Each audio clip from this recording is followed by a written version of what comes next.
Why is it still not appearing? It's not yet appearing.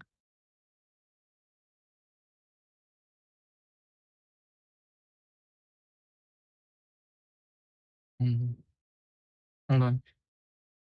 I don't see it here.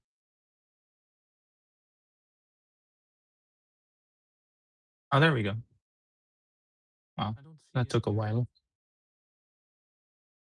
Wait. Oh, there we go.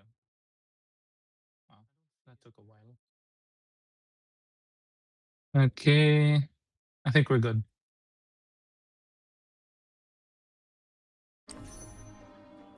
Right. Yeah, I think we're good.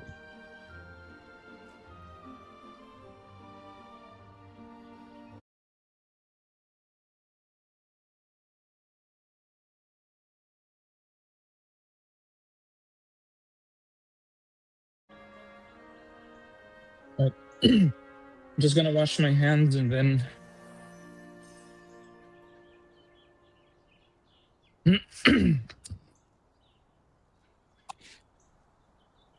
She's sleeping.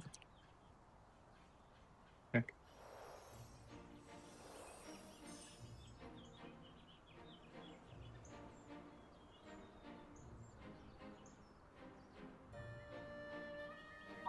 Give up. Old message. Mm-hmm.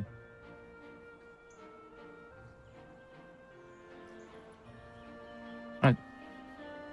Back to work, I guess. Excuse me.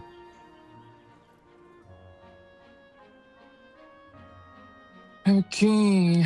Where was I? Gotta prepare the hero, I guess. We are going to talk about Alex today. Where is Alex?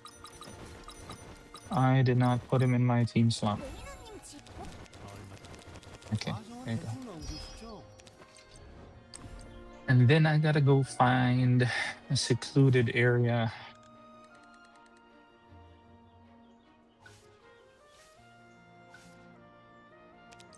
This looks nice.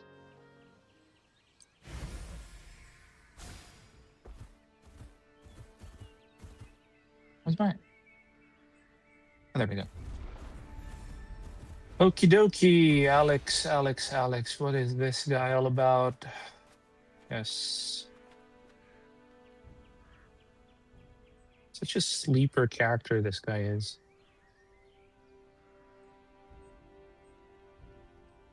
Yeah, all right. I think we're good now. Oh boy.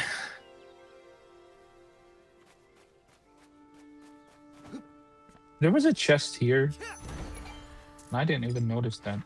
After like several hours into the game. And there was one over there too. Amazing. Hey. Right, I'm just gonna go ahead and start, I guess. If anybody's interested in this hero, I promised that I will talk about him in depth today. All right, so I'm just gonna go over first and foremost the skills one by one. We have the basic attacks.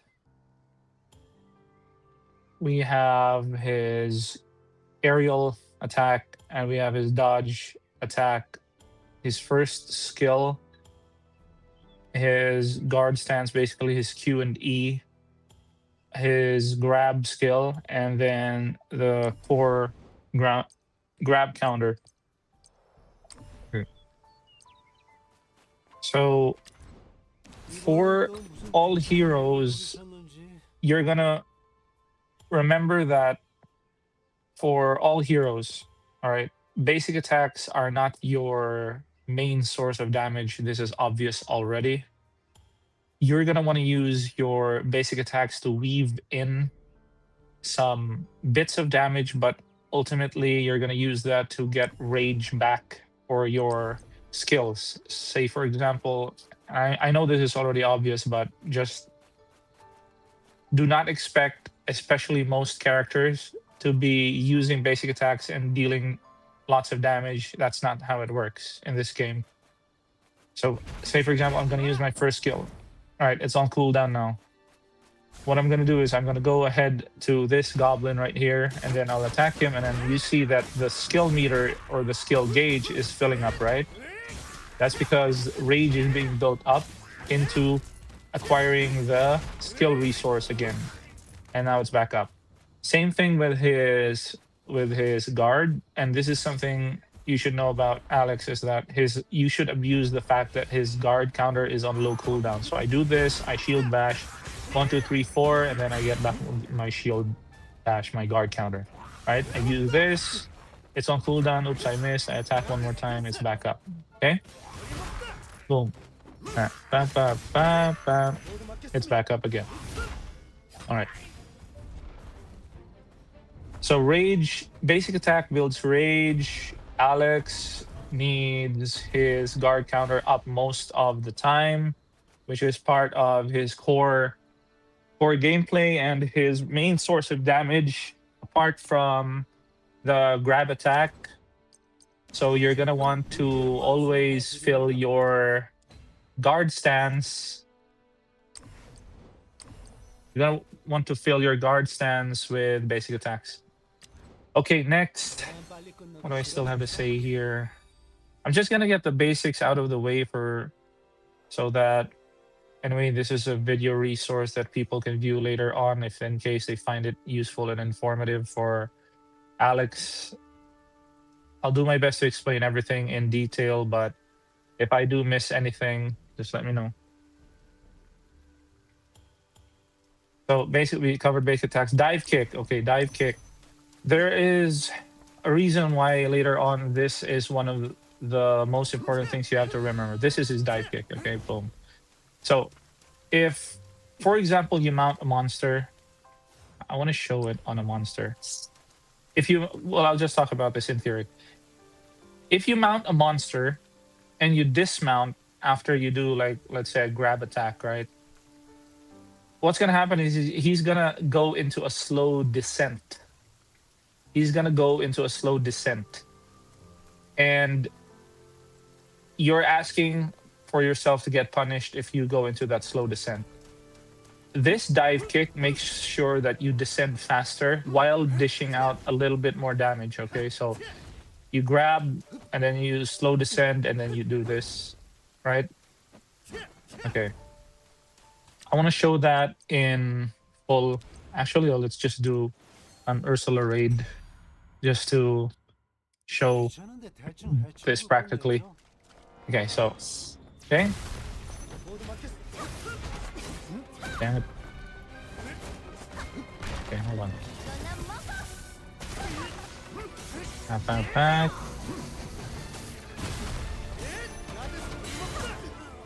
Okay, I'm a little bit sloppy now. All right, let me just get this over with. Boom. Boom. Boom. Bag bandit. All right, here we go. Hit me. Okay, there we go. Bam. Boom. Dismount. Dive kick. All right, so that's what I said. Dive kick into this. Dive kick again. You descend faster.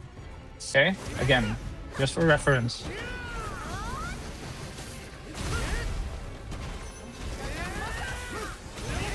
Okay, here, grab, boom, dive kick, pack, guard counter, shield bash, attack, hold on, and then she's dead. All right, so that's how you do it. Okay, just you do not want to ever, never descend slowly while not doing damage. You always want to use that guard counter descent into... Just let me show it here. Okay, boom, boom, boom. Guard counter. Okay, shield bash. Come on. Okay, let's get this over.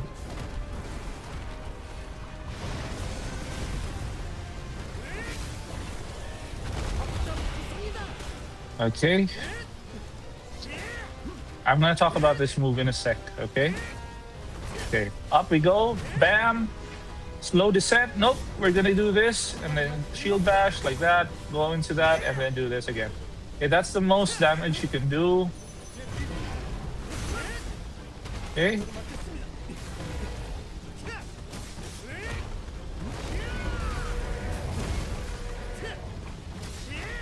Okay, so I just showed the mechanic. I'm gonna finish this up just so that we can get on our way.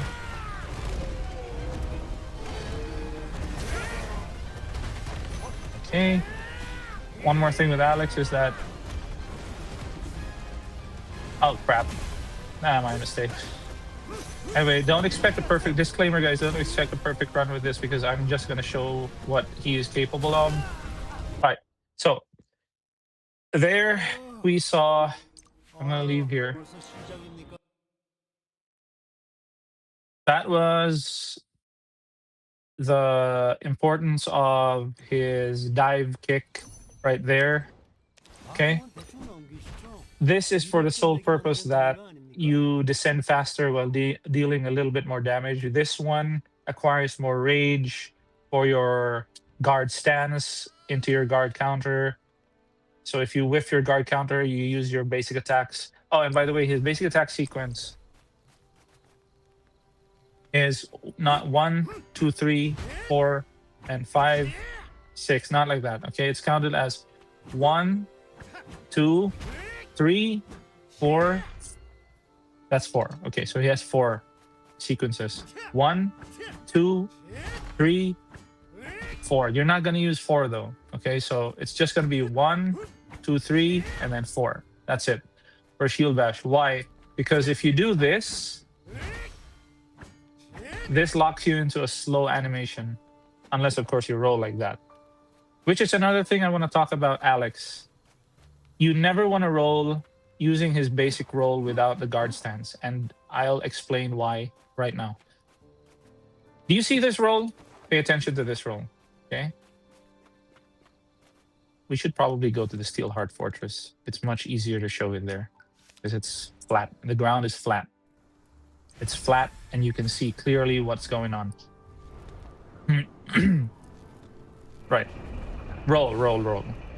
Remember in every RPG or in every, like, maybe Souls-like game, if you have too much on you, like armor, you get heavy, you get encumbered, right? So Alex, even though you don't wear anything basically heavy here and there's no encumbered mechanic here, he has what you call a fat roll.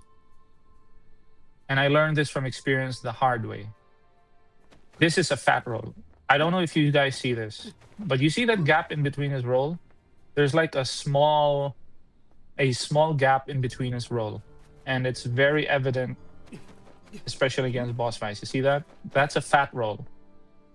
Okay? You do not want to dodge as much as possible. You can, it's possible, but you have to really time it right so you won't get hit by the boss.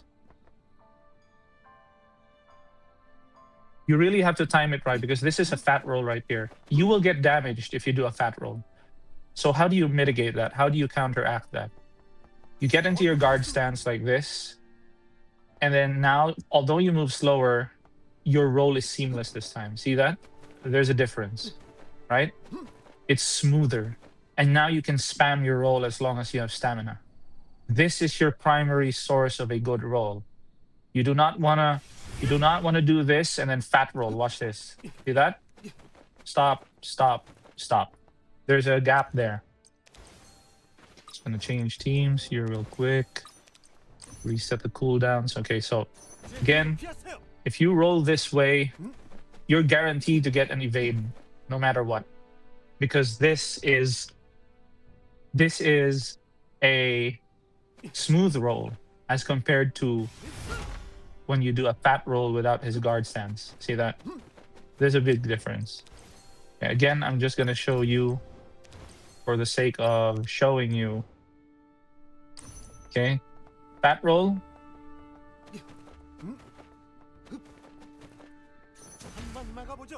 Guard stance. Smooth roll. Okay. We got that out of the way. Another thing with regards to rolling, and for those who know this already, well and good, but for those who are still new to the game and are figuring things out, take note of this. If you hold for controller, it's for the X input controller, it's going to be B. For the PS or the DualShock controller, I think it's going to be circle. If you roll and hold your roll, you're going to enter into a run animation. Okay? And this ties in next to what I did a while ago, which is the stack. Whenever Ursula or any boss, for example, is in a break state, you inflict more status against them, whether that's airborne, whether that's down, whether that's poison, it doesn't matter. You inflict more status because their super armor is broken. So when you use, when Ursula is down, for example, I use my first skill, the Q, or in the controller's case, right bumper, to inflict down status up to 80%. And then I fill it up with the roll and then the kick, right? Which is his skill here. If you notice this is the dodge combo. It says here, if you press the attack button while dashing, the dash transforms in a powerful front kick. But what this doesn't explain is if you dash like this, I want to get out of here again because I can't show this to you guys through here. Okay. I don't think I can. Can I attack in the Steelheart Fortress? I think I can attack in the Steelheart Fortress. Sorry about that, guys. All right. Okay, here we go. So when you are, for the love of, okay, please, okay, I can attack. Silly me. Okay, so obviously you're gonna, for the running, you use the stick, you click on the stick, right? That's his kick. That inflicts down as well, okay? It inflicts knockdown status, and you can't be spamming that all the time because if you try as you might, you run, you kick like that, and then try to hold the stick again. See, it's delayed. So I kick, I'm holding the stick again, but he stops in the middle. So what do you do to counter that as Alex? You run, you hold on. You run, you kick, and then I try to input the next run there using the stick. Obviously, you get stuck. Again, you counter that by doing this. When you run, you can start with this and then kick and then roll into a run. Okay, so why do you do that? Because if you roll into a run, again, you hold the roll. You see the dust kick off of his feet. This is a regular roll. There's nothing that kicks off his feet, right? Nothing. That's a regular fat roll. Regular roll. Okay?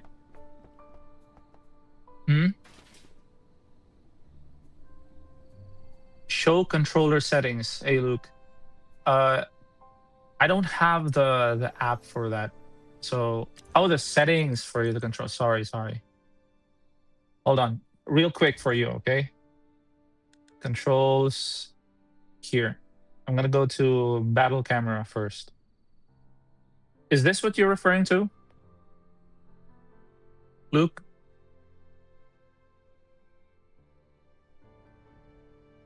So battle camera. This is so annoying. I'm just gonna use the mouse. Okay.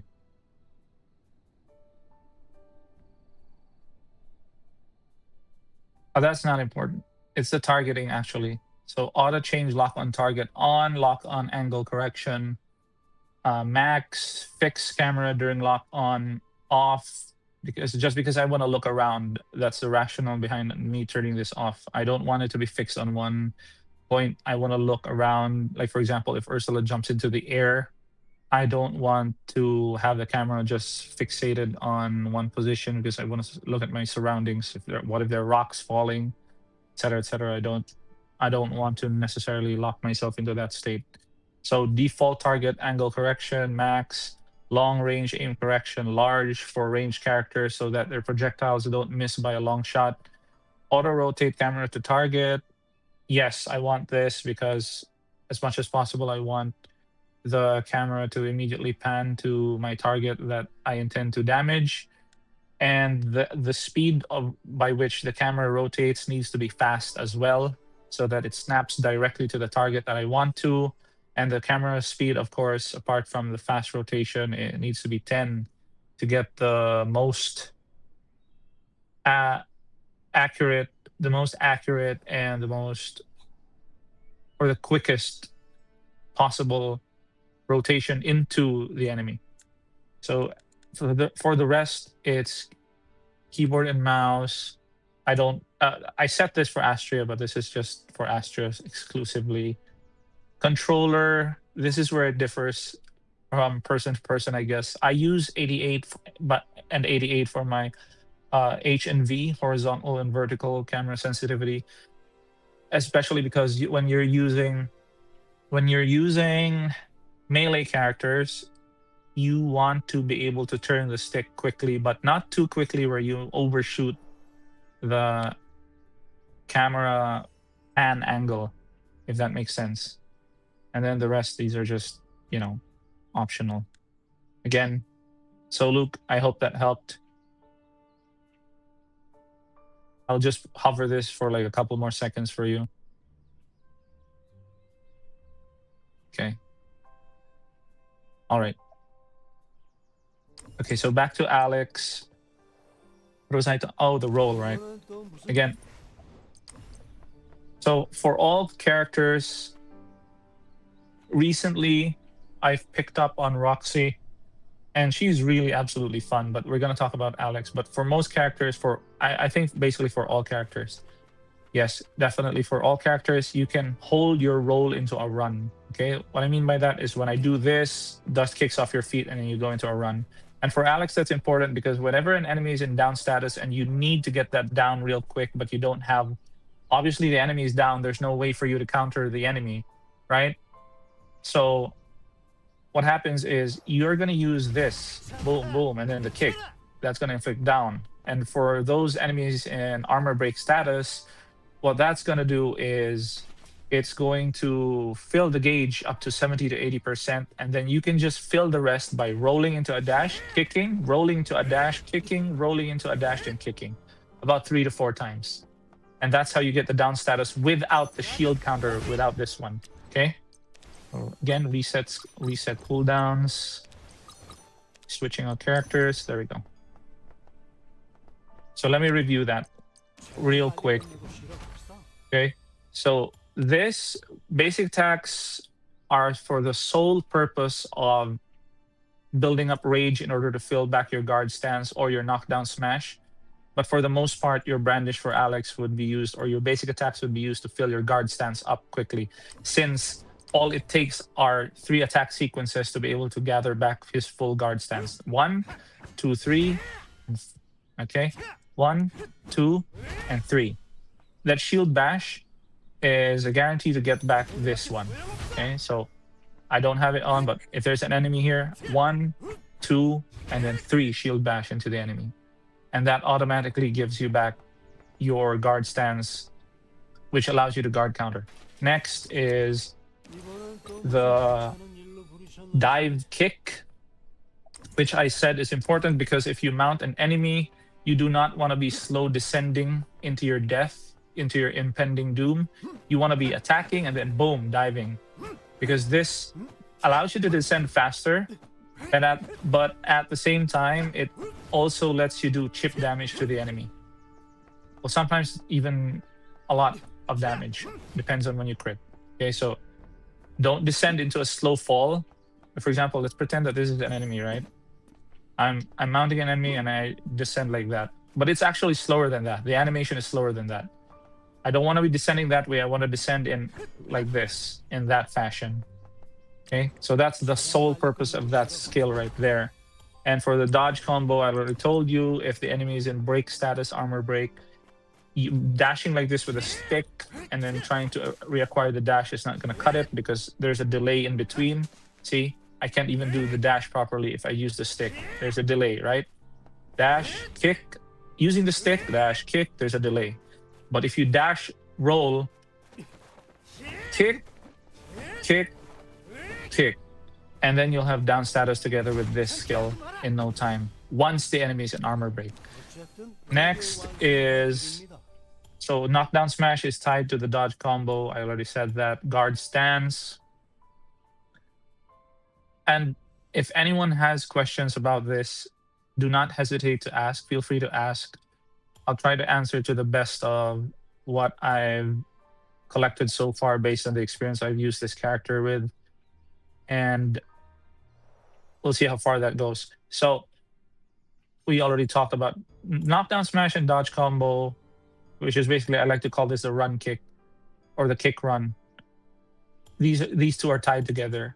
The guard stance is pretty straightforward. Oh, by the way, your role, I know I've said this earlier, and this is gonna sound redundant, but the guard stance is also tied into the dodge. Okay, so these two are synergistically work together. So you do not want to be rolling without the guard stance, because that's a guaranteed hit on you by the enemy. What you want to do is you want to enter always guard stance and have a seamless roll, right? And you go for farther, actually, just by a little bit. This is going to be your primary gap closer with Alex. And why is that? Because you want to keep the uptime of your guard stance always up. How are you going to gap close with Alex moving so slowly? Good question. You roll into... Hold on, guys.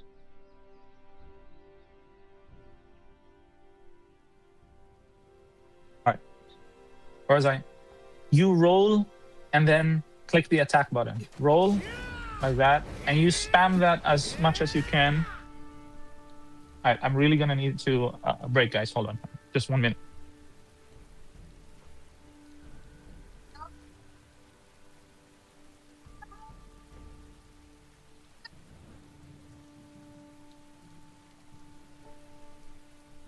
Right. So again, you want to roll and then gap close with an attack, right? Roll and gap close with an attack. You spam that as much as you can. In the run, the full run video I had uploaded, this was basically the way I always make sure to get close to Ursula or any highly mobile enemy, or even not so mobile enemies, because this makes sure that I have my guard counter still. And by the way, while in this animation, you can just click guard counter straight away. So I do this again, and then I gap close, and then she fires a beam, boom. I just do that, right? But one thing you should remember with Alex is that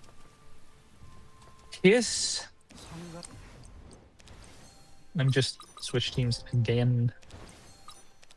All right. So when you roll like this and then attack, you're vulnerable to getting damaged. You will get damaged like this, okay? So you roll like this. In this state, you will get damaged while you're doing that roll. When you come out of it, obviously you're not going to get damaged because he stops the animation, right? But while you're in that, you will get damaged, right? So that's why when you do this, you have to be careful and not get greedy when doing it. So you do this, but when you see the enemy about to attack, pay attention to the enemy's attack, and then guard counter, like that, okay? What else? Iframes. Invincibility frames for Alex. Okay, this part is... I know this part is boring, the explanation, but it's essential as to the why. I will show you the practical application of it all later on, and try to explain to the best of my ability how each attack works, the application of everything that I just said. Okay, so for now, just bear with me with the really dragging explanation. Okay, so iframes. Alex has iframes, and they are very generous iframes. What do I mean by that? So if you enter guard stance again, if you do a guard counter and successfully parry, or even not successfully parry, right? The entire time that he's raising his shield,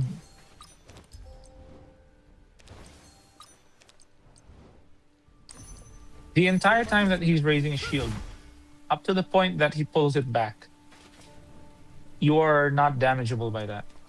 You can't be, or sorry, you can't be damaged during that state. You have iframes during that state. Okay? So, again, when you do this and then you do that, up until he pulls his shield back again, you can't be damaged during that state. So, you want to abuse that by making sure you always have your guard up. You always have your guard up, and at the same time, you counter at the right time. How do you get a perfect parry? Well, you're gonna have to practice a lot. You're gonna have to practice a lot, and you're gonna have to die a lot, maybe. All right. Let me just turn this off. So you practice a lot and die a lot, probably. I know it's a little bit negative, but that's how it works. That's just how it works. Okay, so what else do I have to discuss before we get into the practical application of things? I talked about the iframes. Animation canceling. Okay, so when you do this, the primary way that you can animation cancel in this game is obviously through dodging, right? So if you do this, you can do that again. Poke, poke, poke, then do this. Poke, poke, poke. You don't wait for for example, 1, 2, 3. You don't wait for it to end. You just roll. 1, 2, 3, roll, and then do that. Okay? I'll show you later on how to practically do that. So for Karma, you want to equip this one if you want to use Alex as a damage dealer. The Legends left behind by the Master. This one gives him an increase of attack by 25%. And KD additional damage or knockdown additional damage increased by 35%.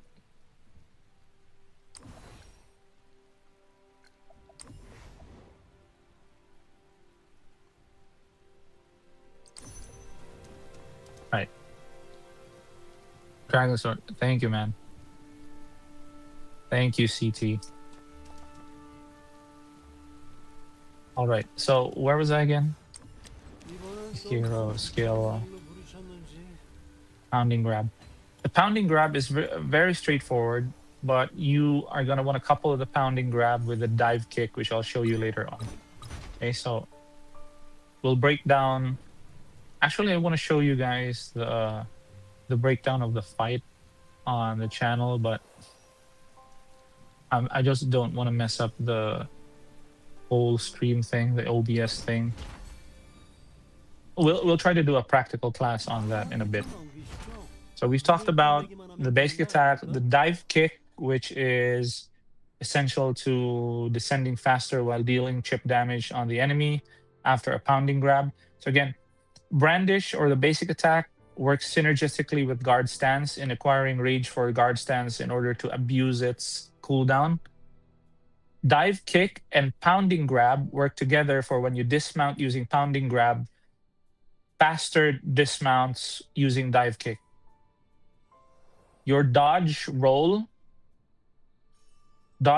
kick, okay, so basically your dodge combo, works together with the knockdown smash, his first skill, and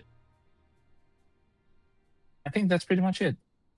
There's the animation canceling later on. You'll see that later on for when we fight Ursula. So I think let's do that right now. Okay, so I'm gonna load into an Ursula raid right here using Alex. Okay, I'll try to explain as I go. So straight off the bat, what I like to do here is I do this, and for funsies, I do that. I gap close, and then see that? There are iframes to it. I don't get damaged immediately by that. And immediately I get, by basic attacking, I immediately get back my, and then grab her immediately. Okay? Boom, descend. Do that. I was a little bit late there. Okay. I made it in time. See that? Okay. Roll into. Boom. Back. Okay. And then grab her immediately. Bam. Dive kick. Boom, boom. Shield bash. Basic attack, grab, and then she's dead. Alright. Just like that. I really wish there was a training dummy in this game so that we could show how it's executed without the need to, like, because this is challenging, right? So I immediately, in this phase, I immediately go into the guard stance because he can do something like this. See, I rolled through that. If I did a fat roll there, I would have gotten damage there. Okay. This one, I don't bother with that. Just go straight there. Okay. Alright, this is what I mean, okay? I'm gonna show you. I'm gonna break this right here and immediately do this. Boom, she's down. I roll, and I don't have stamina. I roll into that. Roll into that. I didn't have stamina there. Damn it. Okay, so that was a poor display of what I should have done.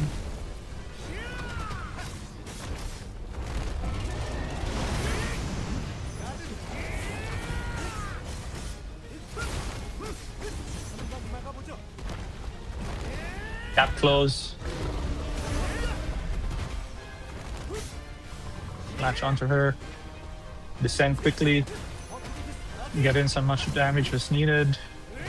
Down status is gone. Descend quickly again. Okay, there we go. Oh, and this is important. Okay, so I don't get out. Remember what I said with the fat roll? Right?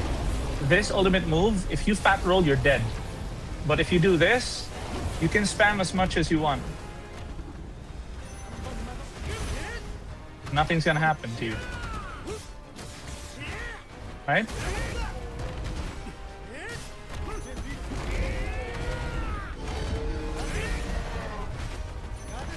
I'm just gonna gap close. Boom.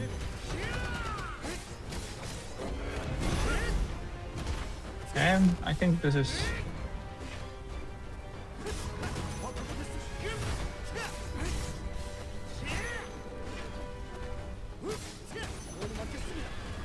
Okay, she's up in the air. Guard counter. Roll.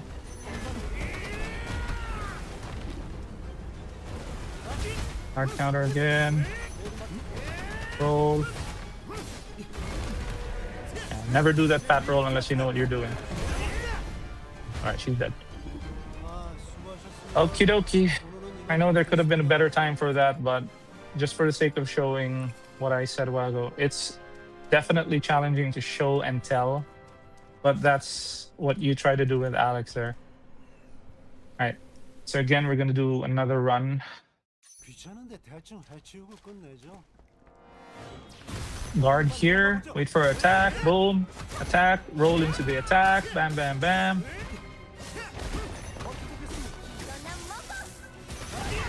Guard, and as soon as you get that down status, roll away. Okay, gap close.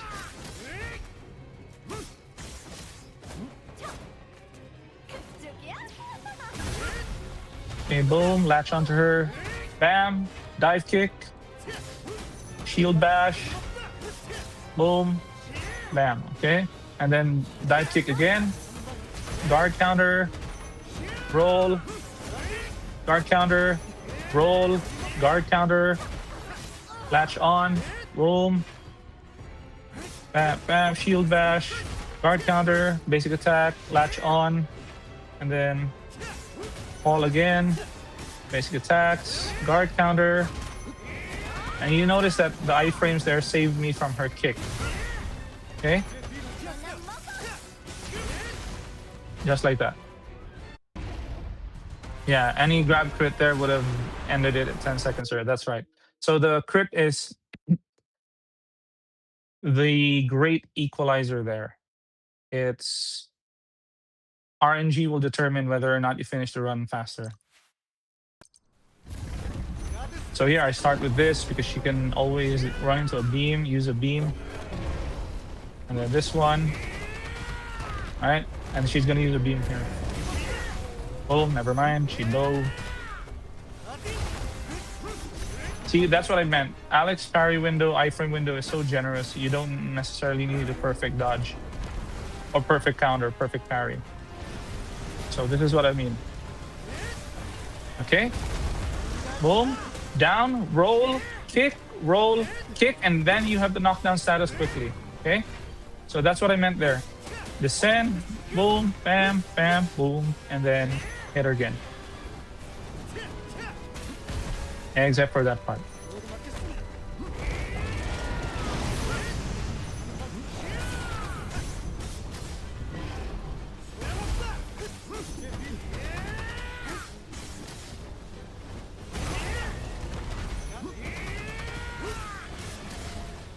Is up in the air. And as soon as you see her feet descending, you immediately parry. I like to go for the hind legs because it makes things easier to spot. And I never want to lock onto her because she's such a huge... Well, if you lock onto her, the only thing you'll be looking at is her butt. And then it's back. Okay, boom. There we go. Ooh, 2 million, good. I think she's dead here. No, she's not. Immediately roll as soon as you see the down status activate. There we go. She's dead.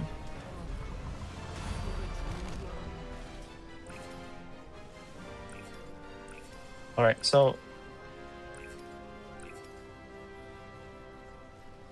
Okay. Definitely a challenge to do show and tell, but I hope we showed it well there.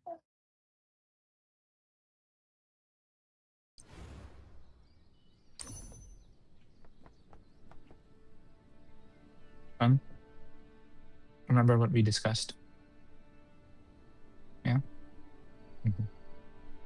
Okay, so...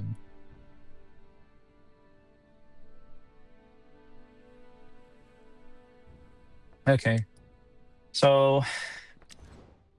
Yeah, I think so far,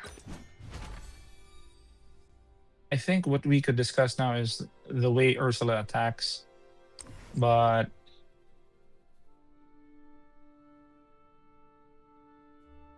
she has several attacks, actually, that we could dissect into different parts. The humanoid form with grounded aerials and the dragon form with grounded aerials, and the different openings for her attacks. On the onset, Ursula looks hard because she's so mobile and she keeps moving around, but the more one practices, or the more you practice actually with her, you start to realize how many attacks she has that don't actually land. All right, hold on, guys. I really have to... I'm gonna check on something right now. Oh, give me a minute, okay?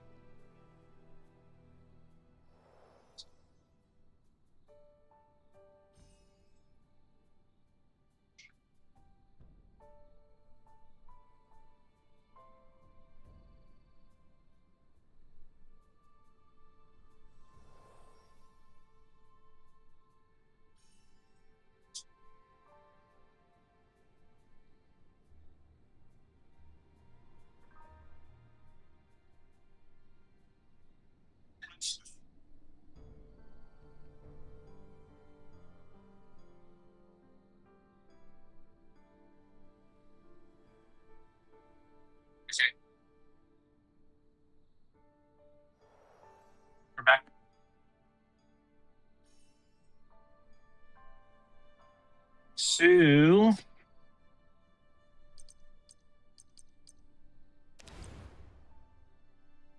we're gonna do. It's the same for when you do like a Gowron raid. Alex will absolutely destroy. And this guy has more attacks that actually can be parried.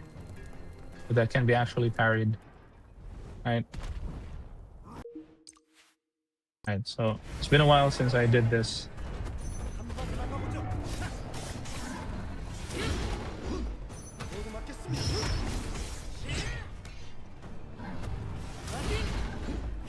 Yeah, I gotta get the timings down first.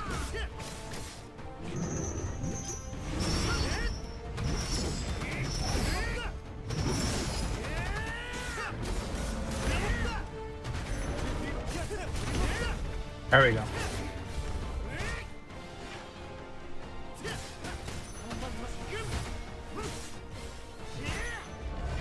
Okay.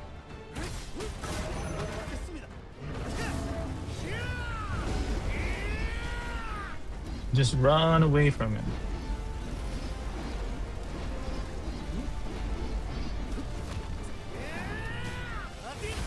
One, two, three. 1, 2, 3, 4.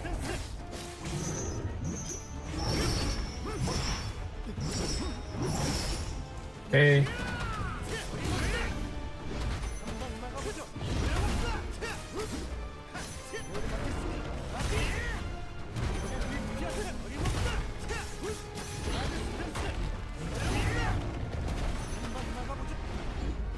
Oh, that lag though.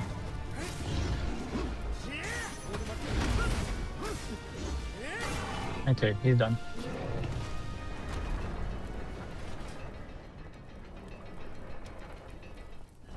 The only troubling thing or the only annoying thing about Ursula is that the shock mechanic or the electric mechanic which damages you over time, you don't notice it when you have, but when you have full stacks, you wonder how is she hitting me so hard when it's actually just the electric damage that residually or gradually chips away at your health.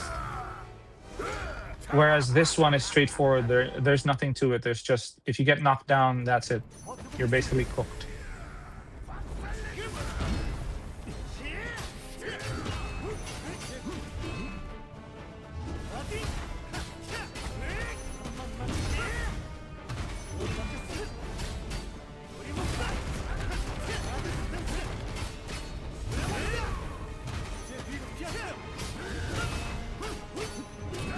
Ah, yeah, see?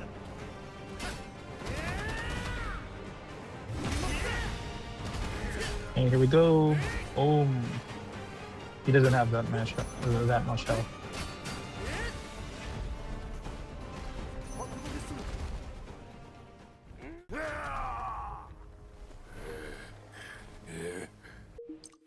Okay, so let's skip that.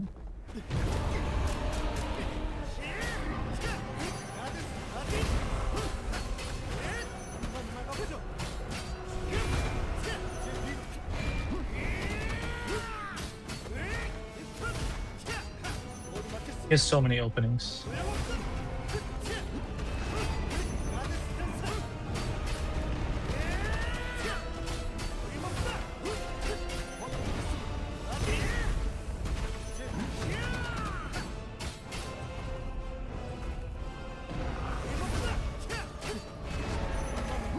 Yeah, see what I mean? You don't want to do a fat roll with Alec because the tendency is you get damaged after that. Fuck with him. Okay. Holy crap, I did not see that coming.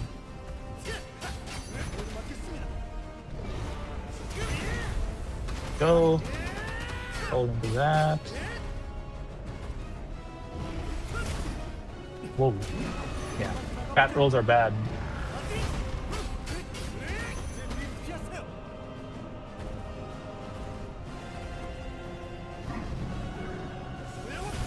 Oh, sorry. I was looking at the chat. Hold on. Let me just double check that real quick. Oh no!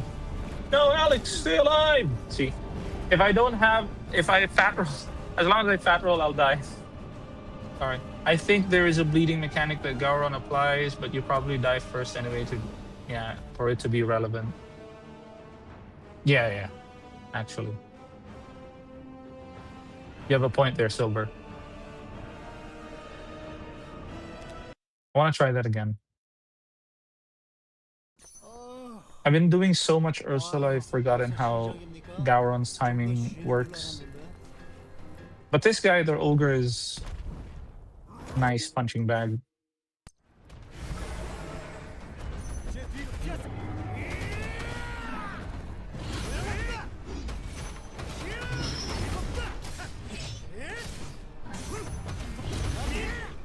Yep.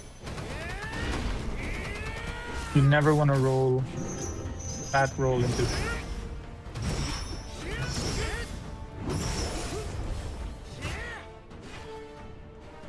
Dive kick to descend faster.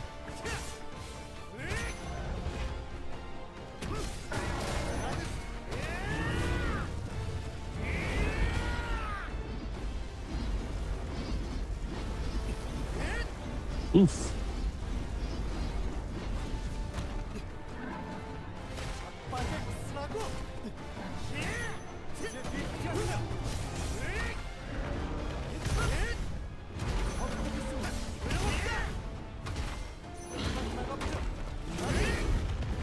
Yep.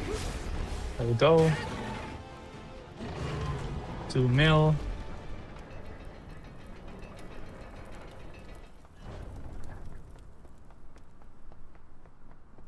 Yeah, Alex is a fun character, especially if you're into the parry thing. Here we go. I'll just skip this part. Scap close.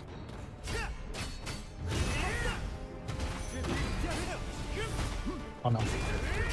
Attack too soon.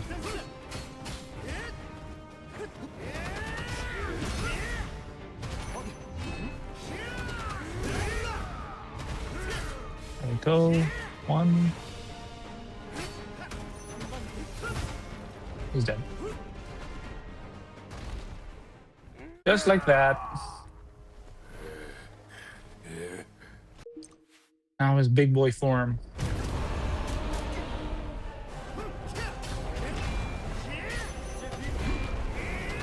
Yeah, so I'm gonna try my best not to lose my guard stance here. And I just lost it.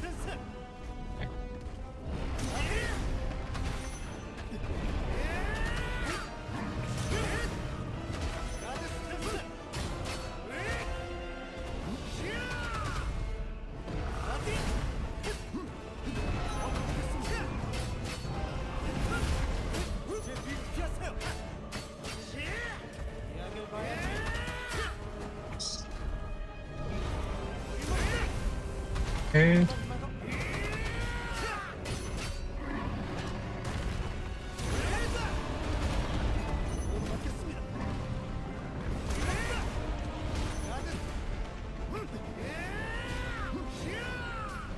I'm just gonna use that to gap close.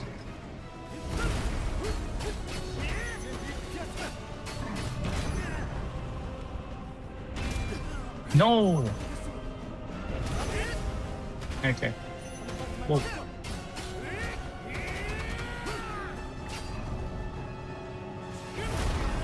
Yep.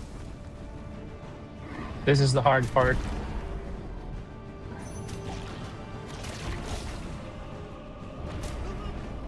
It's a good thing Alex is tanky. And the knockdown reset. Oh well.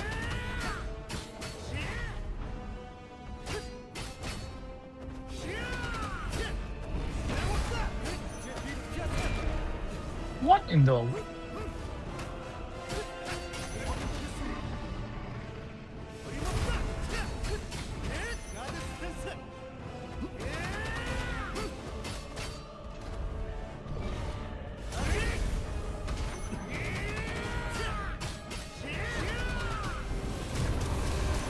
Ooh.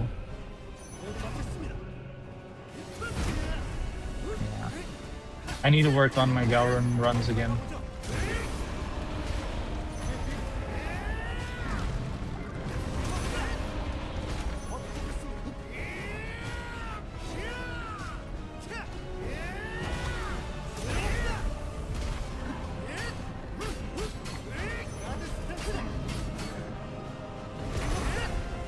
Nice.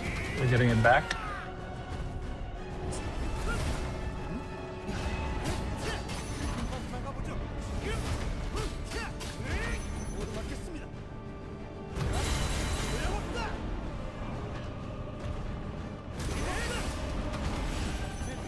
Okay, here we go. He's gonna do the flame breath.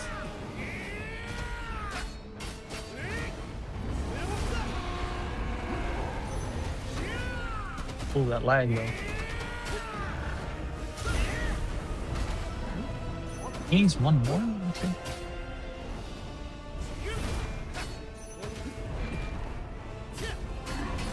Behind him is relatively safe.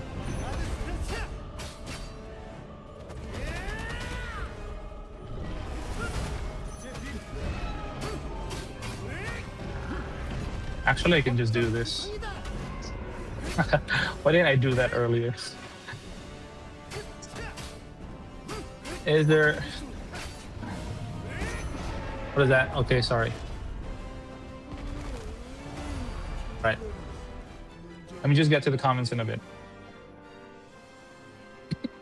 I'll get to the chat in a bit. Let's just exit this. All right, so Silver, how do you evaluate whether it's time to do a combo kick?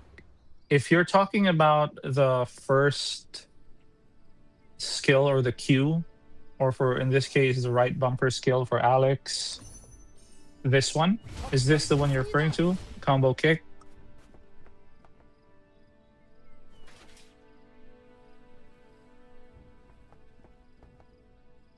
Because I explained earlier into the video that his knockdown smash, this one, is tied directly to the dodge combo.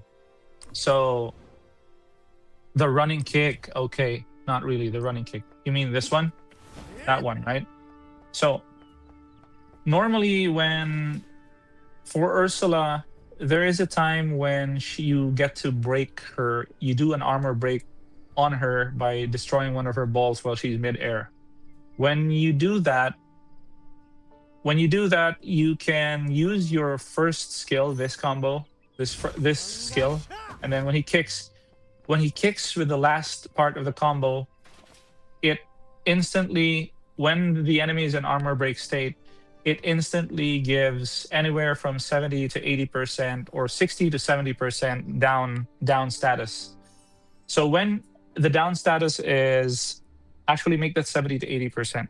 When the down status is filled, immediately once she falls to the ground, this is in Ursula's case, immediately when she falls to the ground, what you want to do is, instead of doing this and then trying to like run and then this, you see that there's a gap, right?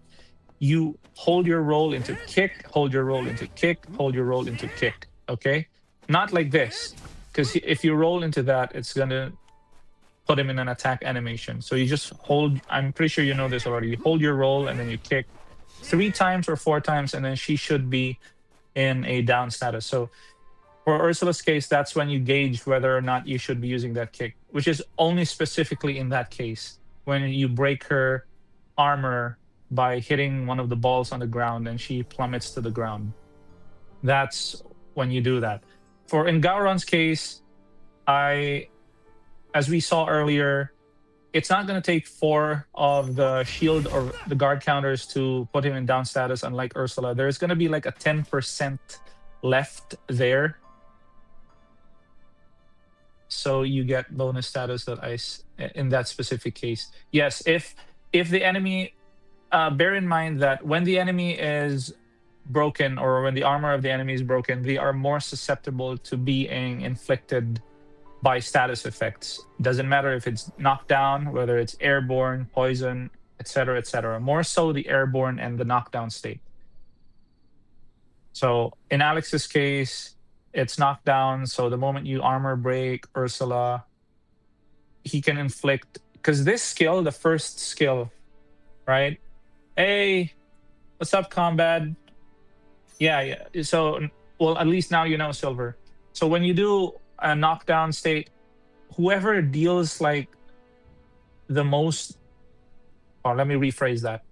If the enemy is in armor break state, or their armor is broken, if you have a guy who does airborne or knockdown, in Alex's case, knockdown, you use them immediately to inflict that status effect because right off the bat, they're going to deal 70 to 80% status.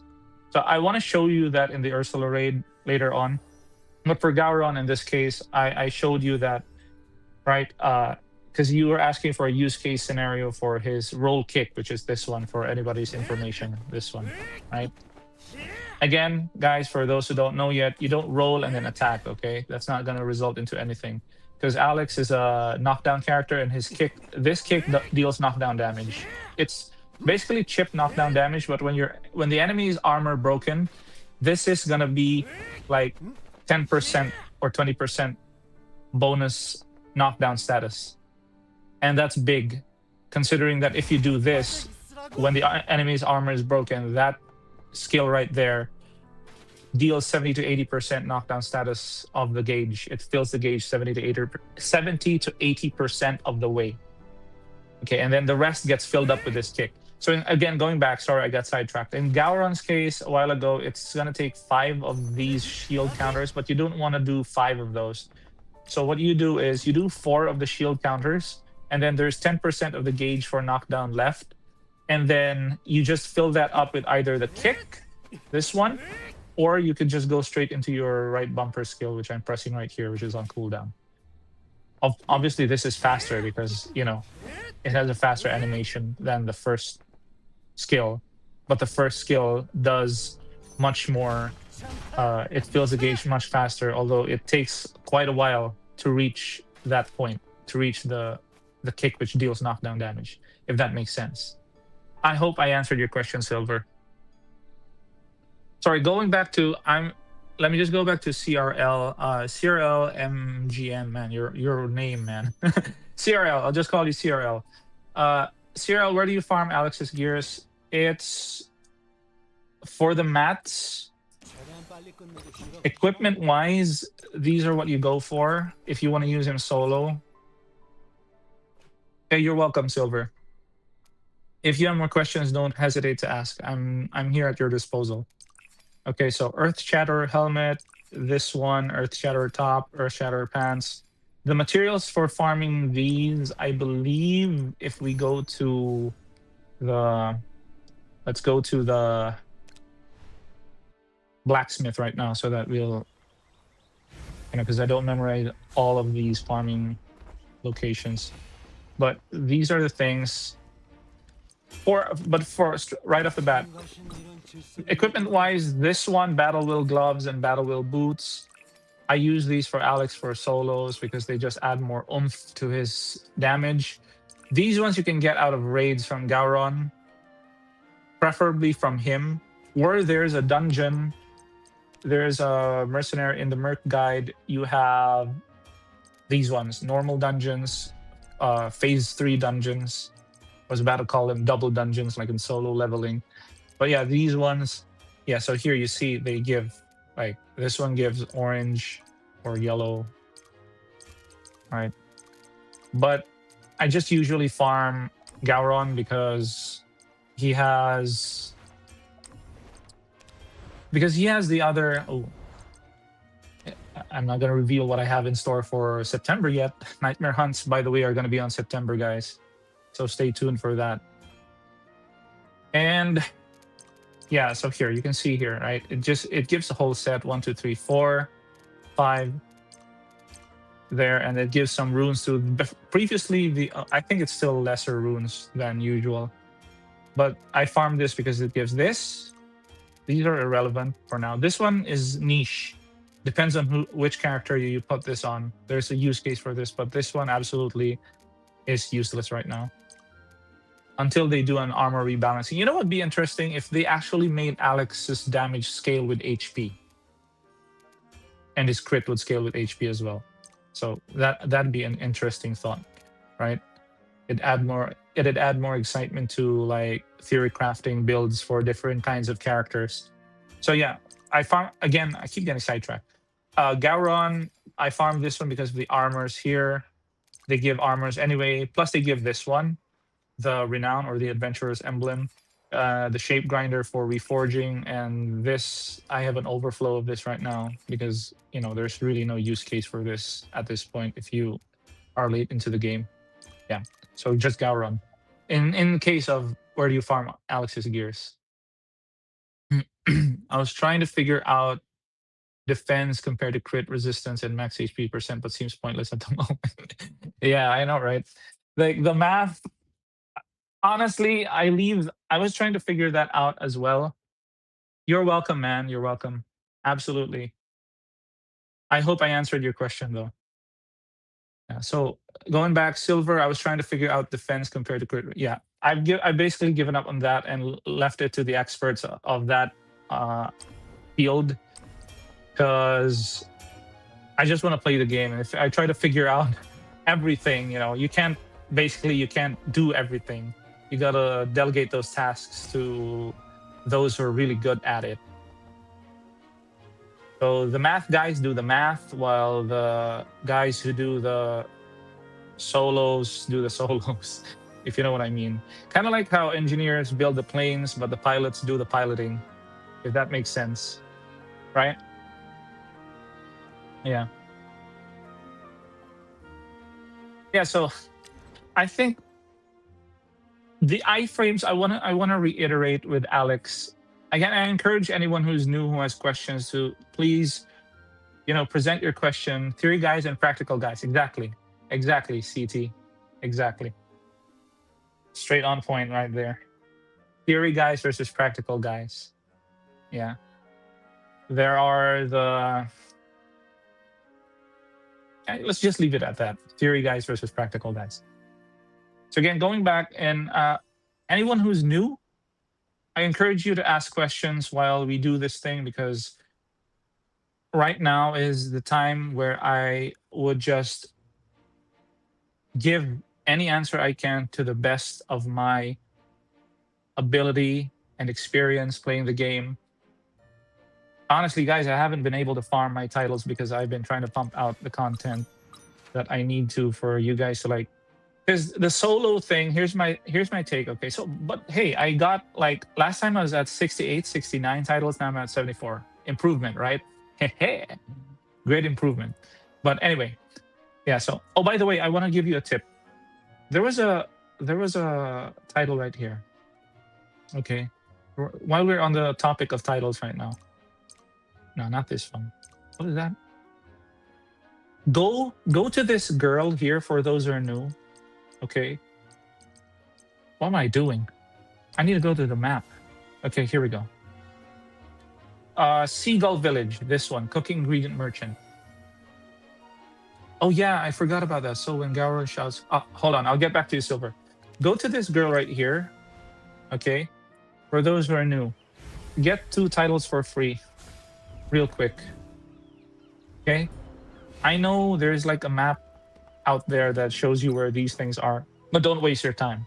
Okay. Buy these and this here, both of these, because I think these give, was it crit rate, crit damage, something like that. Okay, so that's basically 3 stats right there. Just buy it there. Okay, so when Gowron shouts that roar, when you shield it, you get blue aura. I was wondering, what is it? You mean the like when he resets his status? Is that it? Like toward the end of the run?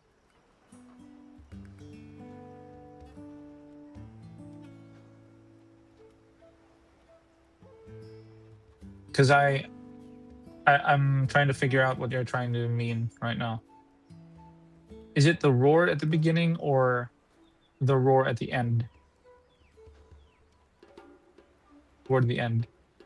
Because if it's the roar where he resets his status effects, if he resets his status effects, Gowron shouts at a roar that emits some waves on the ground. Oh, that one. Well, you can just stand. Actually, you can just guard and do nothing. You don't need to parry that. You just guard, and it's what it does is actually it breaks your super armor. When I stay still on a shield, you get a blue aura. Well, I wasn't paying attention to that blue aura, but it's more than likely tied to one of Alex's skills when you're in. You know what? Let's check that out if there's anything on that. Aranta Aranta, what would you say is the best team for Callian? Would Calcian, and Alex be a good one? Callian, Calcion, and Alex.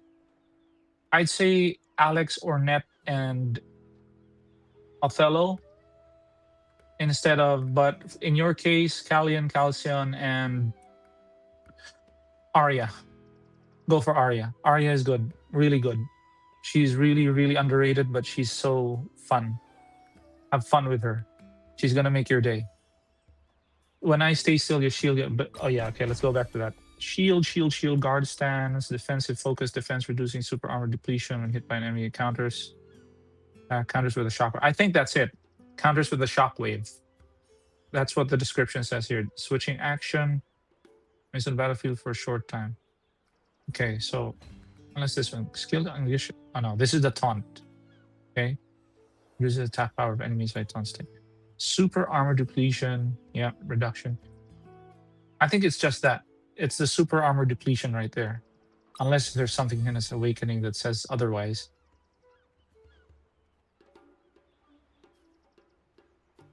Oh no, you should see Arya. Real quick, but since we're on the topic of Alex, but I'll show you. I forgot to unequip Arya's karma off of Calcium. I'm gonna do that real quick just to show you, okay? This is what her stats would look like with her full build.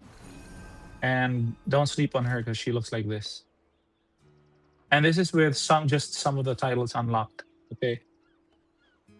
So, but right now, what I'd go for instead of this 9k attack is if you get above 8,000 damage, like 8,200, 8,300, just go straight away for crit damage. I promise you it's going to be more worth it. I just did this because I was mixing and matching. I removed some of the crit damage. Yeah, I removed her crit damage armor and put it on Calcium, who does not have it anymore because I put it on someone else while testing. It's confusing. Sorry. But yeah, Arya is really good. You should try her out, Aranta. Okay, so where was I again? Yeah, the blue aura. I think that's it. It's because of this one. So it kind of just tells you that you are countering with a shockwave. Yeah. Take a look at A6, Awakening of Alex. Okay. 6. Defensive stance. Is this it? This one? 6. Okay. While in defensive stance mode, the shield is strengthened up to 2. Okay. Range, super armor penetration, guard counter. The attack range and super armor pen of the guard counter skill increase. If you use the guard counter skill, it's same. Yeah. Oh yeah, that's it. Oh, it's a shield.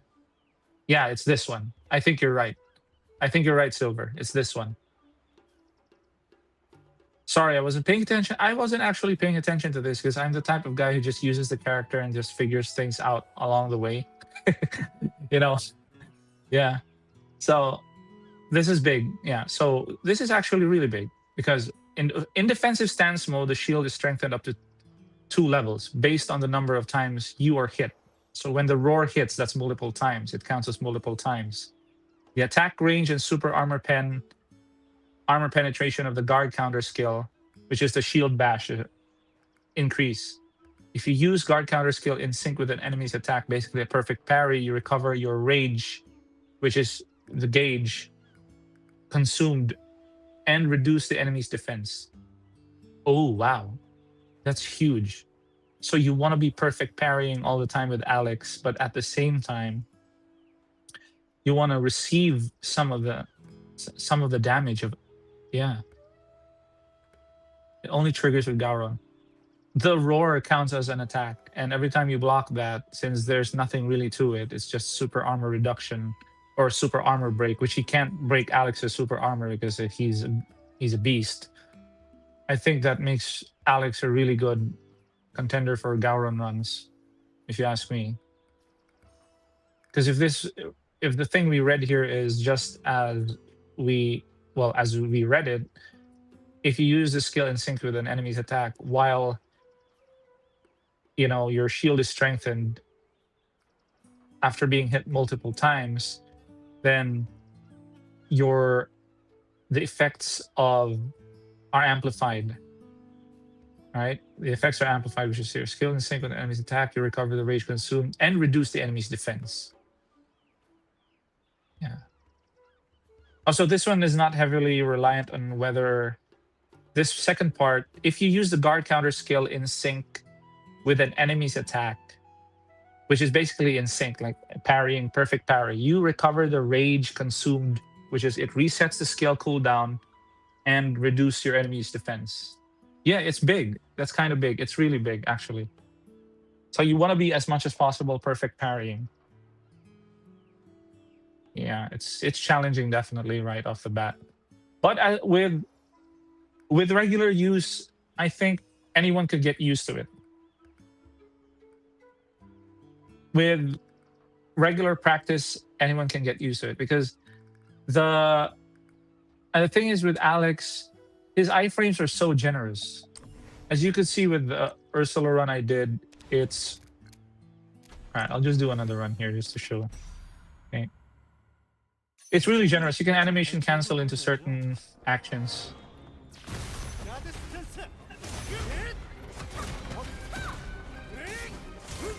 No, not planned.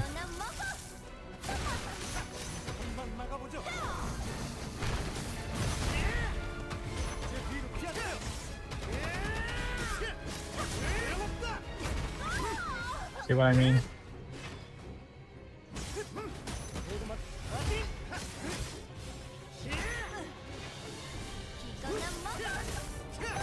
No.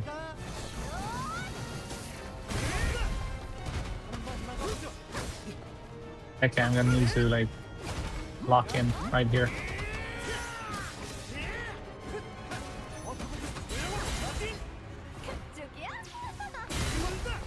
Oof. You know what? Let's do that again. I want to do that perfectly, actually.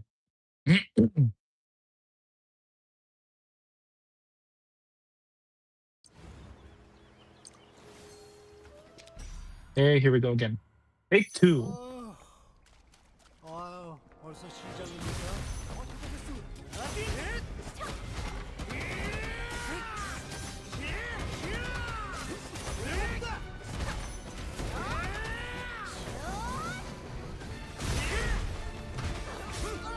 There we go. Boom, dive kick into this, shield back, and then do it.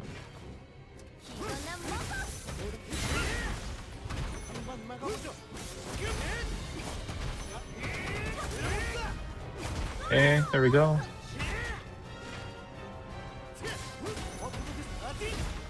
Ooh, now we don't have the shield for the starting fight of phase 2. But that's okay. As long as we keep our distance, we should be alright. I usually really want to start with the shield right here because of this. There's a particular move where she... That one. That's the move I don't like.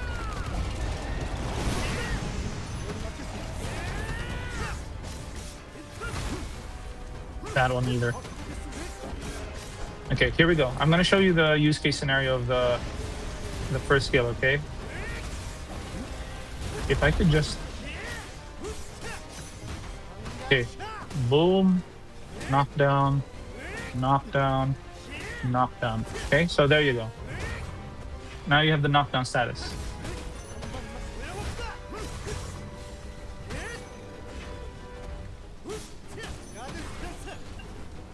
There we go. By the way, when she does that in the air, you can still, if you're close to a ball, you can still do, like, you can destroy the ball and then...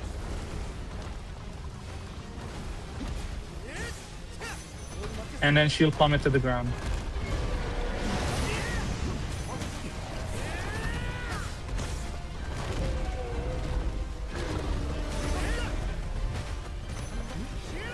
Up close.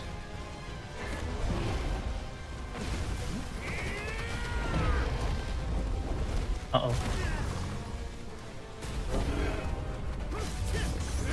I want to get back that one because I need this one. No, I got caught by that. Unbelievable.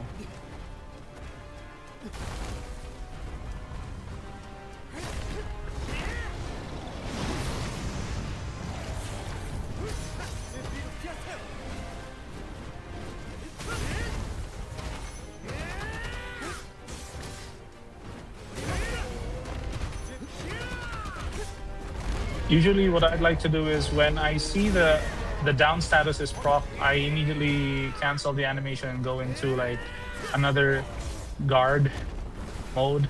So watch this. If I'll parry this, boom, and I see the guard, and I go immediately into guard stance.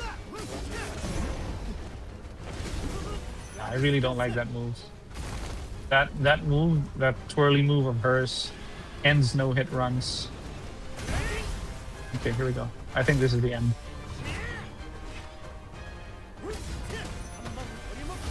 Yeah. Okay, so you destroy one ball while Ursula is in the air. Yes. For both when she's on... When there's more time to do it when... Well, actually, both have decent times to do it. When she's both rolling in the air, you know, she does that rolling thing in the air. Or when she clings onto a mountain. When she clings on a mountain, and then she jumps off, and then she's like really, really close to you. That's the time when you like hit the ball and her armor will be broken. When she jumps into, and there's a specific tell for when she does that. You'll easily tell when she's about to do that because she stomps her 2 feet on the ground. She does like a 1-2 stomp, and you'll know in the first phase of phase 2. Let's call it the first phase of phase 2. The first phase of phase 2 is she does like these attacks, blah blah blah, and then she clings onto any status you inflict on her. She jumps onto a mountain and she basically gives you a middle finger, says, "Ha! You got to reset everything again," you know. And she clings onto a mountain like that, and when she does that, that's the first time she's going to deploy the balls around her. Okay, so you can tell when she's going to go onto that mountain by when she stomps her 2 feet on the ground. I'll show you again. Okay, let's get past the first phase first.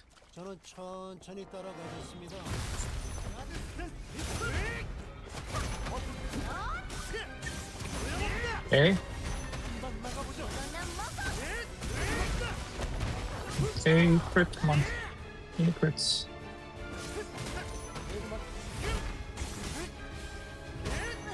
Okay, that's good. Okay, did you see Ursula's dive right there? When she's in the air, right? So that Ursula's dive right there when she's in the air, you can tell, even not by looking at it, you can tell that she's about to come down because there's like a sound cue, sort of like an explosion, a small explosion in the air. The visual cue is when she flashes in the air. That's when you have to dodge, or slightly later on after that. Personally, I'd like to go for the visual cue, but not the flash, just like milliseconds after the flash. Hold on, this one here, you really have to have good timing here.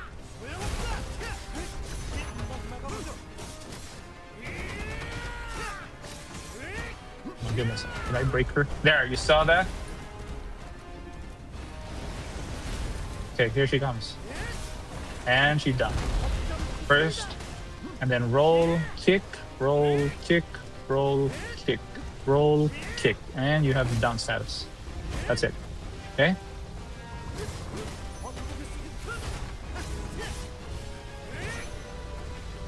That's half her HP gone. No.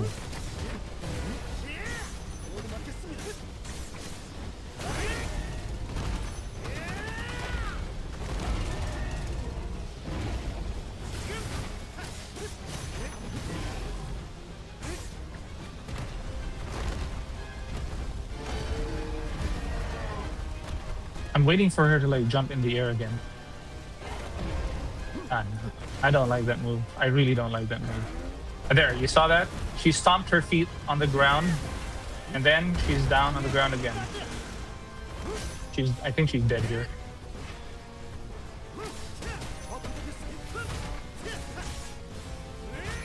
Oh no, she's not dead yet.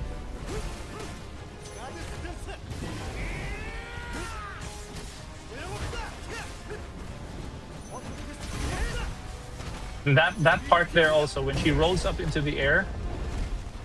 Okay. So this part of the fight with Alex, you want to be in your guard stance and at almost full stamina. Because you want to avoid these things here, right? Although you could just sit there and just tank it, it's better. You will still get electro status by taking hits. So you get stacks of electro, like the debuff, if you get hit. Okay.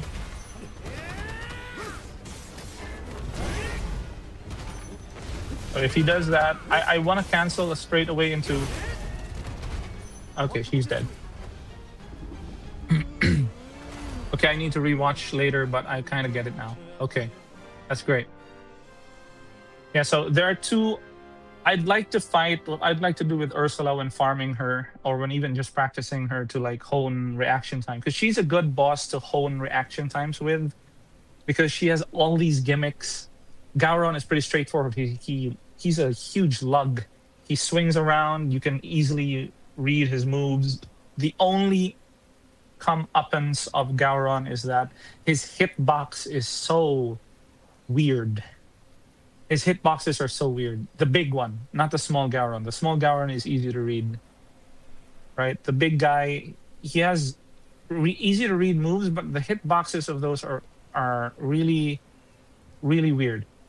The safest part to be in when you're fighting Gowron is by his feet, because you can easily roll those huge wide swings. You can roll behind him, between his legs, or behind him, behind his legs. For Ursula, it's a different story, because for Ursula, every time you try to attack her, especially in her phase 2 in dragon form, she has all of these debuffs going around for her, right? If you get tagged twice, not even just full attack, like tagged twice by those, you know, the electric wave, which I really don't like, and I want to dodge most of the time. If you get tagged twice by that, you're going to lose 1300 HP or 1100 HP every, I think, 1 or 2 seconds. Yeah.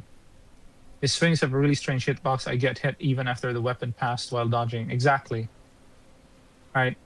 Which is why the safest place for Gowron is close to his legs. And I learned this as well by watching a Korean, I think it was, I forgot his name, but I watched a Korean creator as well, and I was studying how he did the Gowron run. Yeah. So the safest place where you could be is by his legs. So you could just easily roll behind him. Unless you like, you know, unless there's someone out there who likes to be a masochist and like take the hits head on. With Alex, I think the safest route would be to parry the attacks of Gowron, not the wide swings, the more of the stomps of Gowron, the jump into the air, into rebound onto the ground type of attack. The one that generates a wave that usually one hits characters. That's the type of attack that you want to parry. The stomp on the ground, although you have to really, really pay attention to his foot, because there's a really, really long delay before he puts his foot down. It's his left foot, I think. Yeah, so. And with Ursula, it's the opposite, because she's highly agile, highly mobile, and that's why I opted to do runs with her to really showcase a character, because there are some characters without gap closers or some with gap closers that are effective.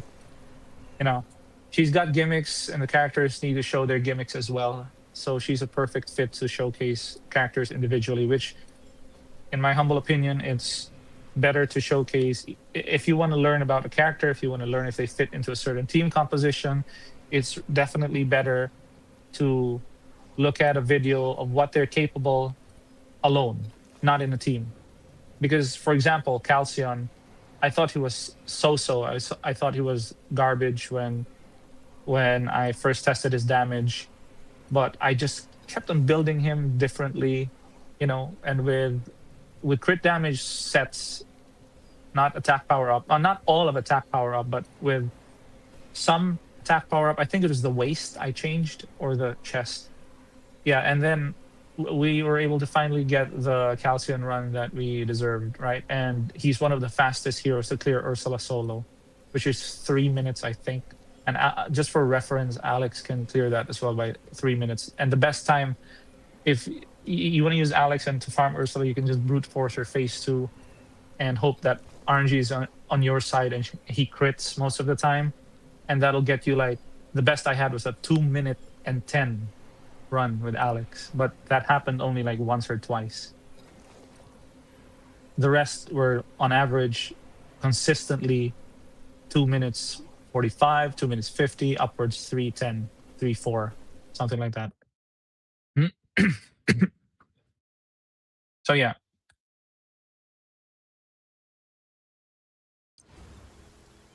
Oh, and for Ursula, I think, you know what? I'm just going to show here as well.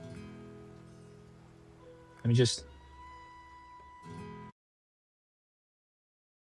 I think I can show you guys.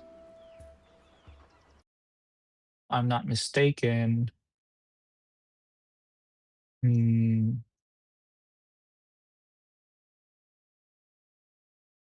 Hold on, I'm going to put the sound's going to come off for a bit, guys, but that's because I'm pulling up the run for Ursula versus Alex.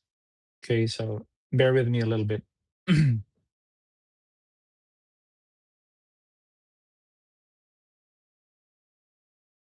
Okay, so here we are.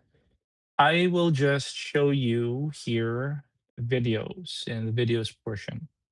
Okay, so where's Alex? There we go.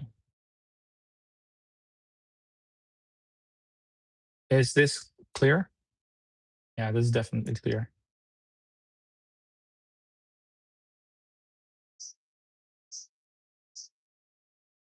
Okay.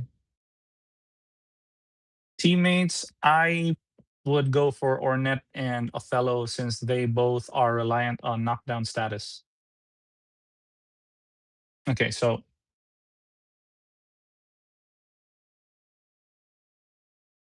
let's see. I'm loading the screen right now. Okay, is the audio of this clear? There's no overlap because we're gonna go do a breakdown of this right now. Okay. I'm gonna do a frame by frame breakdown as much as possible. So here, okay, you see she swings wide with her foot here, right? She swings wide with her foot. There are two ground attacks of Ursula that you want to take note of, which are easy to dodge. They look hard and they sometimes catch up to you, and it's annoying, but once you learn how to dodge them, they're easy to dodge. The kick combos, there are two of them. The 1-2 into 1-2-3, or vice versa. It could be 1-2-3 into 1-2 kick, and I'm sure you guys are familiar with that. Or the 1-2 or 1-2 into 1-2-3, or 1-2-3 into 1-2.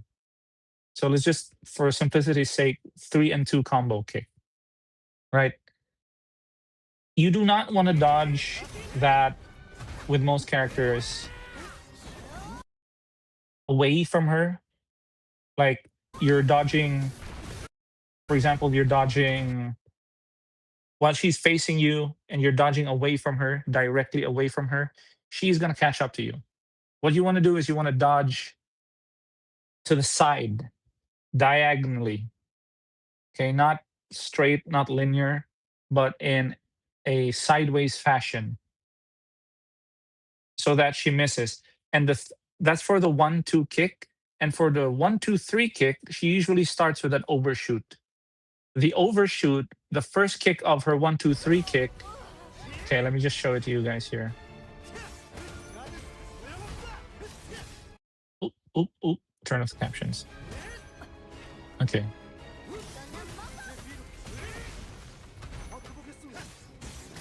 Okay, this is the one. This is the tell. When she's about to do the 1, 2, 3 kick.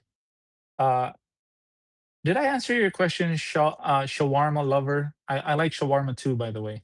It's really good food. Shawarma lover 77 teammates. Yeah, I think I did, right? Ornette, Alex, and Othello. They're really strong. By the way, put Cerese's karma on Othello, not his own, because his own is you won't benefit from it. You'll get more defense ignore on Othello up to 69%, I think, if you put Cerese's karma. So this kick right here, when I pause the screen right here, this kick right here, when she does like she folds her foot, she's about to do a lunge kick, which I'll show you in a bit. All right, that's 1, 2, 3. That first kick there tends to overshoot.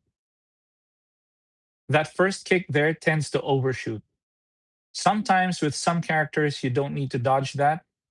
But all the same, just like the 1, 2 kick, I would still suggest that you dodge to the side rather than away from her and waste your stamina. If you dodge her to the side and dance around her, ah, crap. I think this should just be 1080p. It's interfering with the. It's having a hard time keeping up. Ah, that's better. Okay, so that's the 1, 2 kick. She jumps forward. She does a jump forward animation, and then she kicks after that. Okay, she jumps forward, does a small leap, and then she sweeps a sweeping kick after that, right? And then she does a backflip kick, right? Or a reverse axe kick. So when she does that, the sweeping kick, you dodge to the side. She jumps and then she does a sweeping kick, you dodge to the side. And then you just walk around her. You don't, what you want to do is you walk around her instead of trying to commit to an attack toward her or to see what happens next by running away from her, because she's going to chase you down and you're going to get hit and you're going to get frustrated a lot. Don't be afraid to walk around her. Again, the key is walking around her as though you're dancing with her. Okay? Dodge to the side first. Every time she does the 1, 2, 1, 2, 3 kick, dodge to the side as soon as you see that first kick. So again, the specific tell of the 1, 2 and 1, 2, 3 kick is actually I'll show you guys. Hold on. It's better if I show you, I think now. It's much more practical. All right. I'll just do my best to dodge everything.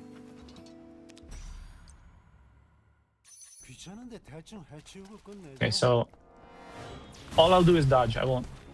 See? Boom, boom. I just walk around her, okay? I dodge to the side, right? When you do this, you can dodge that way as well, right? That you can dodge toward her. And then when you do this, just dodge. Anywhere is fine. Dodge to the side, walk around her, dance with her. Dodge to the side again, dance with her. Okay? When she does this, dodge to the side right at the last minute. Or you can go behind her. Doesn't matter. Okay? Dodge to the side again. She does that. Dodge to the side and just walk around her. It's easy. Okay? This, dodge like that again. Okay? Dodge to the side again. And don't worry, you're not going to get hit. She does that, you dodge toward her. This one, you can dodge anytime or anywhere. Again, those kicks are super annoying, but you have to dodge them to the side. When she's up there, blink, dodge immediately. Okay? So here now, for attack 1, 2, you can just sidewalk that. Boom. She, at the very last minute, when she charges it, and there's like a slight flash, he's gonna roll, you can dodge that there. He's gonna come at you. Okay, I'll just show you guys. You can reference this later on when you're doing that one. You gotta be really careful because that catches a lot of people off guard. Okay? So this one is the long beam she likes to do in order to like... Okay, so this one you can just dodge into it, no problem. With some characters, you can easily like dodge it. Some need extra care. This one, you just use your familiar to fly around, get all of these, hit all of those, so that she doesn't use her ultimate move. And when she's down like this, you can just go ham on her. Okay, I'm just gonna use this time to talk about the. Actually, there's nothing really to talk about. It's better if I show you guys. Okay, so again, we're gonna do the whole routine again. We're gonna dance with P1 Ursula. Dodge to the side, dance around her, dodge toward this wave attack, or you can jump over it. That's fine. Dodge to the side again, right? This one you dodge immediately as soon as you see the circle almost complete, okay? And this one you could either go toward her and then behind her, or you could just dodge to the side. This one you can dodge anywhere, right? Dodge to the side again, walk beside her, dodge toward this wave there, dodge to the side again, walk around her. I hope you guys get this, okay? So here again, the beam, boom, see? And this one you can just dodge toward her. Nothing to it. This one you can just dodge like that. And when you look up, she blinks, dodge immediately. Boom, boom, boom. She's gonna do that again. You can just dodge that way. Okay, and she's just gonna keep doing this thing, whole dance again. Okay, this one, for the sole purpose of showing you how to like dodge this attack, all you have to do is stand behind this rock here. Just stand behind this rock. She's gonna come down. She's gonna do her ultimate move, which she'll summon the meteors, but it's not gonna like get through that. All right? Oh crap! I didn't see that coming. And that's how you dodge that. You can just stay behind that. Okay? Dodge that way. When you see the ball disappear from her mouth, that's when you dodge this attack. Okay, so you're gonna walk again. All right, boom, dodge to the side. She's gonna do. Oh, and one more thing. When she does her kick combos, as soon as she does, she already commits to 2 of her kick combos. As soon as she commits to 2 of her kick combos, which is a 2 to 2, 3, or the 2 to 3 kick combos, like this. She did her 1, 2, 3, and then 1, 2. She's immediately gonna go into the beam, or she's gonna go up in the air. It's either of the 2. Okay, boom. Just dodge straight there. All right, dodge to the side. Dodge to the side again. You can even just she overshoots a lot. Boom, blink, dodge, and then she's just gonna walk like that. And this is the time to punish her. Right? You just have to be patient. Okay, so again with the familiar, jump short off the ground and then destroy these illusions, these holograms, and then let her come down, and then just destroy her. Boom. Boom. Boom. Boom. Boom. Okay, I ran out of stamina. Boom.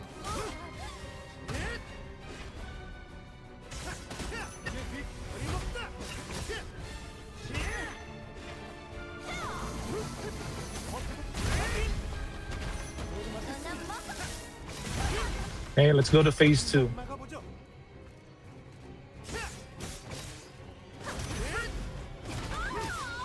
As soon as you see that, or you did 3 grabs or 3 knockdown status effects already, you know that the last one is going to inflict down status. Immediately prepare to use your skill, the pounding grab, without delay, so that you can still chase for the second pounding grab. Because if the down status disappears, you won't get the second pounding grab in time where it's full damage.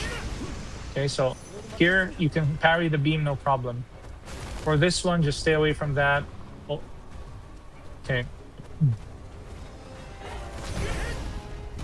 As soon as I see the down status inflicted on her, I immediately proceed to roll. Okay, the back kick. All you have to do is pay attention to the hind legs. This one, when you see your feet fall off the ground, that's when you. There we go.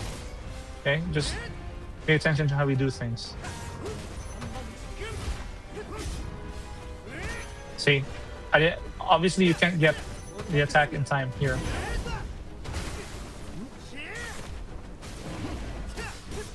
One, two, three, attack, and you're here. Boom. Okay, 1, 2, 3. Okay, just pay attention to the feet. You can parry that beam easily. You can parry this as soon as she's close to you. There you go. Okay, hit that. 1, 2, fall to the ground, shield bash, first attack, and then do that again. And then immediately, and then guard stance immediately. Okay, do not waste a minute. Use your guard stance immediately. See the down status effect. When she does that, start sprinting. The balls will usually be here. Oh crap, I missed. Yeah. You want to use your familiar there. Okay, let's repeat that again. Let's proceed straight to phase 2. The diss. Okay, I go into that. Pay attention. Blink. Counter. Okay. Counter again. Instantly go into grab. Dive kick. Bam, bam. Shield bash. 1 attack. Grab counter again. Boom. Okay. And this one, you can't avoid that attack if she gets you with it in the air. There are sometimes like that where you just can't avoid it. That one you could have avoided, but I wasn't paying attention. Okay.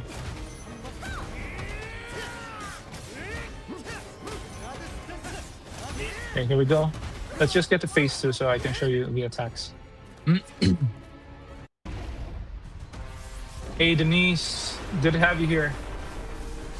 Okay, here we go. So for phase 2, I really like to start with a shield. Again, parry that, dodge, shield, go into parry this, down status, immediately use the shield. I hate that move. And now I'm tagged twice, right, with electric debuff. So now I'm gonna lose 1300 HP every single time. See that? That's why you don't want to get tagged by that debuff. Okay. Use the familiar to run toward here. There will always be one ball here. Boom. She's broken. Use your first skill. Roll into kick, hold, roll into kick, hold, roll into kick, hold, roll into kick. And then you have knockdown again. Okay, boom. Dive kick, shield bash. Try to catch up to the second grab, but usually you won't reach in time.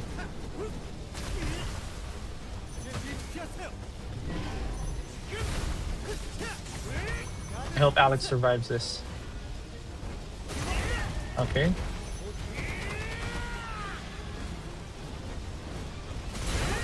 Okay, there we go. Good.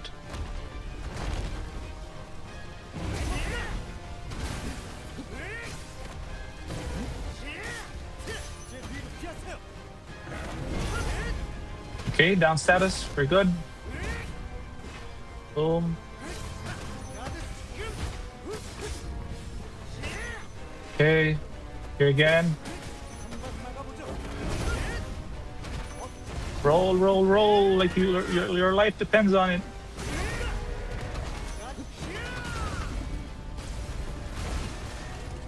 Can't see anything.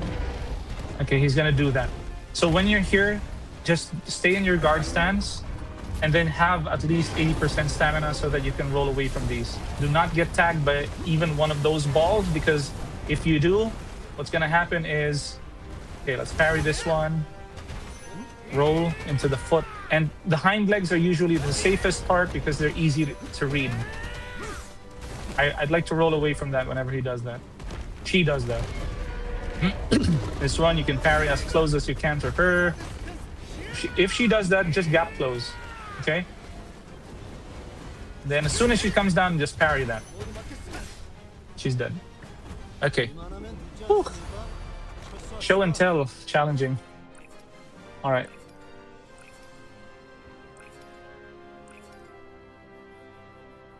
Okay. I think that's okay, right? We've done so far. I hope if there are more questions about her attack patterns, let's go exit for now. Let's take a break. Let's take a breather from her. Okay, so basically this video is going to become a resource later, and if anyone wants to know how Ursula behaves, So you can refer to this resource no matter where you're from: Korea, Taiwan, the West, Europe, doesn't matter. You can refer to this for boss patterns with regards to Ursula. And in September, hopefully, we'll have Nightmare runs up. Because October is, and I hope they don't change the release date for, what's her name again? Ryza. Ryza is scheduled to be released on October, along with the other heroes. And then we're going to have a field day trying to discuss those again and trying to do testing on those again. A few things that I'd like everyone to note is that probably Eileen, Tart, or Tarte, Tart, I think. Eileen, Tart, and Sion. I don't think I'll be able to do like runs on them simply because of how their kit. Well, Tart maybe, but I want to proceed as well to Nightmare runs already because September is pretty short. I know they're like 30 days in September, but I still have to like read the boss's moves, practice, try at least to master the boss, and it's going to take time to do all of that for each individual character. It would be okay for like if the game was a not a individual character based, or wait, how do I say this? Kind of like Elden Ring, where you just build a certain archetype of character: mage, assassin class, warrior, brawler, blah blah blah, and then just use that to like master the boss. Then again, there are different weapon archetypes there, so that also changes things. Here, every character has a unique timing. Like for example, Theresia, I like her design. I like her kit. If it were not for two things: one, when she is in Inquisitor mode, there's a ball of light which surrounds her, which makes attacks of the bosses hard to see. Ryza looks so cool. Really excited to test her. Yeah, she has a teleport mechanic, and I hope that there's more to it than just what they showed there in the dev stream. I hope that there's more to it than that. But what I'm really excited about is the character that was shown toward the end of the story. That's what's got me like really heated up, because she's a redhead. Yeah, Ryza. Are we talking about Ryza, or she looks very simple though? Who looks very simple? Or are we speaking about Silver? I hope I didn't spoil anything. Yeah, so yeah, but I'm not gonna say anything. Just for those who don't know the story yet, Ryza. Okay, she looks simple enough, but what would be nice if she has this whole teleport mechanic going on with her, and then she throws her spear to the ground and she can teleport to that. That would be cool. Instead of just like blinking all around the map with no really sense of direction. As a character, that would be disappointing design-wise. But I think these guys know what they're doing, because they designed at first on the onset, everybody was like, Alex is so-so, right? But then we find out that holy crap, he can dish out 2 to 3 million damage depending on who he's with. He can do that. He can nuke bosses depending on the RNG as well. So there's that. Hold on. I will get a glass of water, guys, because my throat is aching for some bacon. Where the water at? Okay, there it is.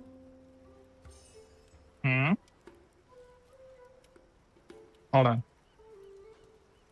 I gotta give myself and my wife some water. I'll be back in like a minute. Just a minute.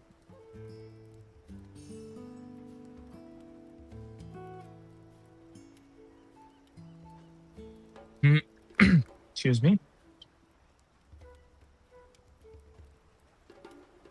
Here you go, Bob. How are you, son? You want water too? Hold on. Hello, Noble Fang. Hi there. Welcome, welcome. Any questions you might have for me? All right. So where were we? On the topic of, I think that pretty much covers it with Alex, right? Are you guys satisfied with that, or is there something I'm missing? You need to let me know now, or forever hold your peace.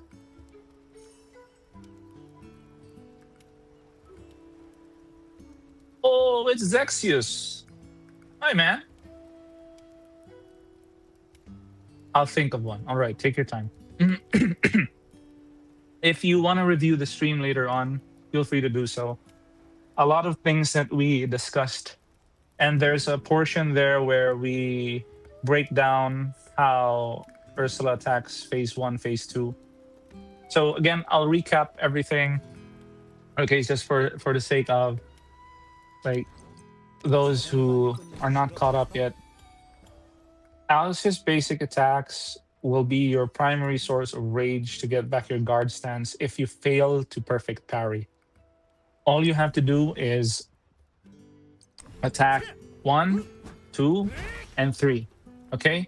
It doesn't count again. It doesn't count as 1, 2, 3, 4, 5, 6. It's not counted as that. Okay? It's a 3 attack sequence. 1, 2, 3. And that instantly gets back your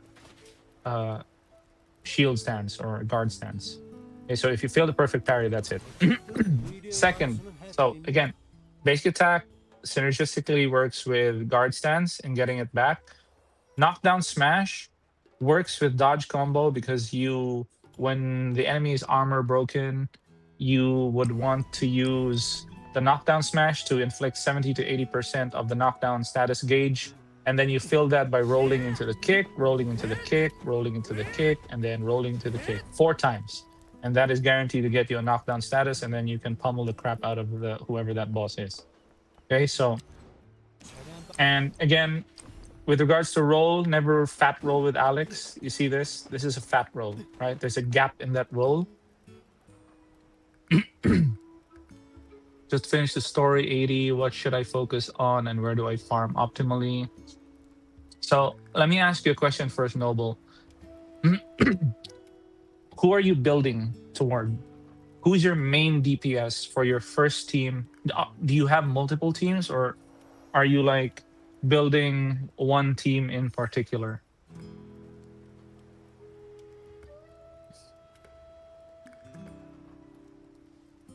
Because that changes the whole dynamic of what we're going to talk about here. What is it, son? Wait for me back there, okay? Currently, I'm using Theresia, Roxy, Loot. Okay, that's good. That's a good team composition. Theresia, and your main focus there is, I'm willing to bet it's Theresia, right? Because here's the thing. You have to, the way I do it at least, okay? I'm not saying that this is like, but I like Cerise and the Firefox girls, Kalien, okay? Dark Knight, game name, Dragon Sword, Awakening. Yes, Theresia main. Okay. So Theresia works great with Roxy, and Loot Stun could use a little bit of work, but I would still go for Kalien as a third instead of Loot. I know Loot has the heal, but if you play your cards right, you probably won't need that heal in the long term.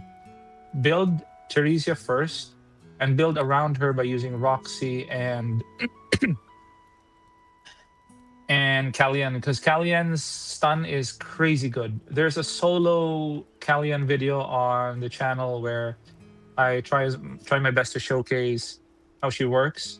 Okay, one thing you should know about Kalien in order to get her stun effectively done on a boss or an enemy is her foxes home in on the enemy, right? But their homing is like delayed. There's like a delay to their AI. So what you want to do is you wait for the foxes to like get onto the enemy, like really close. I saw some of your videos. Yeah. Okay. So like check out Kalien first.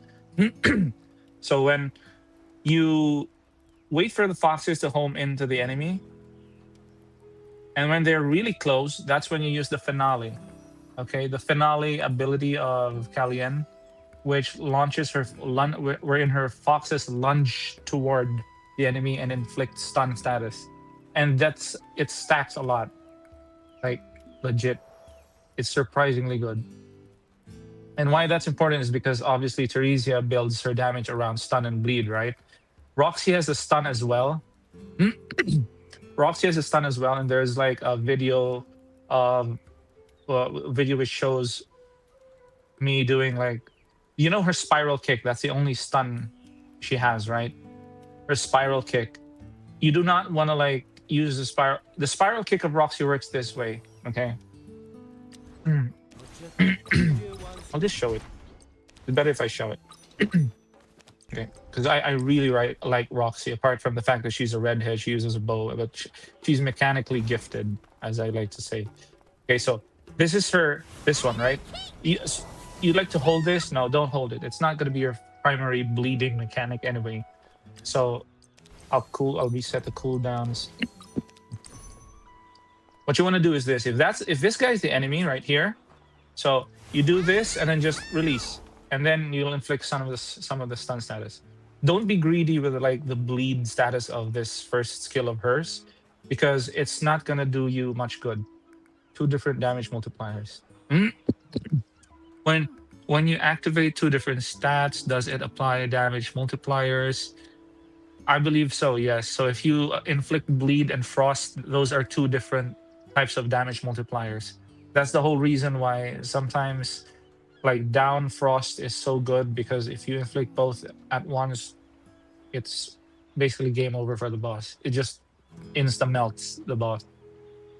Again, but don't take that with a grain of salt. Research it first, and don't quote me on that one too much, because it might be a different case. But based on what I've seen so far, based on observation, okay, so we all know that the first step in the scientific method is observation, and so I'm saying that based on observation, that's what I've seen. So yeah, 2 different damage multipliers. Yeah. Oh, sorry, going back, Noble Fang. Yeah, I always hold that down. Try to get rid of that habit, and the reason why is for like this Ursula run I'm gonna show you. Okay.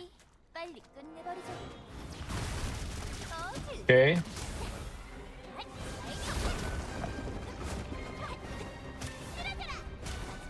I go here and then I just do this to inflict the stun status, see? Because if I get greedy, I might get hit by Ursula there. You see what I mean?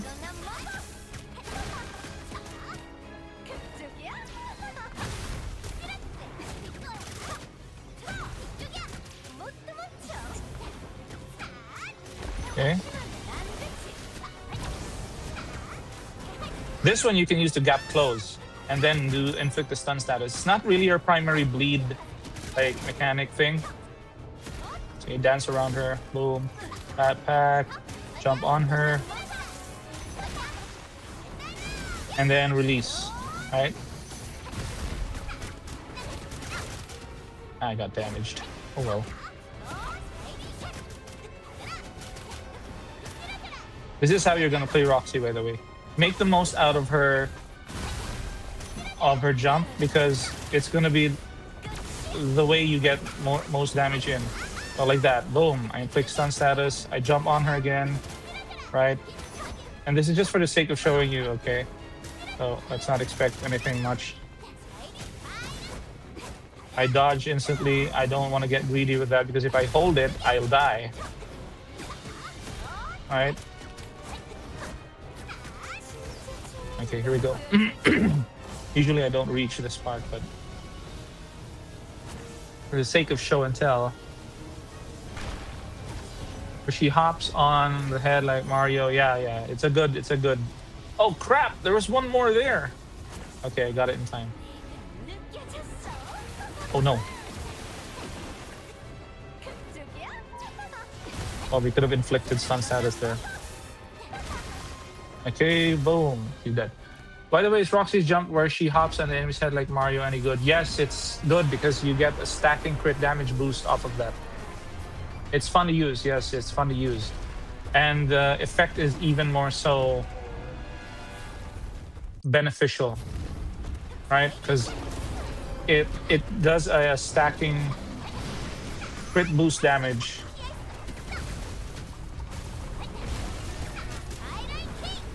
Like this one. I want to use this to position myself. Oh, and Roxy's dodge roll is so forgiving when it comes to iframes.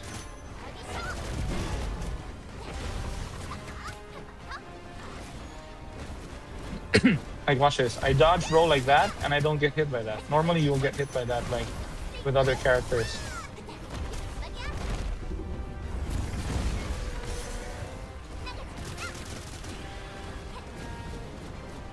I just dodge roll into that.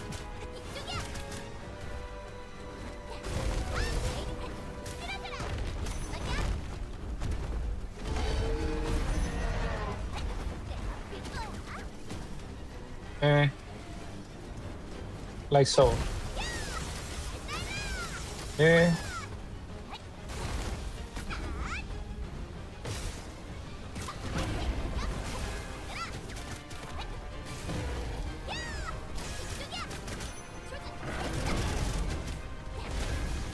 Boom. No, I was supposed to stomp on you. Okay. I mean...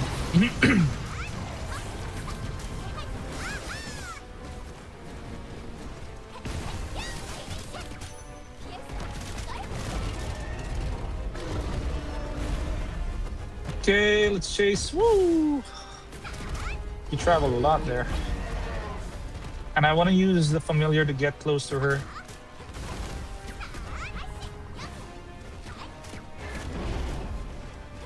This one, you can use that to, like... Okay, she's gonna go up in the air. Okay, with Roxy, you can do this. No, I died! Okay, just... Yeah, she's fun. Sorry about that. So just for the sake of showcase, yeah, that's the end of that. Again, yeah, that's from the mastery, right? Yes, yes, it is. I'll show you the... I mean, everybody can see this, but for the sake of, like, reviewing it again, there's no harm done. So there you go. It's the third one, right? Each time you do a plunge attack, which is her Mario jump, and it hits an enemy, you gain a stacking crit damage effect. After an aerial action, the cooldown of your forward jump is reduced, which is like this one. No. Like this, and then this one. That's the forward jump. Boom, boom, like that. Boom, boom, like that. Okay. The only times that you will get punished, like what happened a while ago to me, was I got greedy with that ball. Yeah. So you might want to be conservative when it comes to your first few runs with the character. For example, Roxy. It took me a while to get the timings of Roxy and it took me a while to determine which attack destroys the ball. And it's not her, because you usually bows, right? You'd think that, oh, the arrows are the ones that'll destroy whatever its obstacle is there, but that's not the case with Roxy. It's her, this one. And this is often overlooked, by the way. People don't use this enough, I believe. This is such a good bleed move. This one inflicts bleed. And this is her, like Alex, this is her dash roll. Or roll attack. Sorry. Dash attack? Dash attack, yeah. That's her dash attack. And this, you have to use this. Not only is it a good bleed stacker, or, it stacks bleed really well, but it's also a good gap closer in some cases. But what I really want to use as a gap closer is this one. Yeah, because it gives you super armor, and then it gives you stun at the end. So yeah, that's it. Hey, you're welcome, Noble Fang. You're welcome. You use the roll attack? You mean like that?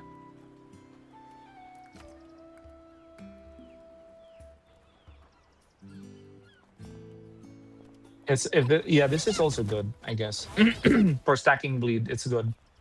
Yeah, it's good, but there are some cases where you'd like to use this one because this one consumes a lot of stamina. I don't know if you noticed, but look at that. There's 3 of those and you're at 50% stamina. You want to use this sparingly. You want to use this move sparingly. Okay, especially if you like want to practice Roxy alone. With a team, it's no problem, right? You can just spam that, switch to another person, and then call it a day. But if you use her alone, I use this sparingly because it drains so much stamina. It's kind of like Othello, where you have to like dash. Othello used alone is a nightmare for like stamina management. How do I? Okay. So I'll tell you why, because you have to do this and then you have to do that and do this and do that. And basically at the third attack, you're almost at 50% stamina, right?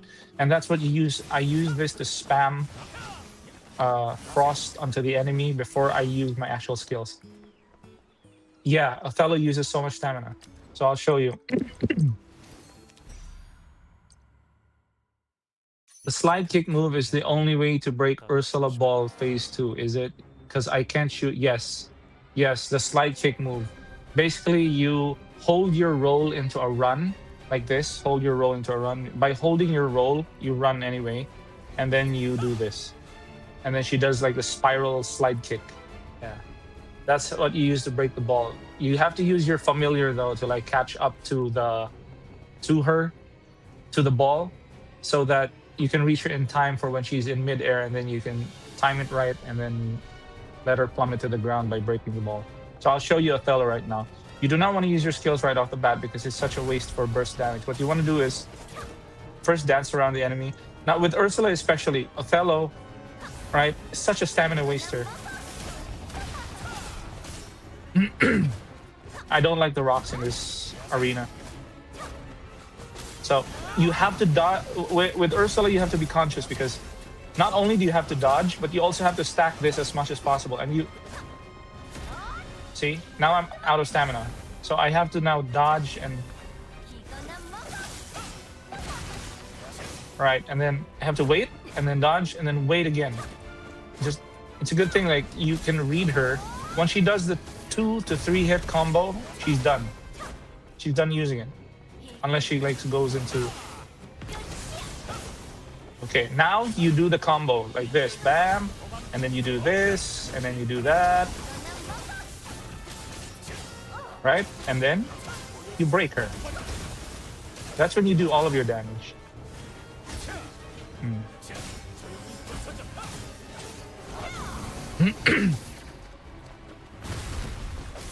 With Frost, it's gonna be challenging. Dodge instantly.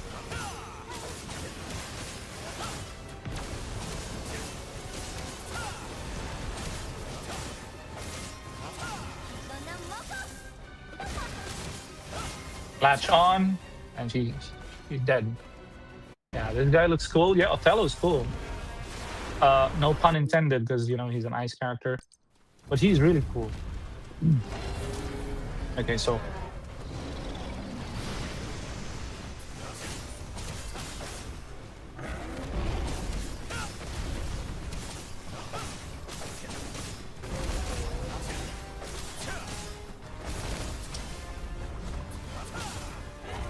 okay, so she's gonna go there again.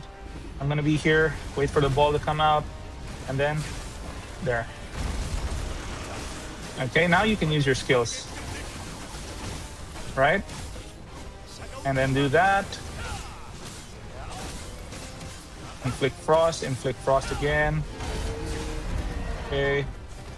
Use your familiar to catch up. Hopefully she does the... Oh, she does the thing. She's dead. He's dead. Okay. Yeah, Othello is also fun. Once you get... The only thing that I didn't enjoy with Othello in the first part of my learning curve for Ursula was whenever you stack the frost on Ursula, it's going to be challenging to read when she does an attack, because then everything is slow motion. And I'm used to like things happening quickly. And I was like, oh, what is this? Why are things moving so slow? and then I get hit a lot. But then when I got used to it, I was like, oh, okay. So this is how Keanu Reeves felt like in the Matrix. Okay, going back, Noble Fang focused on the story so far. Good story, good story. I hope they add more to it. Of course, there are some fillers, but the main story so far has some grit, has some meat to it. I didn't try most of the characters yet. It's take your time with them. It's again, I've mentioned this in the previous stream. It's a marathon, not a sprint. I liked it. Yeah, me too, man. You and I both. Zexus, did I answer your question? The slide kick move, the only way to break Ursula's ball in phase 2? I answered that, right? Was I able to? Because if I didn't, then yes. The answer is yes.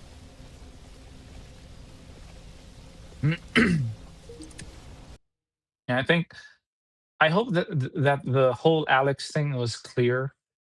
So just review it as we go. I'm gonna spend the rest of what remains now, maybe doing some like answering some questions with specific characters. Right. Charlotte. Oh man. Charlotte has everything going for her.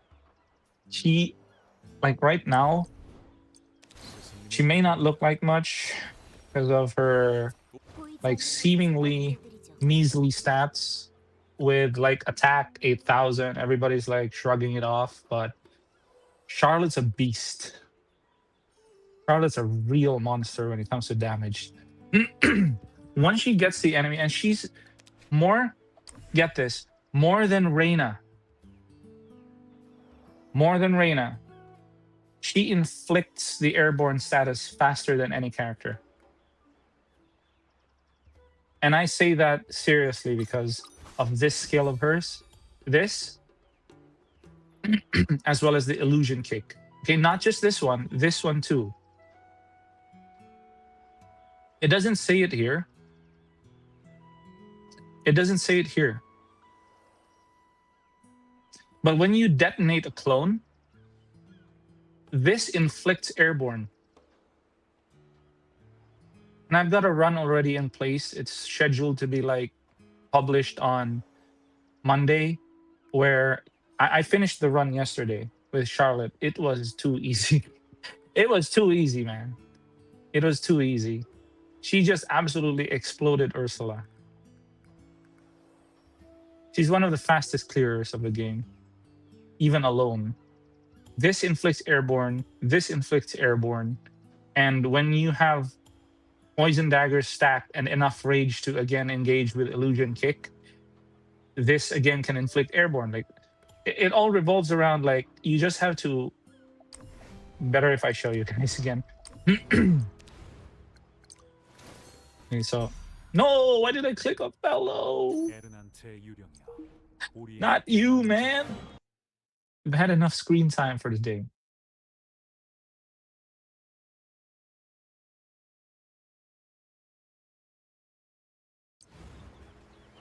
Okay, so solo mode. But Charlotte really requires a lot of patience. She requires patience. So I like to do this, and when... Oh, nice.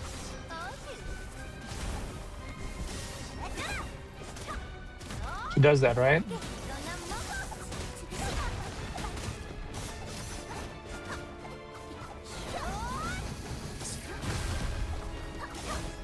Dodge.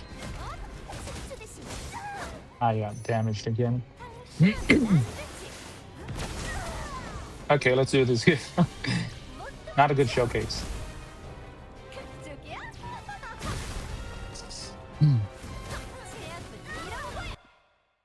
Walk in. Here we go. Okay, boom. See that? It inflicts airborne on her.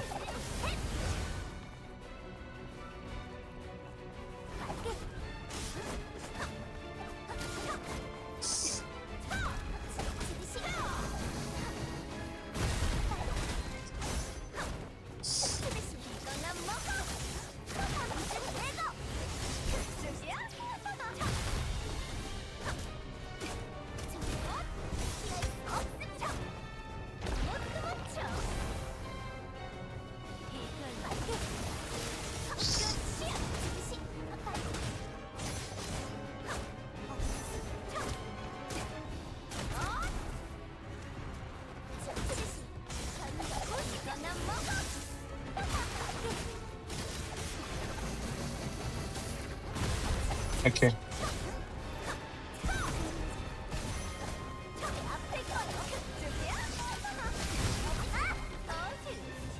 Yeah, maybe I'm not showing it properly now, but she's really capable of bursting Ursula.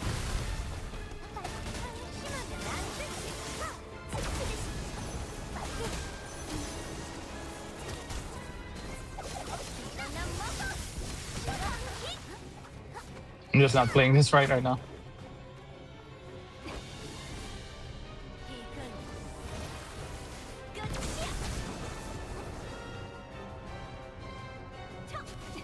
Yeah, I'm not playing aggressively enough.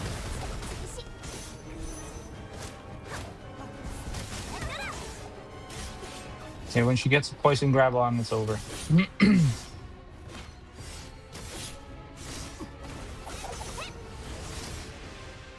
She's really Charlotte's attacks are fast and easy to spam, and it makes me can't stop spamming an attack and gets hit. Yeah, yeah. Study zero hit run, definitely.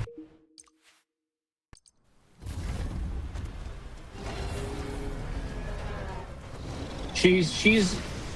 I agree with you. Actually, it makes you want to spam her attacks, but the only attacks that matter actually with not Ursula, with Charlotte are the when you jump or when you dash, right? When you dash and then she does this and she coats her blade with poison. That's what you really want to inflict on the enemy. Ooh, that was unexpected. Like this, I go into that and then I just do the like ground attacks. Like this.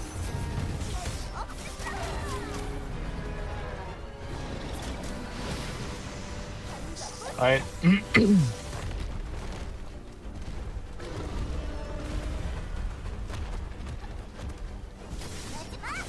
See, instantly she can inflict airborne easily.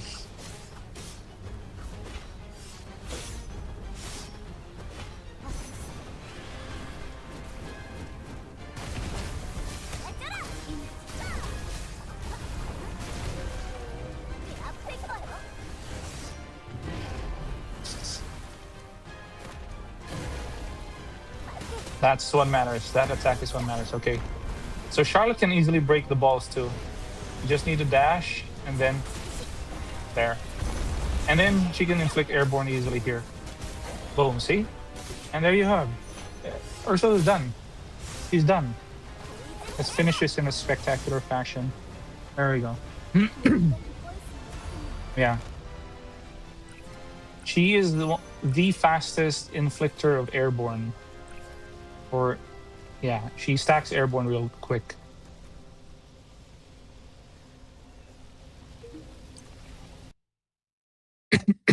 Excuse me.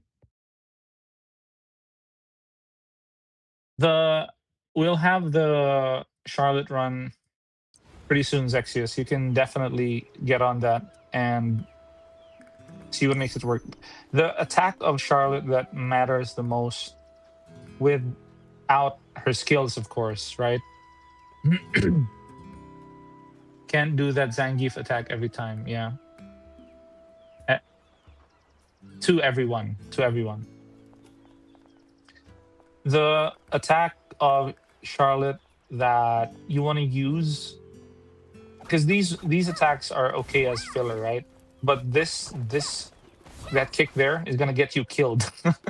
That kick right here is like Theresia.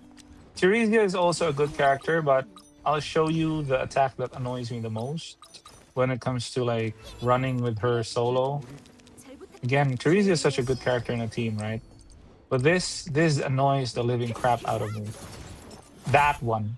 That last one. 1, 2, 3, 4. When you're in that move, you can't get out of that. You can't dodge that. Watch this. You can dodge before it, but when you're in it, you can't dodge it. And it puts you in an animation where you're basically asking to be punished. Another thing is when she does this, boom, and she enters Inquisitor mode, that one. See how I can't even see the guy behind that, right? See that?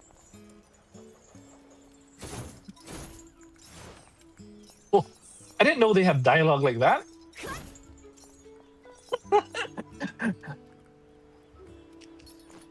They have dialogue. I got killed by that many times. You and I both. Why are you doing this? Okay, so it's just repetitive dialogue. Oh no, it's not. Okay. Oh yeah, it is. It's just repetitive dialogue. Okay. Maybe it's not. It's yeah. You know, I'd like to, because I believe even with the effects turned down, this is still. Look at that. There, you cannot see. You could barely see. This was one of the things I struggled with Kalyan as well, because of so many foxes on the field, I could barely see Ursula behind all of them. And the moment I saw Ursula was when she was already face to face with me, so I could I should just rely on instinct. Zexius, by the way, for her, Theresia, have you done all the title that belongs to her yet? The 30 Yeah, I did. I did. When I saw that, I said to myself that, how do you do that? And then I just did it. I can't stay in that mode for 30 seconds. Go to the goblins, remove all your gear. It would be good if you started Theresia with, you leveled up her skills. You leveled up her skills first when she was a lower level. Teresa's tornado is a nightmare to see anything. Yeah, true, true. Oh my goodness, there are so many characters here that are fun, but like the amount of, it would be nice. It would be nice if they just put a silhouette on the boss or the enemy, whereby you could still see it behind the skill, right? Because we have silhouettes for characters when they are behind bosses, but we don't have silhouettes for bosses when they're behind a character's skill. The series' tornado, it is an absolute nightmare. The moment you activate it, yeah, big boy damage. But then if it's a boss is like as fast as perhaps Ursula or maybe even like the worm in nightmare mode. Eesh. Yeah, I agree. So some characters need like visual tuning, but I doubt that they're gonna do that at this point. Maybe with enough community feedback. Because when you do this, when you dash in Inquisitor mode, right? Or when you dash in Heretic Judgment mode. So going back, I want to address what you said, Zexius. The 30 seconds in Heretic mode, or Heretic Judgment mode. I think we can do that. Because I tried to understand when I was doing it at first. Heretic Judgment mode is tied behind this one, Consecration. So when you do mode switch, because this is her stun, Divine Arc, Holy Rise. Yeah, okay, so yeah, so Heretic Judgment mode. Is it not the ball? Let's see. Mode switch. Heaven's Flick. Reminds me of Heaven's Feel. Celestial Dive. Swings a flail upward and spins. I just don't play her a lot as well. Theresia, so I don't know her that well, as you said. Can see crap. Yeah. Why not just make it so okay. Why not just make it so that instead of a bubble, just change her color palette or something? Yeah, it could be, but it really needs. I agree with that. Like, it needs to be visually tuned so that we could see behind this one. Because if this is okay, rather, right? I like her combo in this. See that? There is no, and you can dodge out of it quickly too, but when she returns back to normal mode, she has that aerial combo as well. Okay, so it's well and good when she's, and this one as well. So her stun, I don't think it needs fixing. I think it needs just perfect timing, especially when you're in Heretic Judgment mode when she does like 2 jumps with a stun, right? So team, Othello, switch back to Teresia to reset the cooldowns. So when you do this, obviously a normal attack, bam bam, she jumps into the air. That's so annoying, the last part. Why don't they just change the attack sequence? Right? So that instead of going into the air and locking you into an animation that'll basically kill you on landing, because the enemy will attack you in that split second, right? Why not just change it to something else? That's just cherry picking. I don't think many people have a problem with that because it's a team game. And then if you do this, and then you do stun 1, 2, and then 3, she jumps twice. It inflicts more stun. Obviously, there needs to be weight to the attack. I don't have a problem with that. You just need to time that properly. And I think that's it. Those are my gripes with Teresia, but overall, she's a really fun character. Mm-hmm. You want new healthy chips? Okay. Okay, so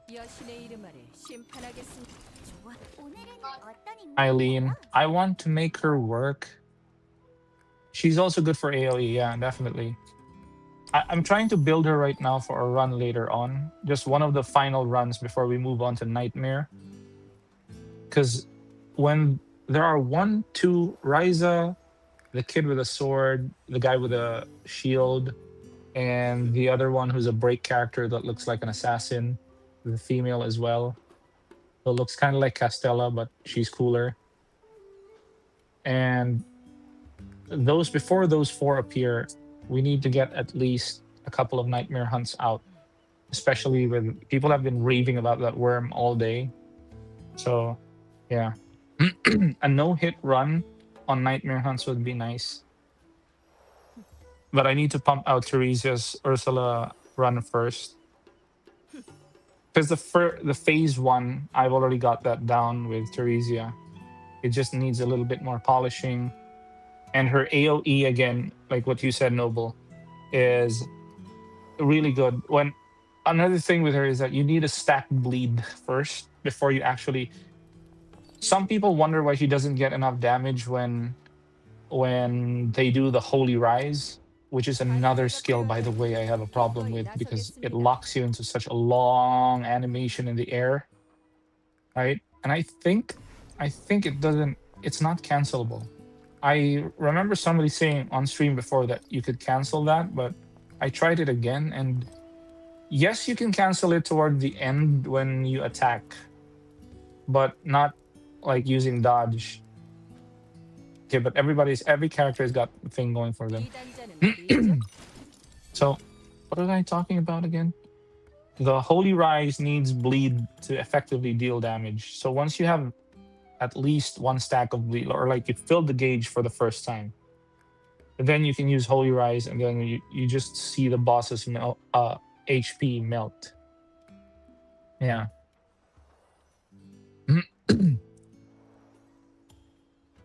And then, oh yeah, like that, yeah. So Divine Arc. Yeah, this one is quickly close in on a target strike with series of spins. You can chain switch. It's not really a cancel, but it works. Could you elaborate on that one? In chain switch, what do you mean by that? Chain switch. Oh, chain switch. Not for solo though. Yeah. That's true. But I'll make her work, guys. Don't worry. I liked her. I did a shorts on her where I did like a perfect run on P1 Ursula. Sigil chain switch. She's a cool character. Even her default costume or skin is really nice. Yeah. That one needs to go, in my opinion. It's just... She's already a very how do I describe this? I think flashy is the only way to describe it for now. She already has. I'm struggling to find the term. She already has that flair to her, but this needs to be removed. Boom, bam. Yeah, it's more like, what if they just turn it into like a wide swing with a wind up, you know, that still has depth to the attack. I don't have a problem with this one.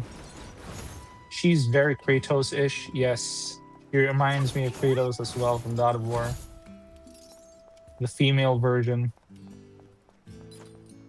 So you do this, boom, and you dash once, and then you attack. And then when you end the attack, boom, you dash again. And you attack again. And then you dash again, and you attack again. Right? And then hopefully your consecration will be back up, Zexius, and then you use consecration again, and then you repeat the whole thing. But then what you want to do really, Zexius, is for your achievement is you just keep spamming whatever skills you see on the screen until like you get consecration back up. So if you use consecration, if you use the skill, you start with this, and then you use consecration, oftentimes her stun will be back up again. So you use the first, let me just reset cooldowns. Yeah, a training area for like skills and such would be really useful for this game. Because a lot of people want to know how to use a character, but you can't offer a guide like that with just showing and telling like this, having to change every now and then. I guess she has very nice positioning dynamics, but very clunky as well. Yeah. When you're in consecration mode or when you're in heretic judgment mode like this, and then you dash, when you do that, like this, you will often overshoot. Right? So I'm very careful when I use this. So again, going back. Othello, and then Theresia. So what I like to start off with usually in boss fight is I do this, and then do that, and then I do this. And see that? The stun is back up. The stun is back up. Right? So when you have the stun back up, you can do that again, bam, and then just keep attacking, or delay the last stun, and then just keep attacking until consecration is almost up, and then use the stun finally, and then consecration again, and then have the stun back up again. And then you just repeat the same process until, you know, and remove her equipment, and maybe do it on a world boss. I think you'll get that effect on a world boss, Zexius.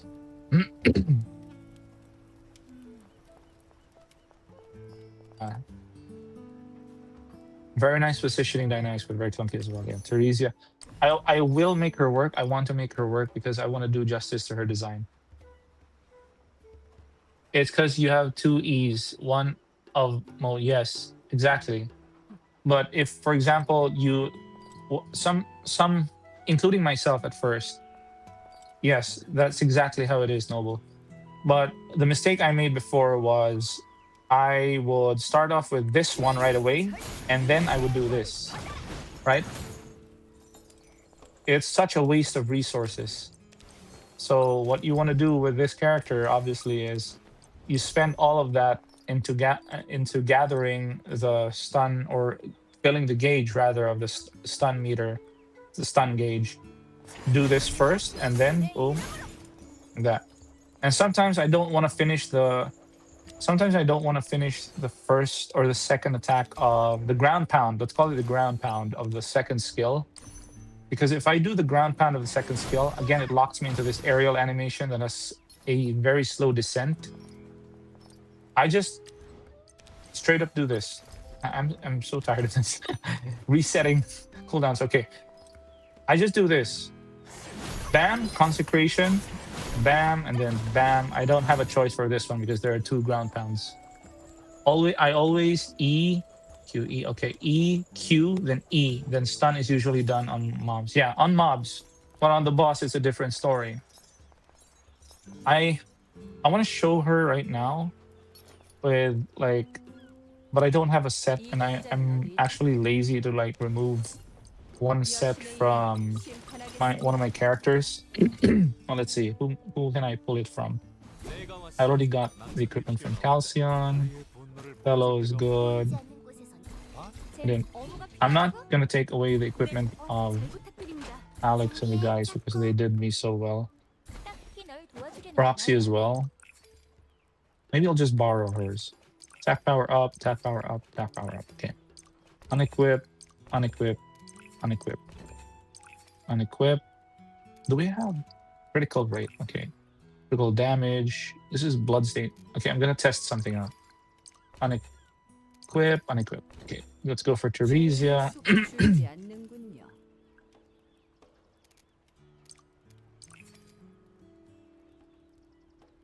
I know there's like the unequip all button, but you know, I like to click my buttons. Earth Shatter Helmet. Is this it? Oh yeah, this is the one. Chest. Attack power up. This one. There's gotta be like, I have a crit damage one, right? Where'd that go? Where are they? Oh, there it is. But if I do this,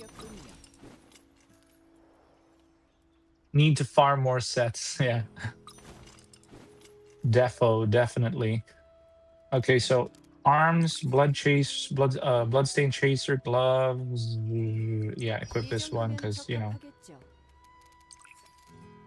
If I do this, if I do X and I get Y, crit damage. No, we need, because we have crit damage already on the. Okay, so she easily reaches 100 crit. I don't need 100 crit. 161 crit. Okay, remove that a one, and we still have 121 crit. How I just wish. Hey yo! Sup, Monj? Monja. By the way, what is the black person in the top of the left? What's this? By the way, what is the black person in the top left of the screen? Black person, top left of the screen. I'm good, I'm good. How about you? Hope you're well. We've been reviewing Alex for the most part early.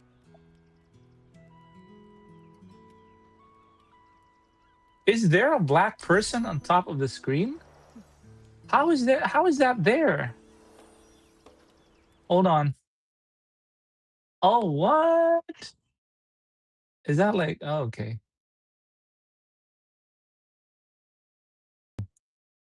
Oh, what? Oh, that's because, okay. I think it's one of the overlays for OBS. I don't know how that got there, but it's gone now, right? Yeah, it's an overlay.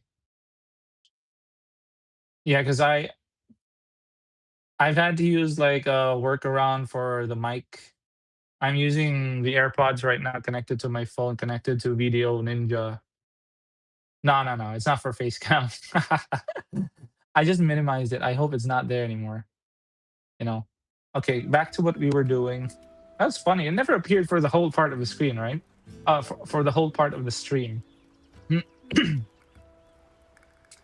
Yeah, I did. By the way, Monj, I'm doing great. How are you? We were discussing Alex a while ago, and we're moving on to other characters now, just discussing what points of improvement there are, you know.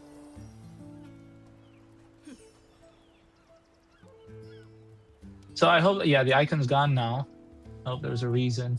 I thought there was a reason. Gone, good. Okay, for me, it's always there since I joined.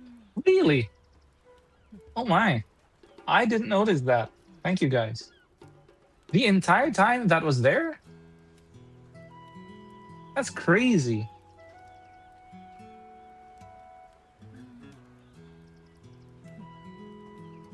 I'm gonna have to review that later. Okay. So we were crafting. I gotta see that later. Oh yeah, it was for the entire time. Oh my goodness. Oh my goodness. I wasn't even paying attention to it until you, yeah. Yeah. Oh my goodness. I did not see that there. Yeah, I guess it's some stream bloopers or something. I gotta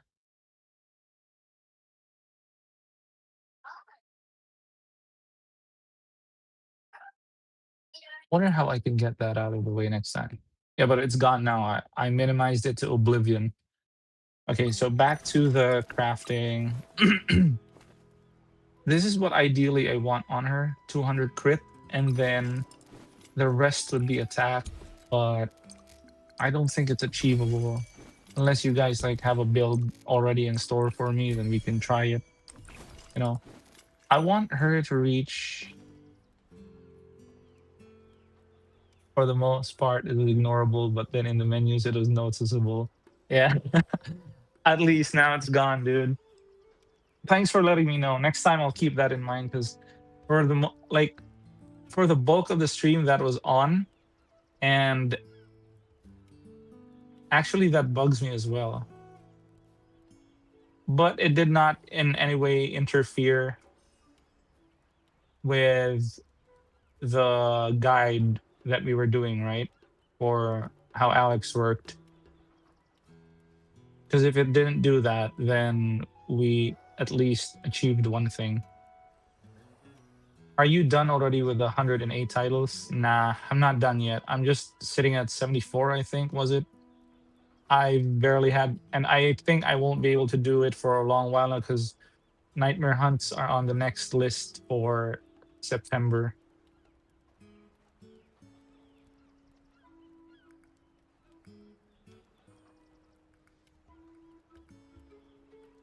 Okay, it didn't interfere for you.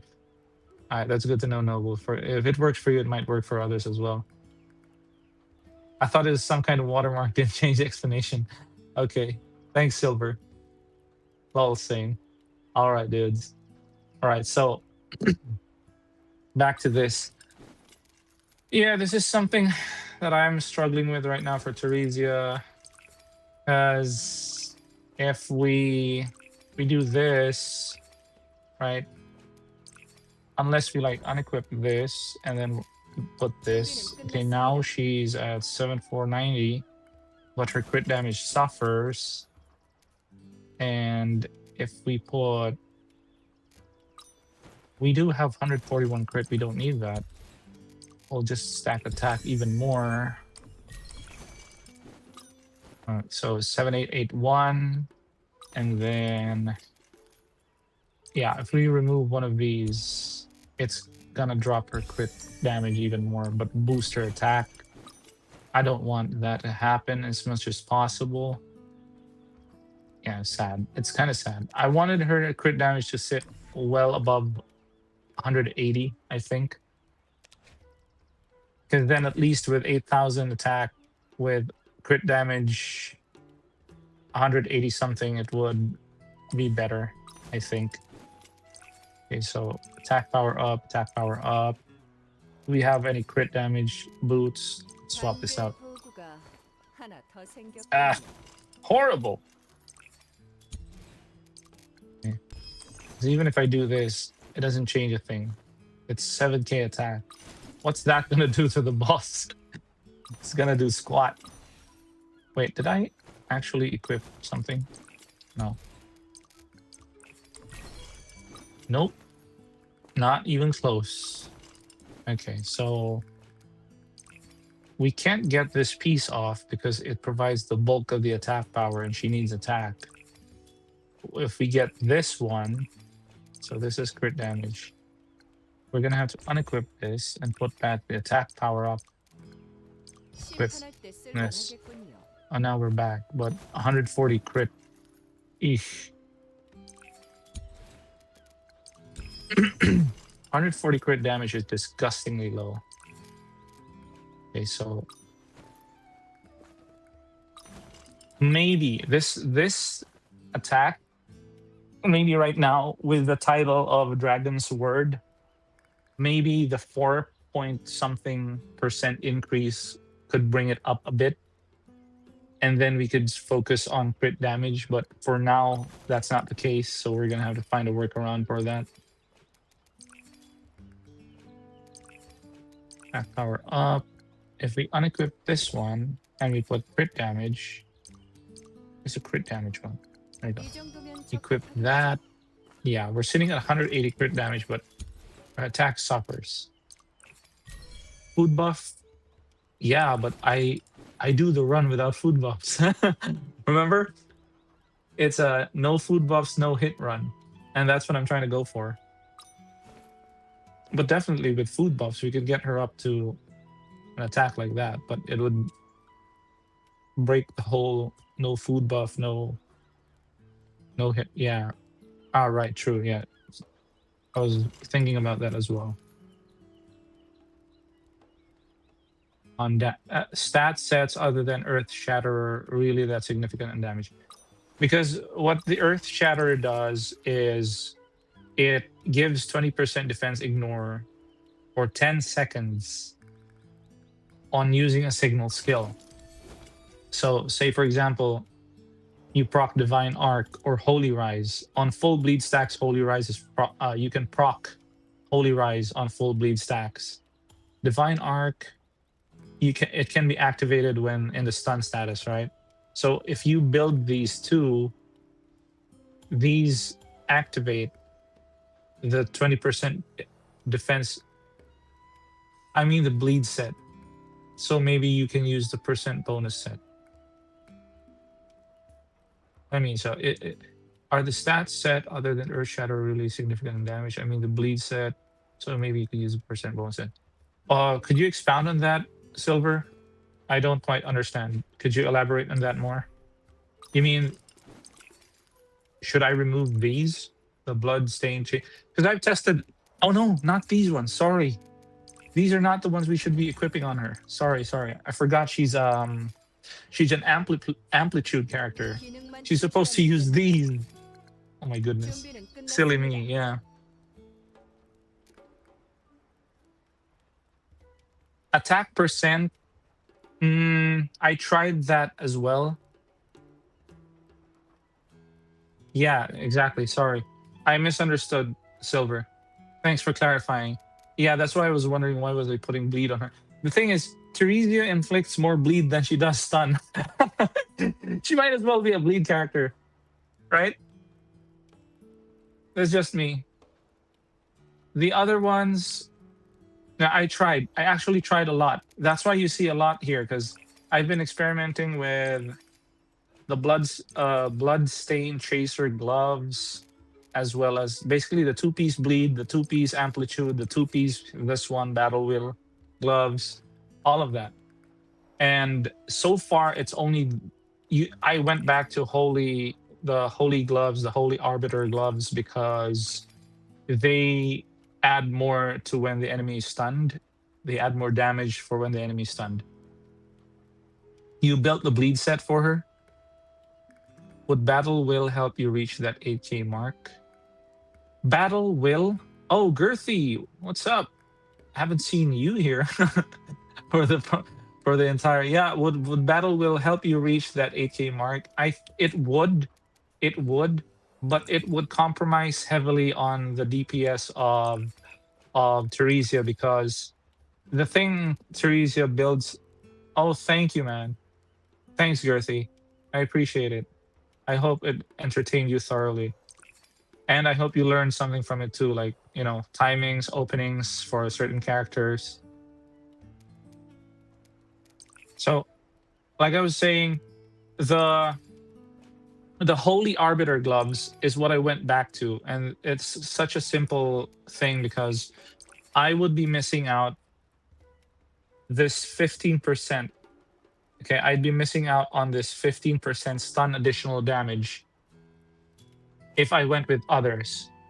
The bleed is okay, I guess, but for some reason, right? For some reason, this is more powerful. And that's just because of testing. I can't say for numbers wise. If somebody out there has the answer to this, I'd like to try out a set for Theresia and make it work. if somebody can get the word out there, maybe they could find a set for Teresia that deals the absolute maximum amount of damage, and I can showcase her finally with that set. But until then, it's just gonna be this one, right? Because I've tested this one. I went Bloodstained Chaser boots. I went for Battle Will as well. Yes, Battle Will again to answer. Who was that who said that? Girthy. Yeah, to answer you, Girthy, your question. Like it does help with attack. Like, but I'd be missing 6% attack. Does not even like hold a candle to 15% additional damage when the enemy is stunned. So we just got to get that attack up somehow. I feel like because the devs were thinking, oh, you know, Teresia is like, because here's the thing, right? The way I see it is, for a character to effectively work in a team, they have to be good individually. They have to have something that works for them individually. They have to be able to deal a lot of damage by themselves, so that way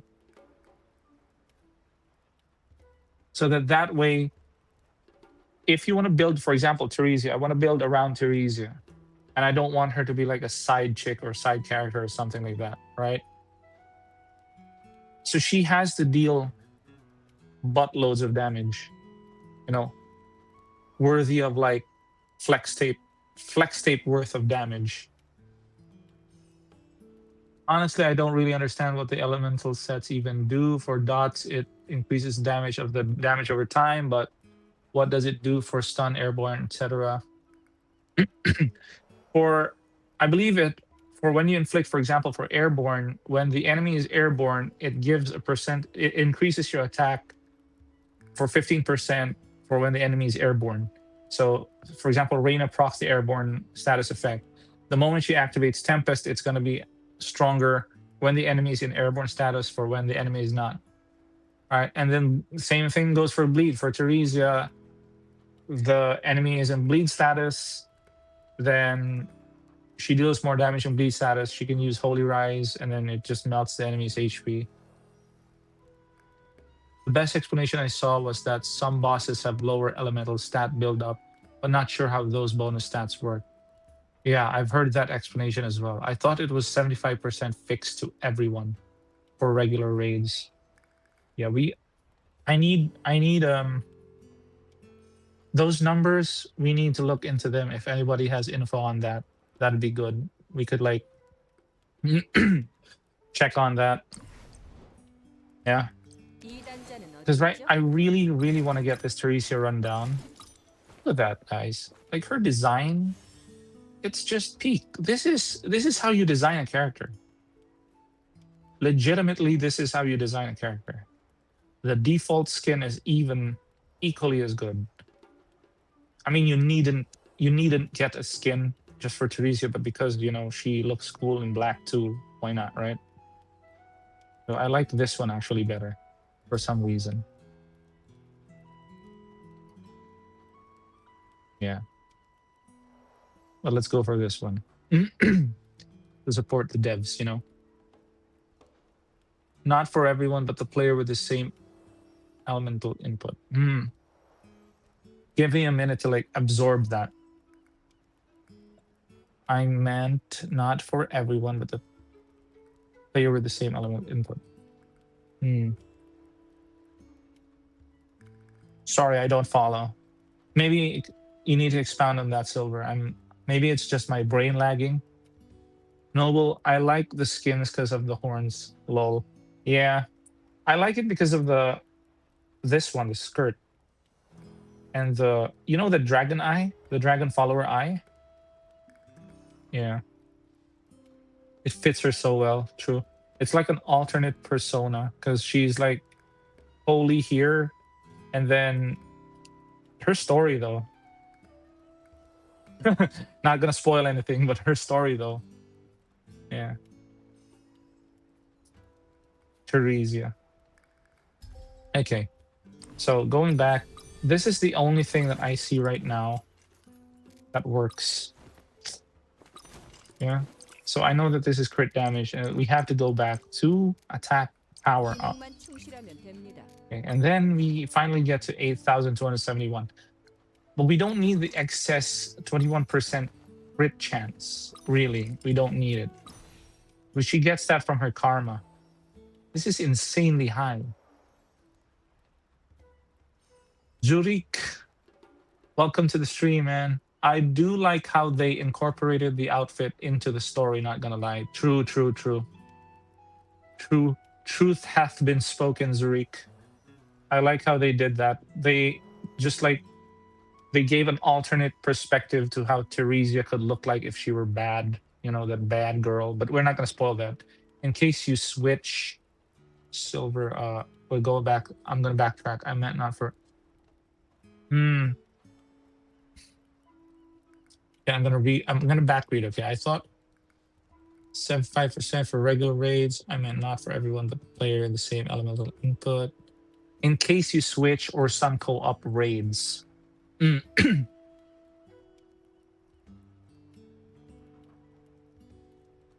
The best explanation I saw: some bosses have lower element stat buildup. What is it?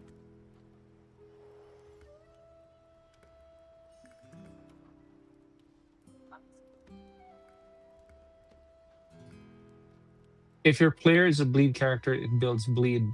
If you apply the bleed stack, your loot, for example, will not get bonus damage from the bleed stack because he doesn't have bleeding damage sources. Yeah, that's exactly it. Because he doesn't deal bleed damage. Oh no, he does. No, it's regardless of whether he does bleed damage, I think. So if the enemy, for example, has bleed stacks on him, and you know the oh wait, maybe I'm reading this wrong. Hold on. Let me just collect myself. Yeah, I know. Hold on. Sorry, it's my wife. That's the explanation I got. I'm gonna reread this, okay? If your player is a bleed character, or if your hero is a bleed character, it builds bleed. If you apply the bleed stack, your loot will not get bonus damage from the bleed stack because he doesn't have bleed damage sources. Oh yeah, I think it makes sense now. Yes, because he's not the primary dealer of bleed damage for the team. For team building, yes. Whereas if you build a stun exclusive team, they get the benefit of stun damage because they deal stun element. Yeah? Am I reading that right?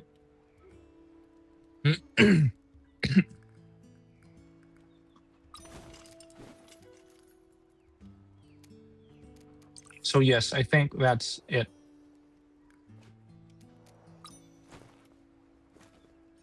$146 crit damage. Man, can't we get that higher? Hound 13? Come on, guys. Sorry, there's a mosquito in front of me.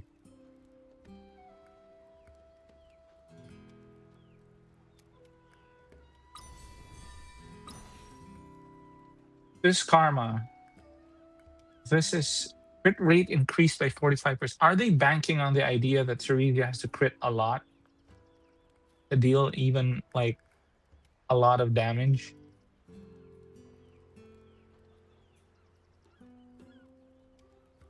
I think attack counts separately because the character may have or has many different stats. So what you're saying is I should try to switch this for Battle Will? Again? Maybe it could work. You could like...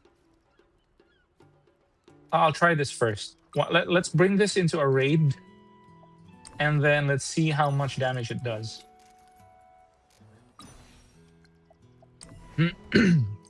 Not really. Okay. Sorry, I misread what you were trying to mean. Let's bring this first into a raid. Let's do... I think practical testing is warranted for this.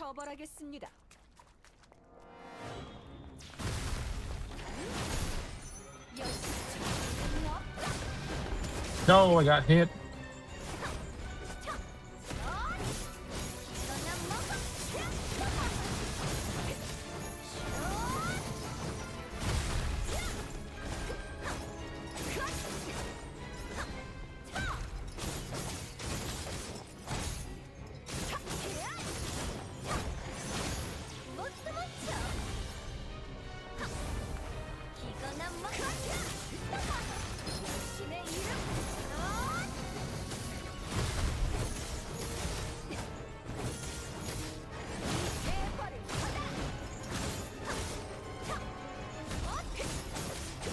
Okay. It's not gonna happen just yet, guys. Oh crap! I keep failing to like. Sometimes I can't read that.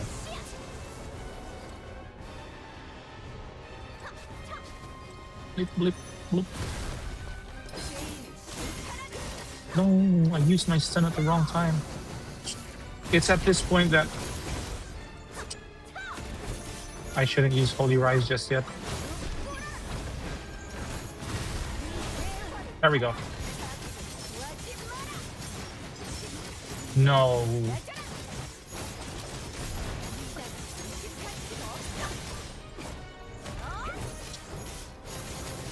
Yeah. Yeah, because that's my gauge for if a character is able to finish the Ursula. She doesn't reach her ultimate move in her P1 phase 1.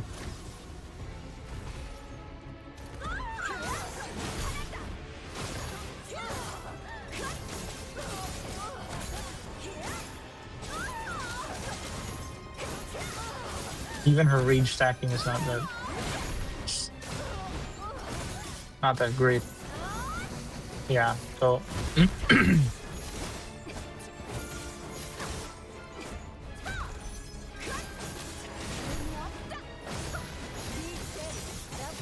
I mean with this one, yeah, I guess.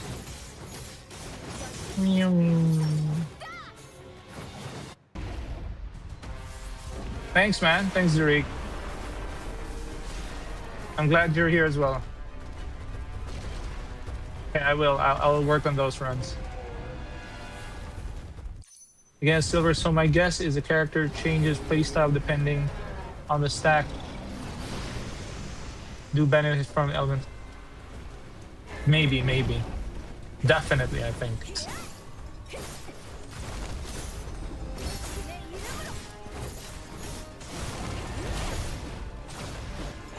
Oh crap, I want to try this out. Come on.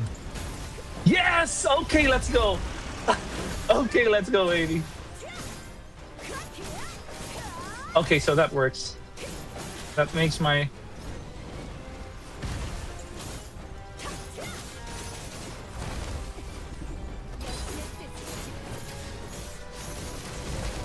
No! That's one more thing I need to like work on. Her dodge during her Heretic Judgment mode changes iframes. It changes iframes.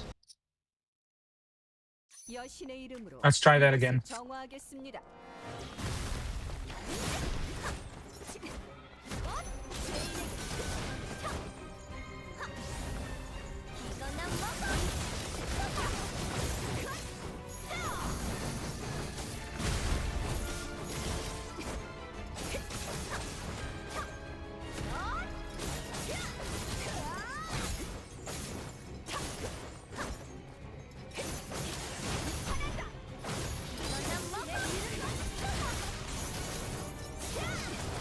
I'm gonna lock in first, guys, okay?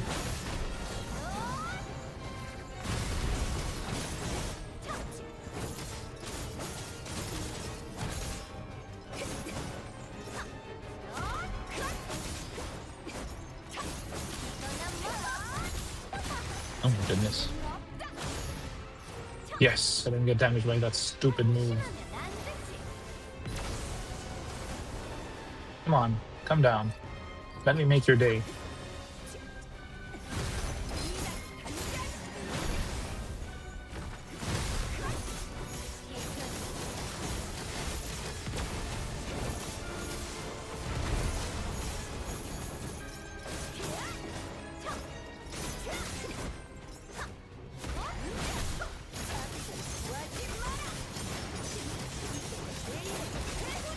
Holy crap, I capped that damage. Yeah, it just needs a little bit more oomph to it. But Theresia is there, definitely there in that S tier fun character list.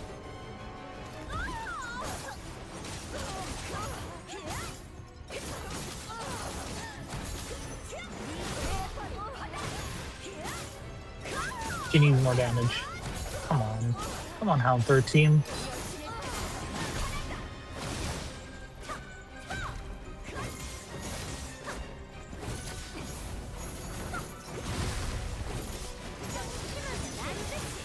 No, no, no, no, no. My mistake.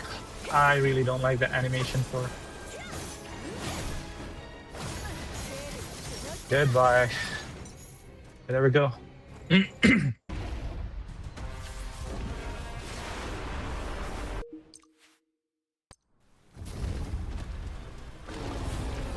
All right, here we go. Start with the beam. No? Okay. That's fine too.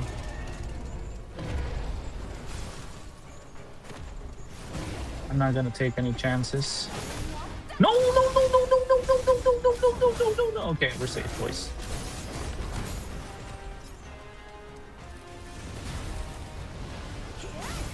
Yo, okay, let's go. Man, the rage needs to build up more. No! I was too late.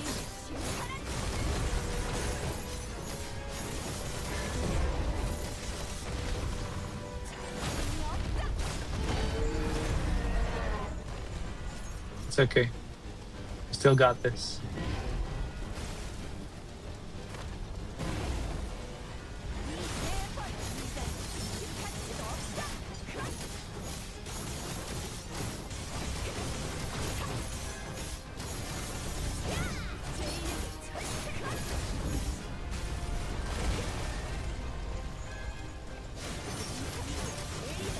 Oh no. See what I mean? That holy arc puts us in such a bad position.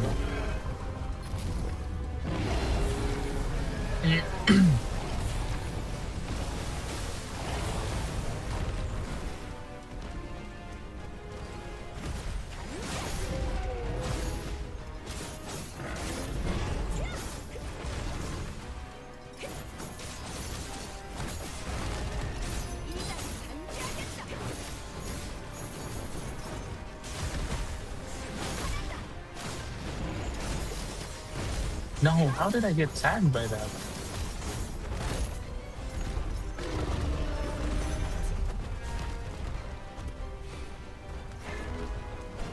Okay, here we go.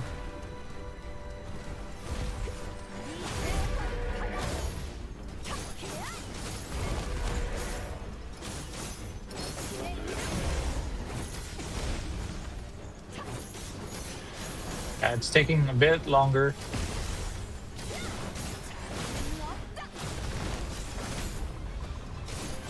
I gotta dodge that next time.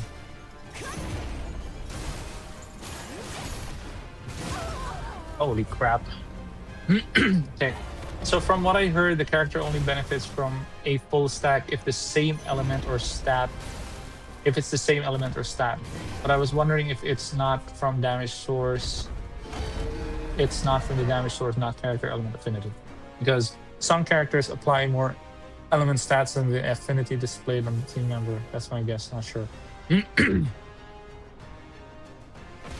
I think your theory checks out. Yeah, I think it checks out. Character only benefits from a full stack if the same element, if it's the same elemental stack.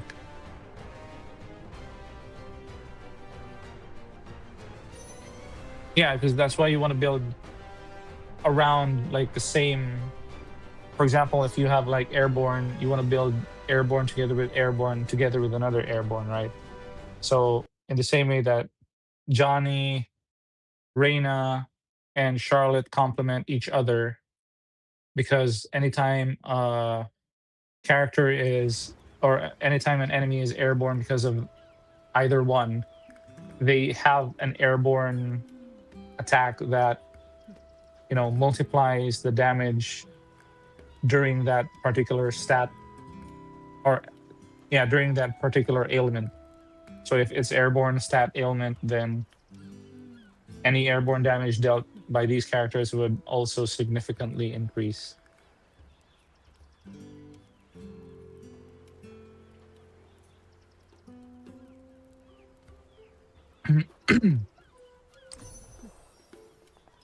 My throat's a bit dry.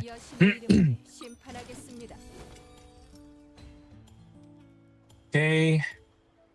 So as we could see, I'll go back to that in a bit. Okay, Silver.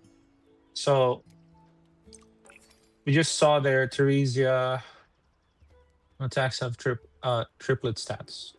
Some attacks have triple stat effects, so not sure they also benefit from the other stats that was not on the character affinity.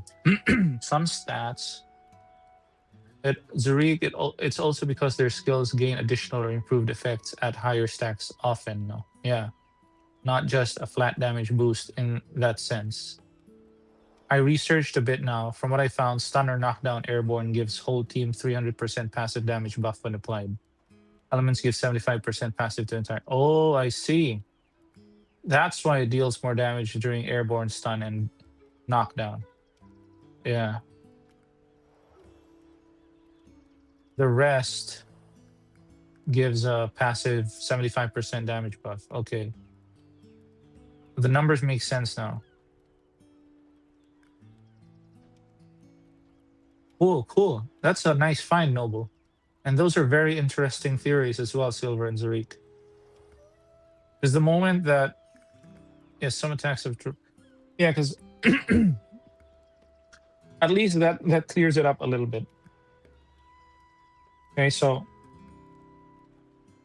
then additionally, there is an effect per status. Stun amplifies other stun attacks more. In the same way that other stats, for example, airborne amplifies other airborne attacks more. Is that right? I think that should be it, right?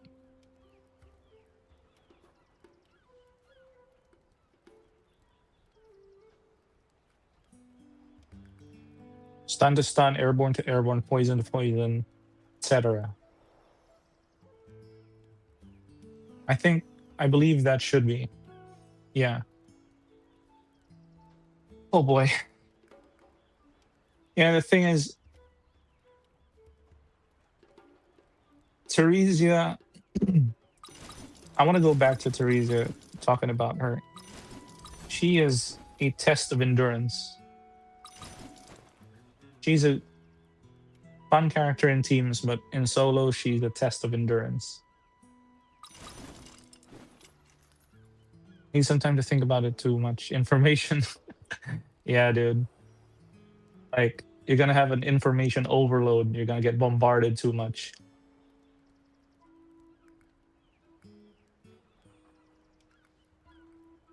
But I think that's the thing, because if you have anything, we saw a while ago when the enemy was in a stun status, when Theresia stunned the enemy, or when she stunned Ursula, she dealt more damage with her Holy Rise, despite the fact that there were no bleed stacks on her, or despite the fact that the bleed stacks were not full. Although it would have been more if the bleed stacks had been capped or full, right?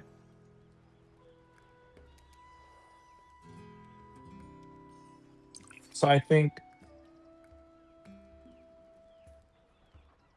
Noble, but if it has both stun and bleed when you attack, with the stun attack is 300 plus 75% plus stun amplifier. Exactly. I want to bring that up more. I think the solution would be, we could do this instead of crit rate, right? Because the armor sets of Theresia have crit rate 3%, 5%, 4%. We have here 3.6 again. So basically these three have the same values. 3.6, 3.68. Excuse me. And these ones have different independent crit values because they have different stat modifiers. So this has 5.26 and this has 4.73. What if we change those? And hear me out. For either her element, stun, attack increase, or bleed. What do you think? Just to get this damage up. Because this is enough, but we don't have enough of this. Crit damage. We don't need an excess crit rate. We need to deal more damage per attack to melt the boss. But there's a status effect where it no, there's a substat rather. Sorry. There's a substat where it adds more damage to both, but I think the specialized damage is better. But the substat increases all elemental stats, I think. But it's measly. I don't think it's a. I think it's a negligible amount. I think it's better if we go for the for the stun damage increase. So I guess it depends on the attack because her burst is bleed. Her basics and E are stun. I think it's a flat damage bonus. Yeah, it's a flat damage bonus, but it's more damage than. So to increase that burst damage, bleed is better.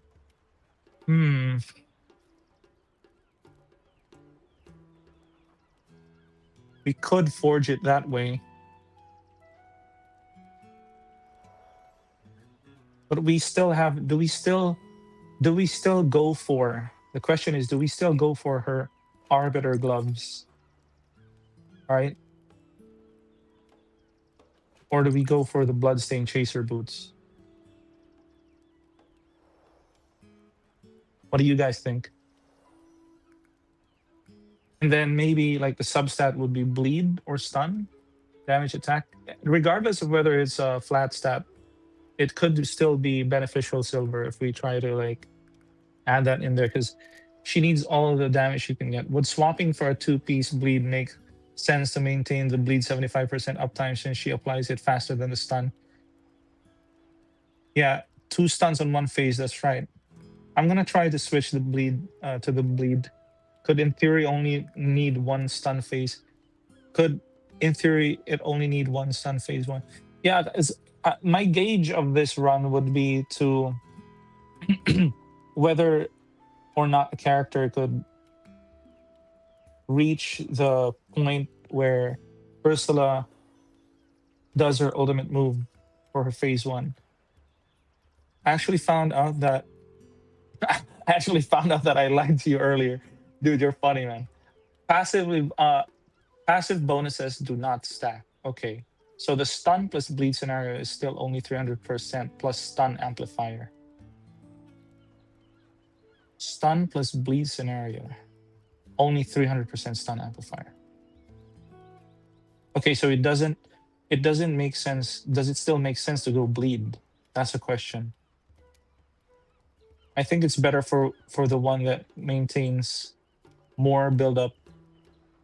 Okay, I think it's better for the one that maintains more or builds up more so that you have more bonus active. Yeah, because that's what I was thinking. For skill, look at this. Like, bleed, bleed, bleed. That's 3 already. And then bleed, bleed, and bleed. This also, her Judgment Spiral also inflicts stun and bleed. But you know what? For the sake of testing, let's do it. Let's switch out the 2-piece and switch it for bleed. You know, come what may. For science, baby. Okay. Can you help me with the raid, please? Sure, Shorji. Hey, Waman. Yeah, I was about to ask why you aren't wearing stun second set if Teresa's bleed is better. I will check the rest later. See ya. Hey, dude, Noble, thank you for your help, man. Oh, we're doing theory crafting for now, sure. I'm sorry, but I can't accommodate that for now. But maybe later, toward the end, I could help you out. Okay, let me just theory craft this for a bit. The boys and I, and maybe even girls in the chat, are helping out, helping Theresia get to the damage numbers we need. Zarik, if the 300% overwrites the bleed 75%, then having 75% at higher uptime, occasional 300% for burst sounds good on paper. Let's try bleed. Equip, and then equip. Boy, here we go. It's scary but exciting at the same time. You ready, boys?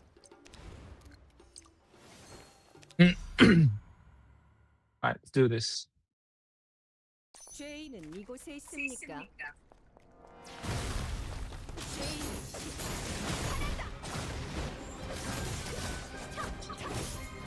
We're gonna try and stack as much bleed as we can.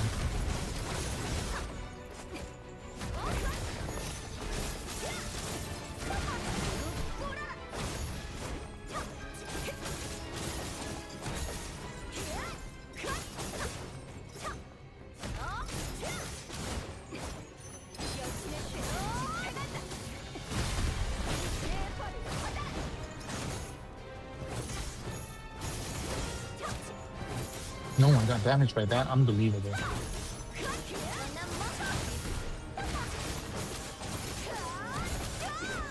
Unbelievable. Yeah, I can't see sometimes through Theresia's attacks.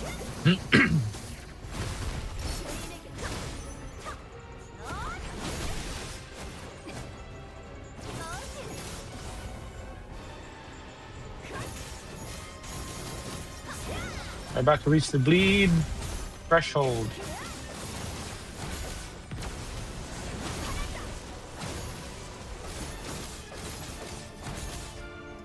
Oh, no, why didn't I read that? Okay, we gotta do this again. I'm not playing at my best. I gotta lock in. The stun is 100%. If the stun is 300%, I think stun is better, I guess. Let's see. Let's test both out, okay?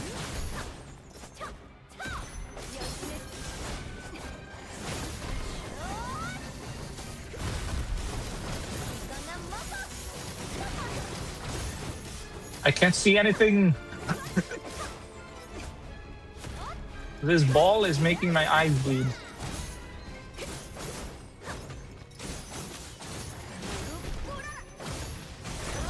Crap.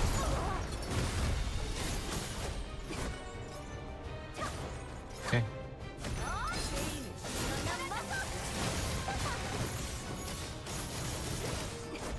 No, not today, Ursula. Why is she so far away? Come back. Oh no.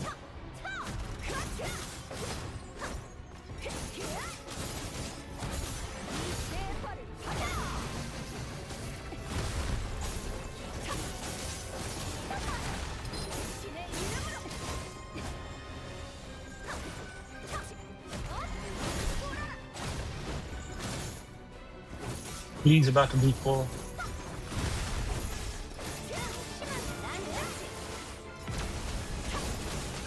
I gotta be careful here because sometimes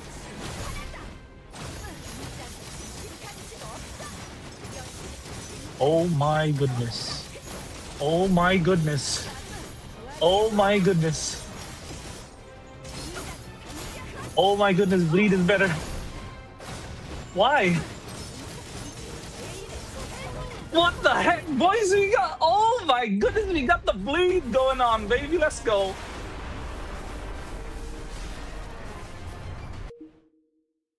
Yeah, we did it.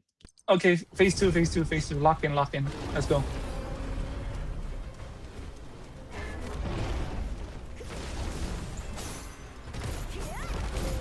Oh, nope.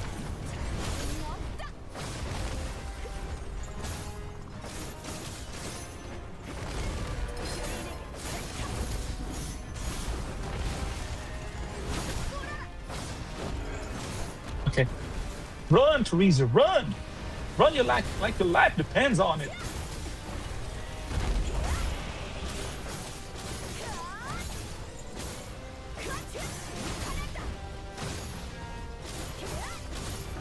Not nearly enough damage.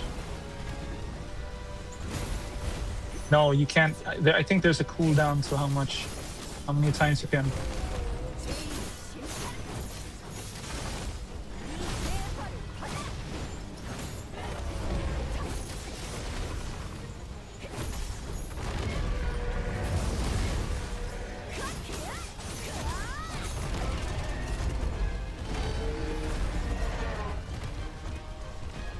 On. Okay, let's go.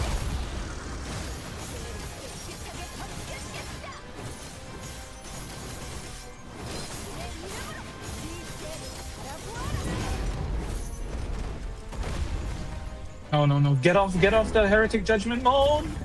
I don't need you right now. Yes, okay, we did it. Oh no! No. I don't care. It's just for damage testing anyway.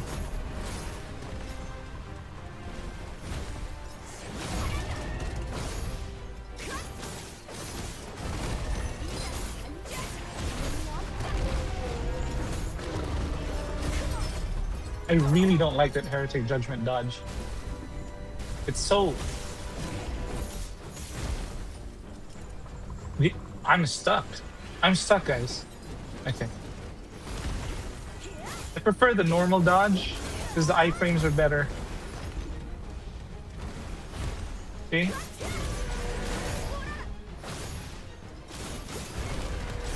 It's much more forgiving.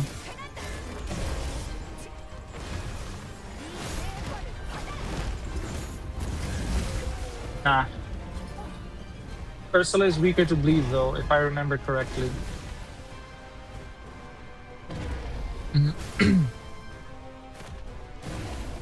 Yeah, but when we did, let's try the stun. Let's try to do the stun for we'll swap it out.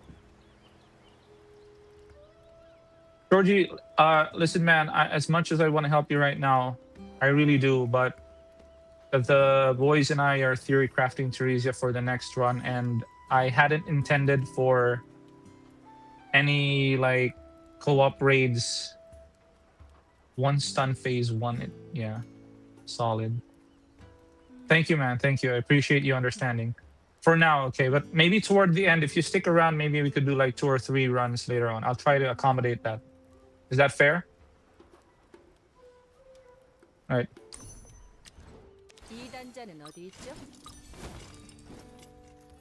Okay, so I'll swap this out again. Swap this out again. Let's do this one.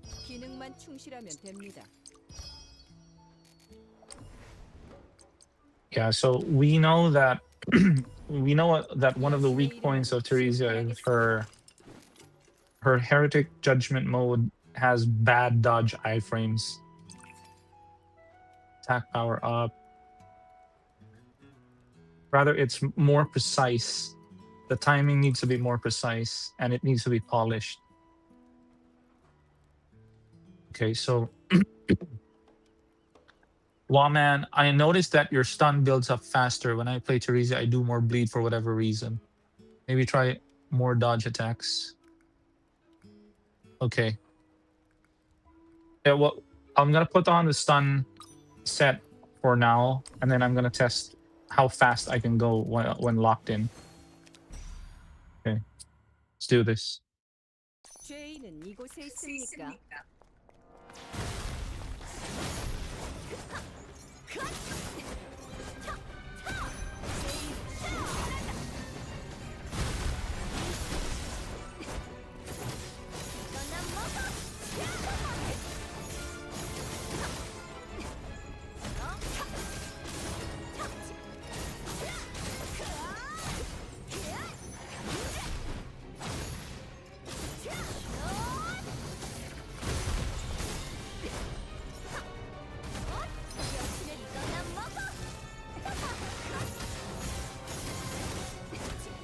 No, unbelievable. Okay. No. We're doing this again. Probably the rotation. 여신의 이름으로 이곳을 정화하겠습니다. No, I really hate that jump animation. Reset. 죄인은 이곳에 Alright, let's do this 있습니다. again.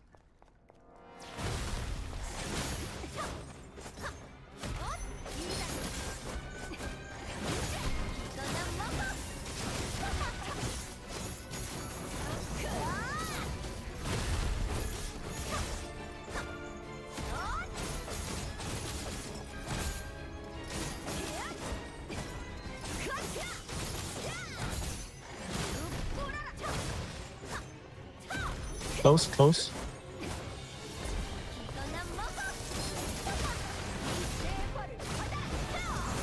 Oh my goodness.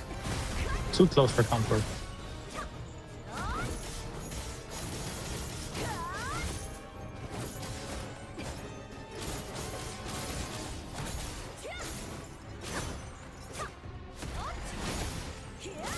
No, that is stupid of me. Okay.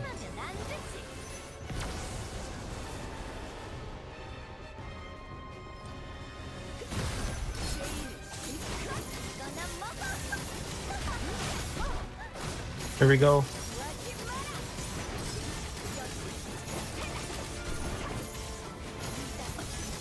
Nah, definitely bleed is better.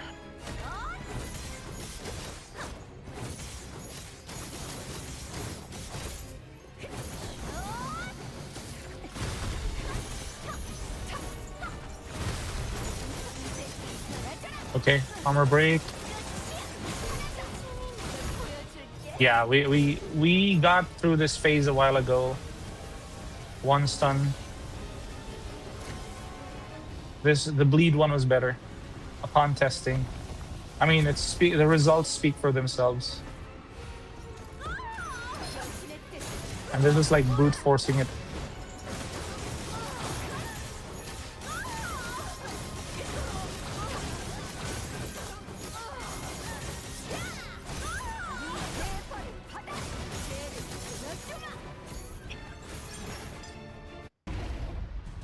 Everything.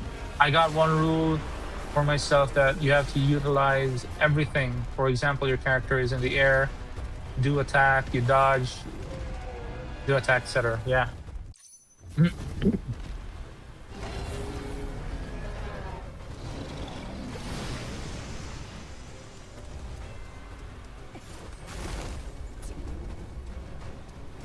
Oh man. I'm so tempted not to use the Heretic Judgment mode because of how unforgiving the dodge window is.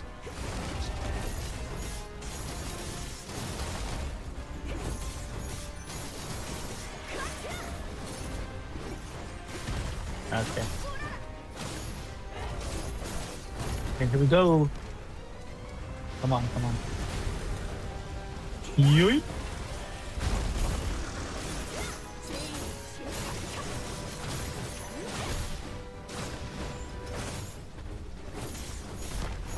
Not good.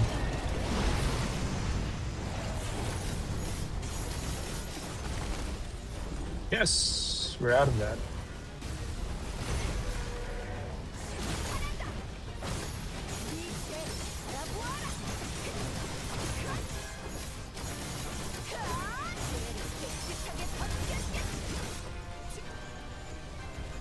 We're not gonna enter Holy Rise because he might do that.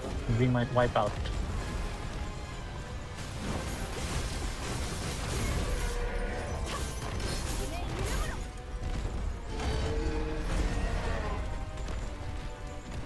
Is there still one more ball?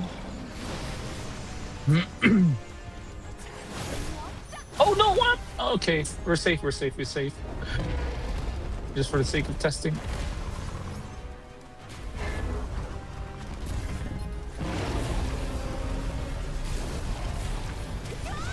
Nah, I got him. Yeah. Needs more polishing, guys.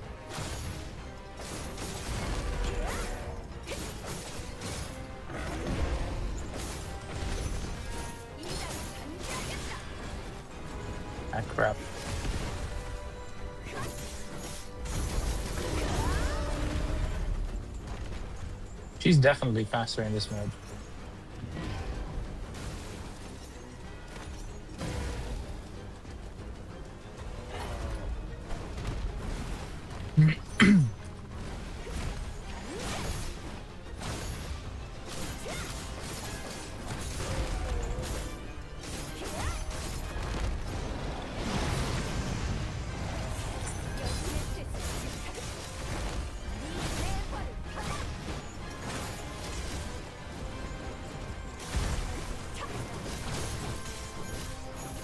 I think I'm starting to understand the timing on the attack for like. Okay, here we go. There's gonna be a ball here.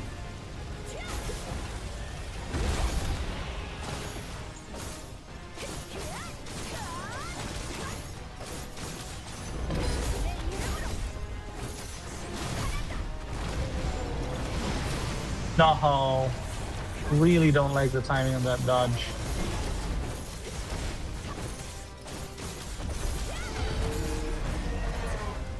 What? Come down here. Not cool. Come on, just jump, jump, jump, jump, jump, jump, jump, jump. No, not that kind of jump. Oh well.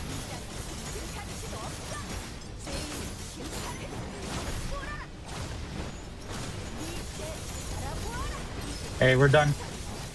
Yeah, but I think the bleed could have done a little bit more. It's 6 minutes. And that was like not even the perfect run. Would have been more if we were extra cautious.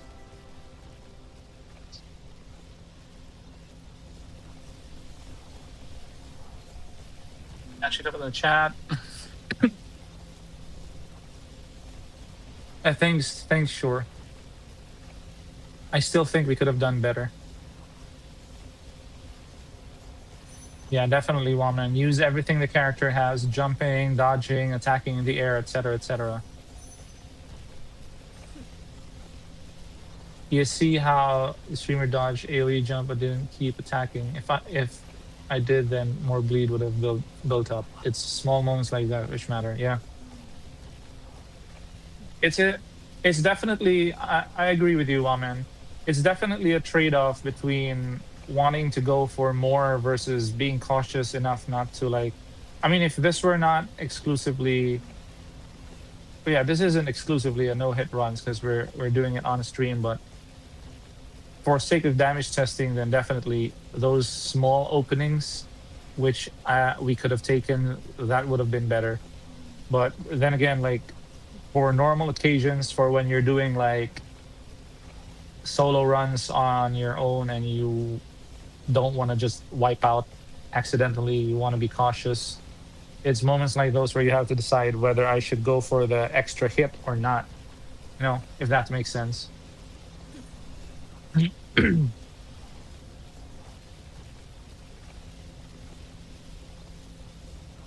I'll try with the bleed again. And I think we have like a little bit more, we can do a little bit more testing with the bleed. Because I feel like the stun's a little bit weak. That's just me, okay? I feel like it's a little bit weak, on the weaker side. Because Theresia has more bleed uptime than she does stun. And in the experience that we had a while ago, definitely we have to do it consistently. Obviously, I have to do it consistently. So we'll just check this out. Okay.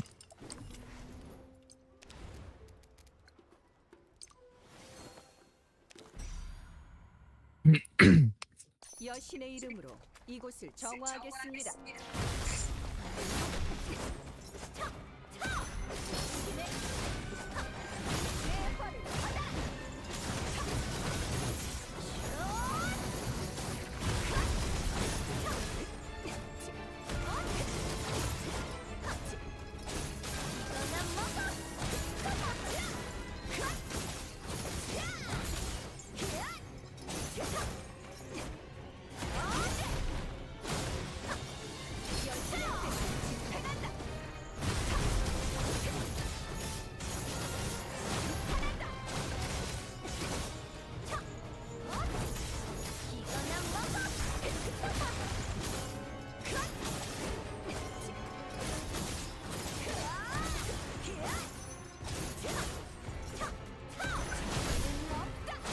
Oh, no, no, no, no. Stay away. Stay away.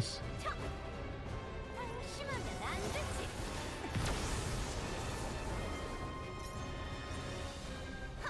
Pew, pew.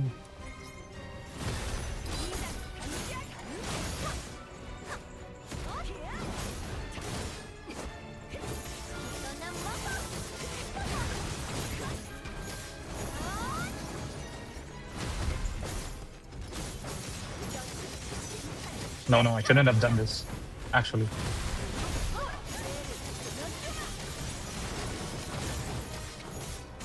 That was bad timing on my part. Yeah. It is actually bad timing on my part. Definitely, I think we need to stack the bleed in conjunction with or together with the stun.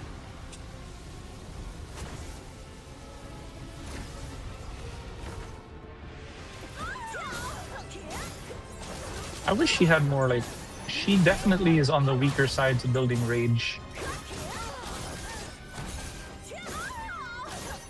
It requires all this effort.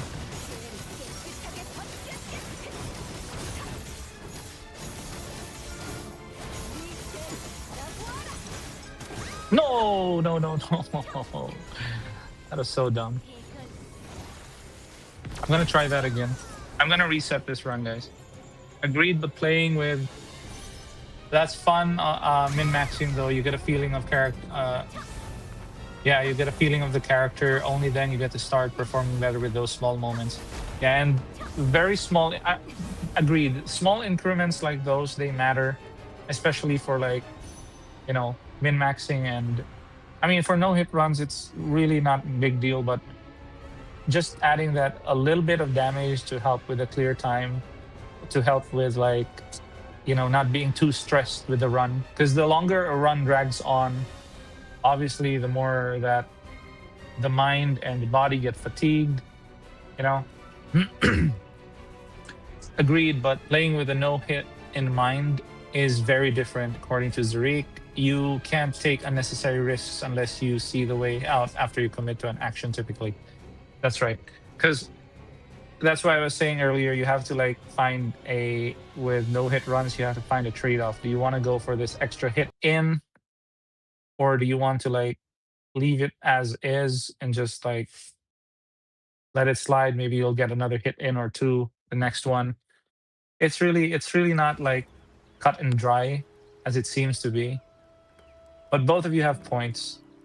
Definitely with Roxy run, the Roxy run I did, I failed several times for the sake that I would know the timings and the openings of Roxy so that I could specifically use everything in her kit, including that underrated, like, dash attack of hers that isn't her first skill.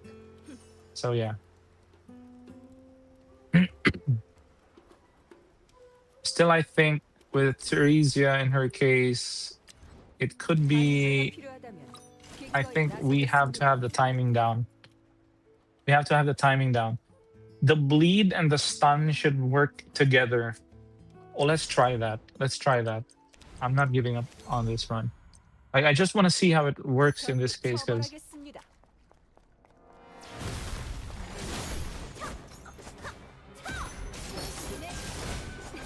Ah, crap. Sometimes the terrain screws me over here.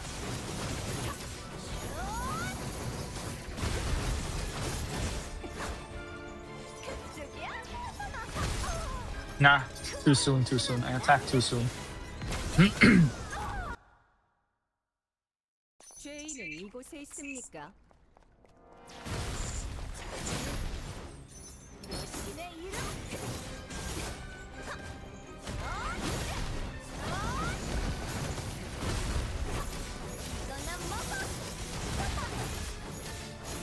See this ball of hers? I cannot see for the life of me what's going on in front of me.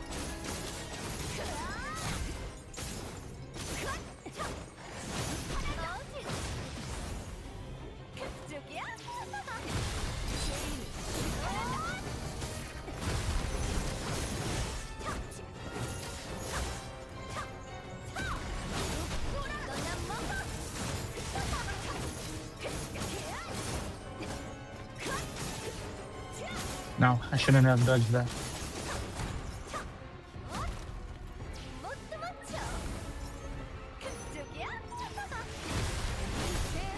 No! Okay, whatever. This is where we're gonna see the damage. No! And again, I messed that up. Okay, we're gonna reset. For the sake of seeing the best that we could do. I messed that up so bad. 여신의 이름으로 이곳을 Okay, we'll get this down.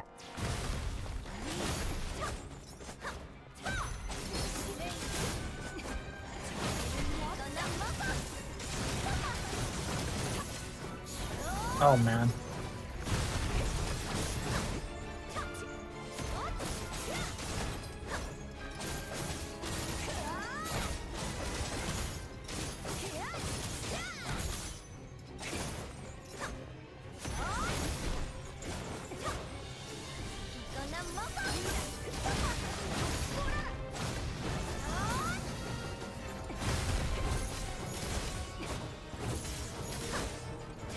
Okay. We're about to reach the bleed and stun threshold. No, no, no, no, no! I really hate that fourth animation of hers, man. Oh, hey, Shizu. Long time. How are you? That fourth animation of hers is so annoying to deal with. Like, just when you want to pull out, you know, you can't. You've committed.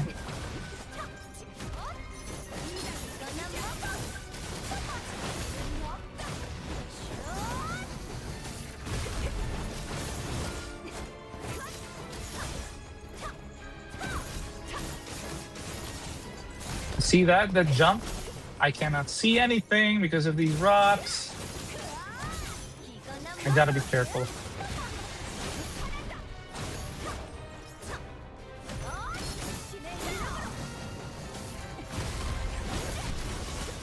Nah.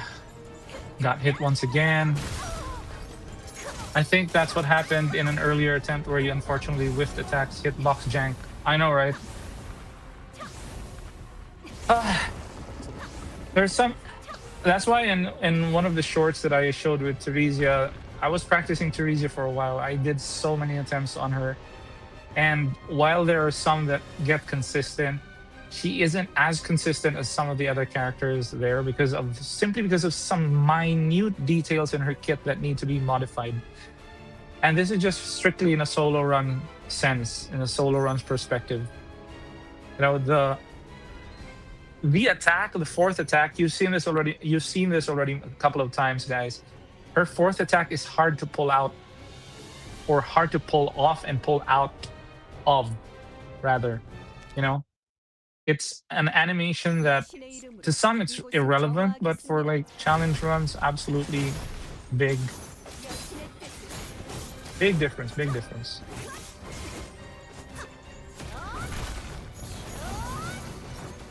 Plus these rocks falling all over, and Theresia's balls aren't making it easy, man. I mean, the glowy ball around her, it's not easy to like look through that.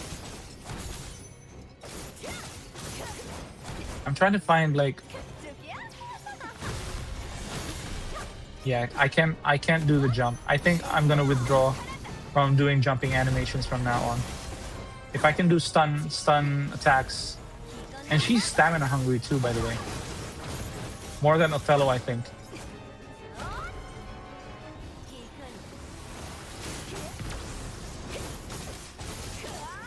See what I mean? That would kill me. That would kill a no-hit run, actually.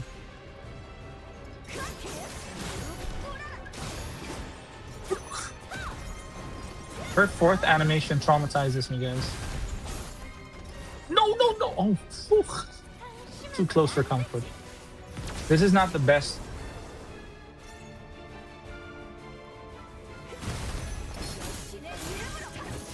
But then again, you know, for the majority of the part, like for the most part rather, this is not how the game is meant to be played, but crap.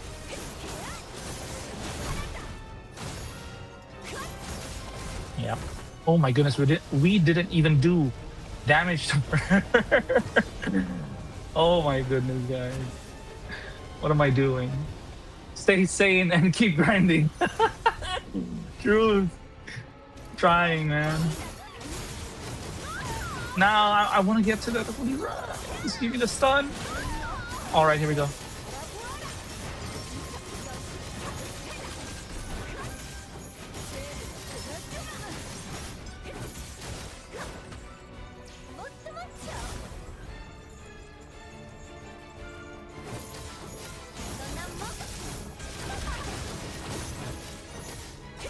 Uh-oh. This shouldn't have happened.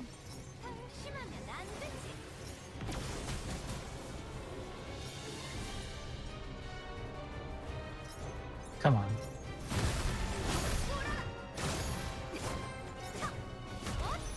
She was airborne? I didn't realize she was airborne.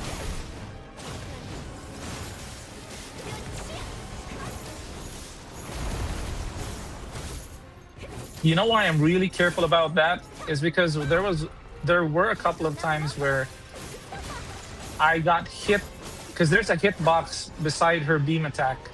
This one, there's a hitbox beside that. If you get too close, you're cuffed.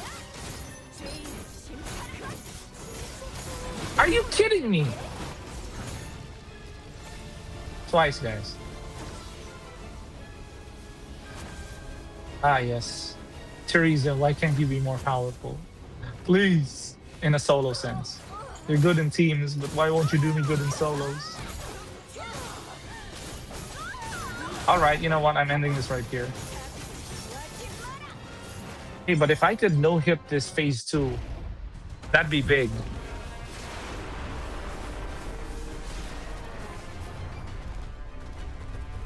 Makes sense. I never noticed these things could...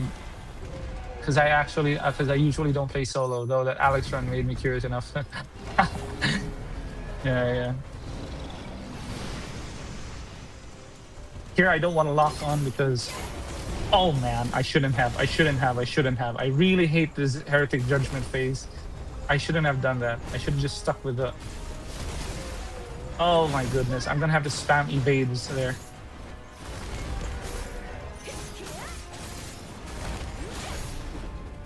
This is good because... Okay, here we go. Here we go. Come on, reach. No! Why did that work? Okay, I missed the timing on that. Okay, here we go. We get another chance, guys. We get another chance. Yes! And he nails it. Still not enough stun, though.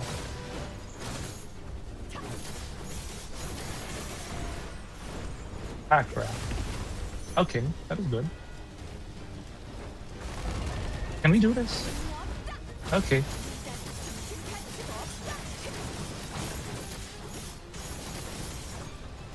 No way. Not enough damage. Okay, whatever.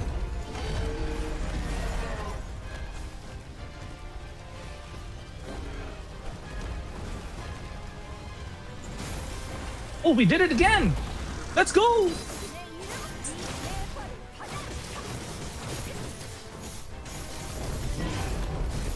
Oh no! Get out of Heretic Judgment mode! No, we're still in Heretic Judgment mode! Okay, she's out. Yes! Dodge like hell! Ah, crap! Here we go, boys. I'm gonna clench my butt cheeks so hard right now. Oh my goodness! Help! Stay away from me, you dragon! You overgrown lizard! I don't like that move. Stay away.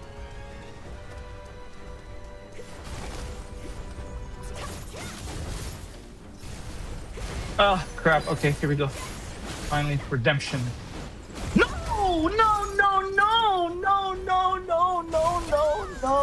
Why? No! I really don't like that animation, dude. Yeah, I died, son. That jump! Oh my goodness, that jump. I shouldn't have done that. This random monster is so... Yes, I am, son. Okay, I'm streaming right now. Oh wow, that's what I'm talking about. This random bosses give this. Yeah, true. They give they always have a wild card, you know. But at the same time, Teresia also has a wild card if you get too greedy. Good try though. Yeah. I was feeling at that time. Oh my goodness! If you know what, if the descent of that attack was faster, actually, I think we would. I think we would have made it. I think we would have made it.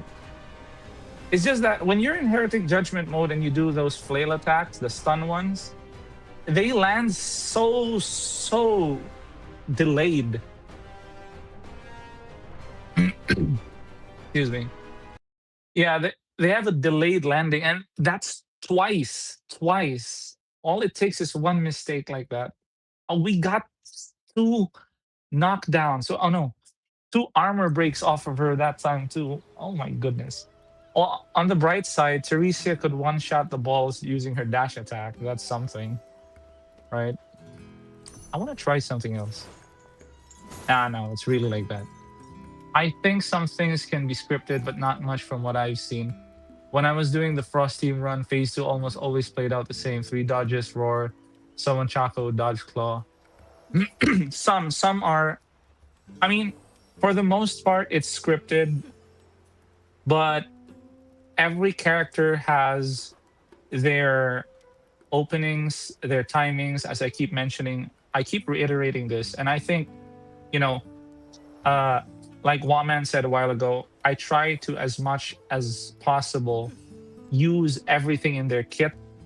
And like for what happened, I'll just give an example.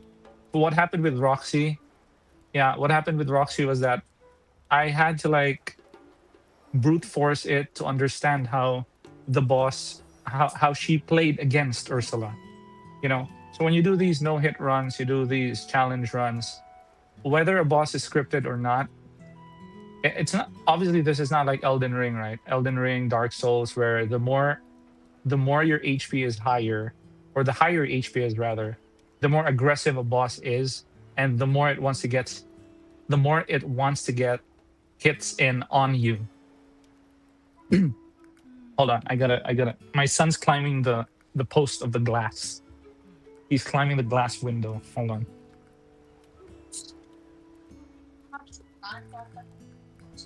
You might break the glass, son. Get injured. Okay. Go to mama, please. Come on. Thank you, son.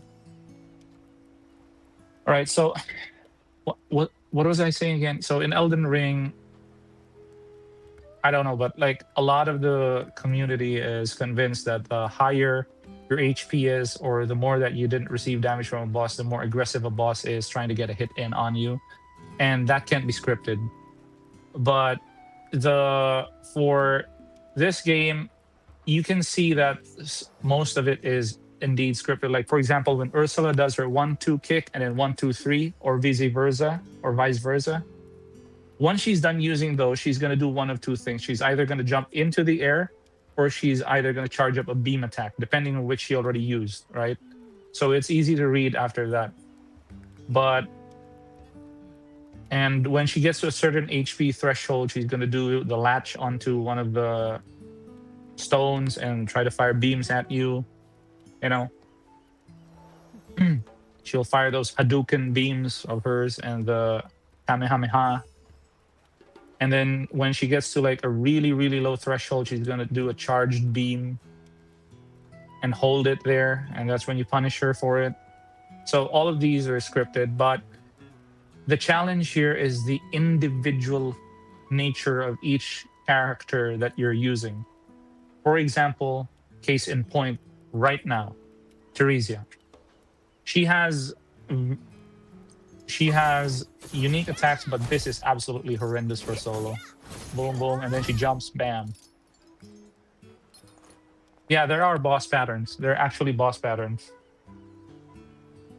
But for her phase 2, I think there are some random things that I can't confirm yet, but obviously those who can code, those who can crack the code of the game, I think they would be able to answer this question more. Obviously they know more than a challenge runner just like myself for now. But there are some phases or some moves of hers in phase 2 when she's in lizard mode. Let's just call it lizard mode or dragon mode, where we know that after a set number of attacks, if you dawdle a bit, she'll stomp her 2 feet on the ground like a dug dug 1-2, and she's gonna jump onto a mountain. And then she's going to deploy her balls, and then that's the first deployment, right? Yeah. So when she's done with that, he is going to do 1 or 2 jumps depending on how aggressively you play, but the rest I think is random, probably, maybe. Okay, so I didn't know that. Good to know. Yeah, there are patterns, Waman, some of which are easy to read, some are iffy. Zreek, very true, each character can take advantage of different moments. True. Yeah, some more than most, because there are some characters that are, like, for example, straightforward. All right, who are the straightforward characters? Haha, boy, let's go. Reina is straightforward. You just keep on like, crap. Hold on.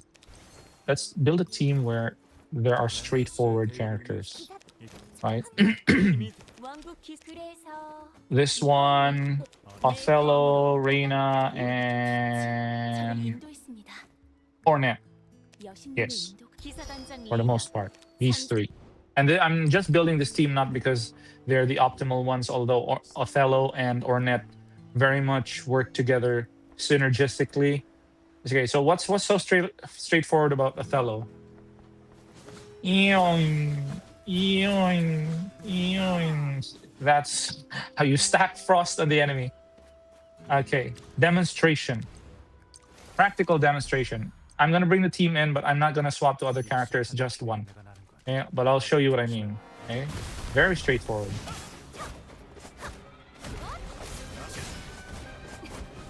Okay. See what I mean? She's done using the 3 kicks, right? So now she goes into that. I'm not gonna use my skills just yet.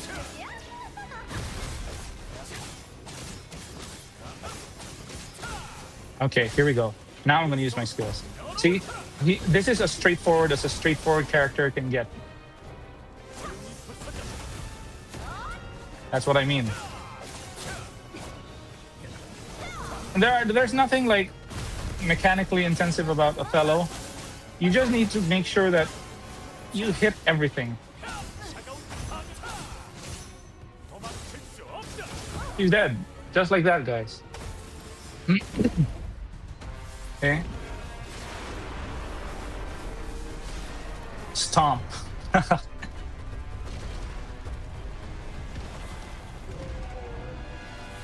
So he's as you can see, he's straightforward, right?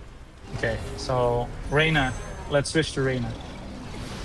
Just go into this guy, do that, and then you do this, dodge, evade like hell, dodge again,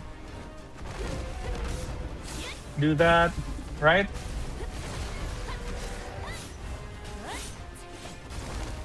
Do this. If you have your... Okay, she's gonna do that. Oh, I got damage. Oh well, who cares? Boom, boom. Do this. You're airborne.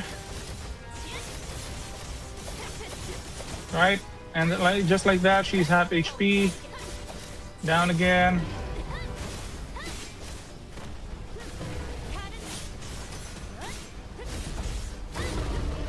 Okay. Okay, so now Ornette. What about Ornette? I see the beam charging in the fog. You can't kid me. Okay.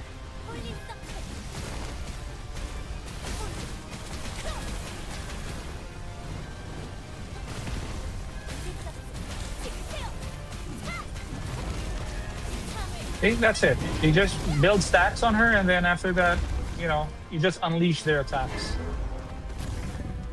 Alright, I'm not gonna swap into their skills, obviously.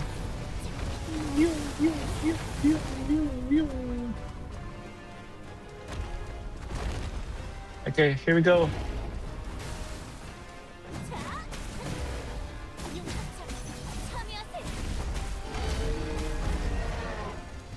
All right.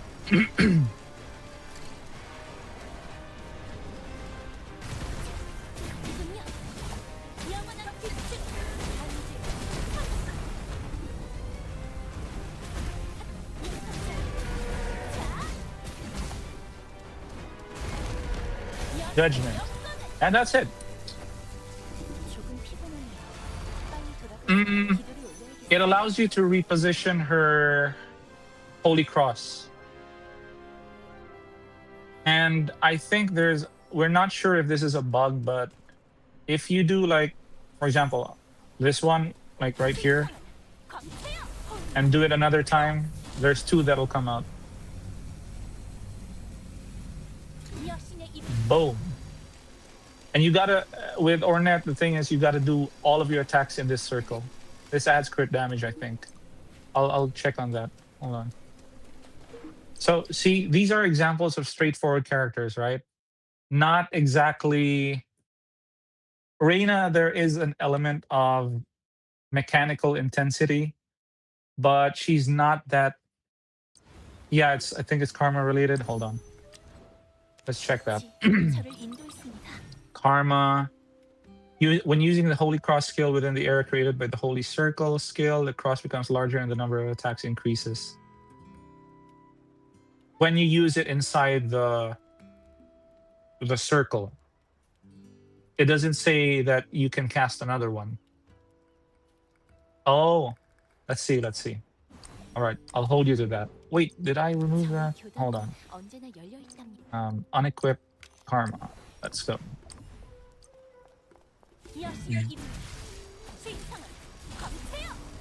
Okay, so I think it's attached to the karma. You're right. But why didn't that? You know what bugs me is that they didn't explicitly say that. Unless I'm blind. Right?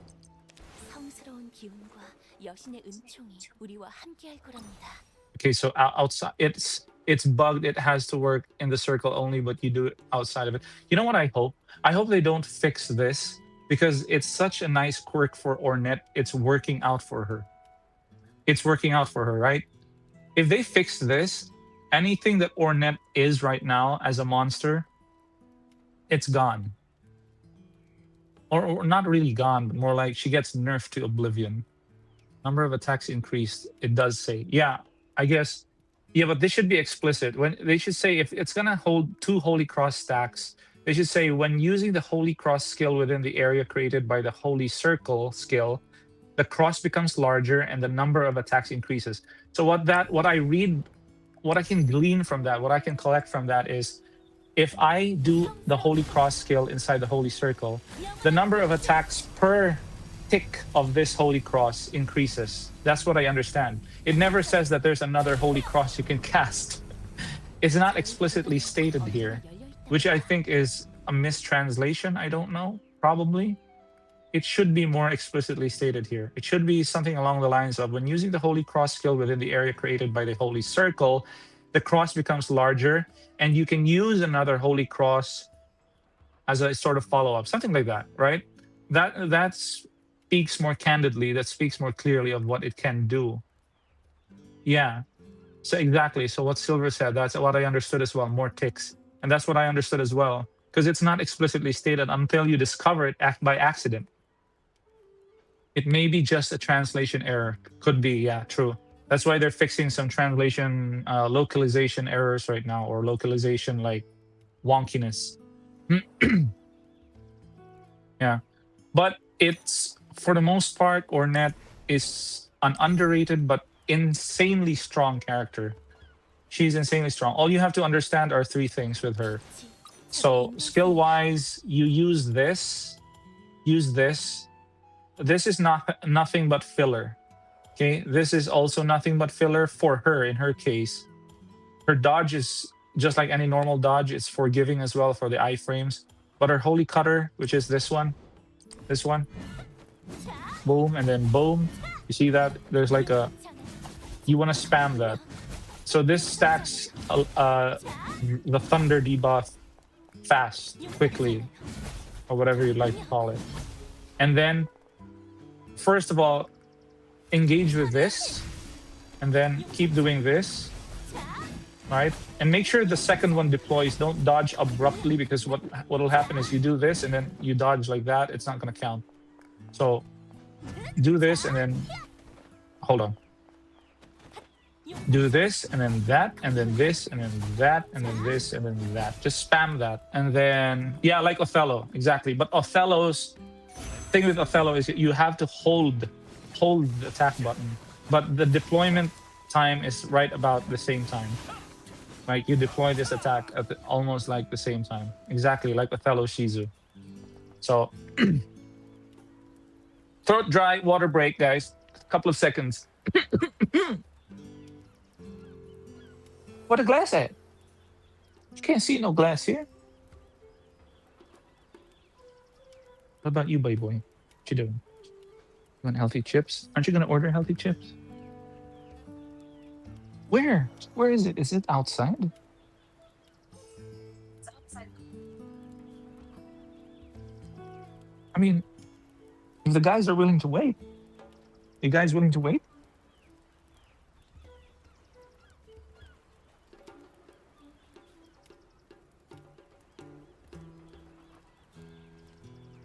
All right. Sorry, it's my it's my wife and my kid, my 4-year-old, my beautiful baby boy. He wants chips.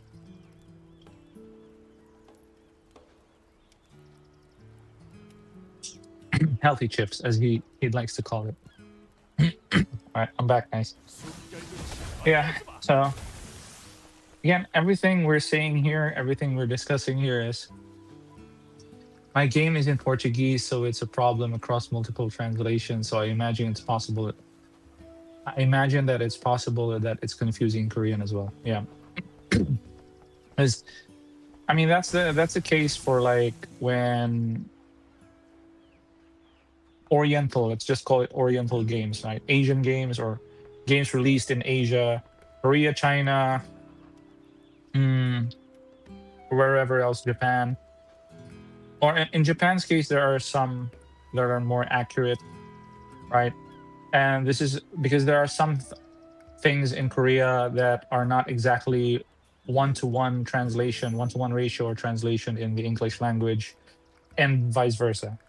So, but that's totally understandable. And it's nitpicking at this point to say that everything needs to be fixed, because in this day and age, perfection is an illusion.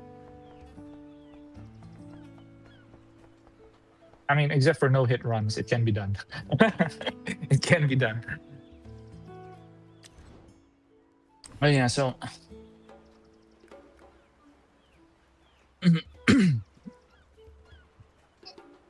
thank you, Zurich. Nothing to apologize for. Yeah, I just, for formality's sake. Man, my throat. Sorry about this, guys. Been talking for like, how many hours have we been here? You guys are amazing, by the way. Thanks for sticking around. I was worried that when we started the stream that, nobody'd be coming for the Alex guide. So I just decided to start anyway and explain so that maybe someone will come along and find it as a resource worthy of their attention. So I just went ahead and did it anyway.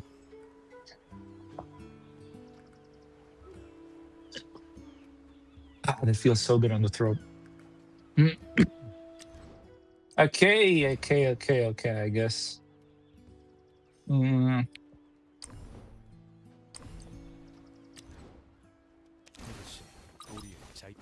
Do we have other things to talk about today? I think that's pretty much it, right? Calcium, I had fun with this guy. Would you guys like to know a secret with Calcium? Well, it's not exactly a secret after I show you guys. 여신의 이름 아래 심판하겠습니다. It's kind of like those titles, right?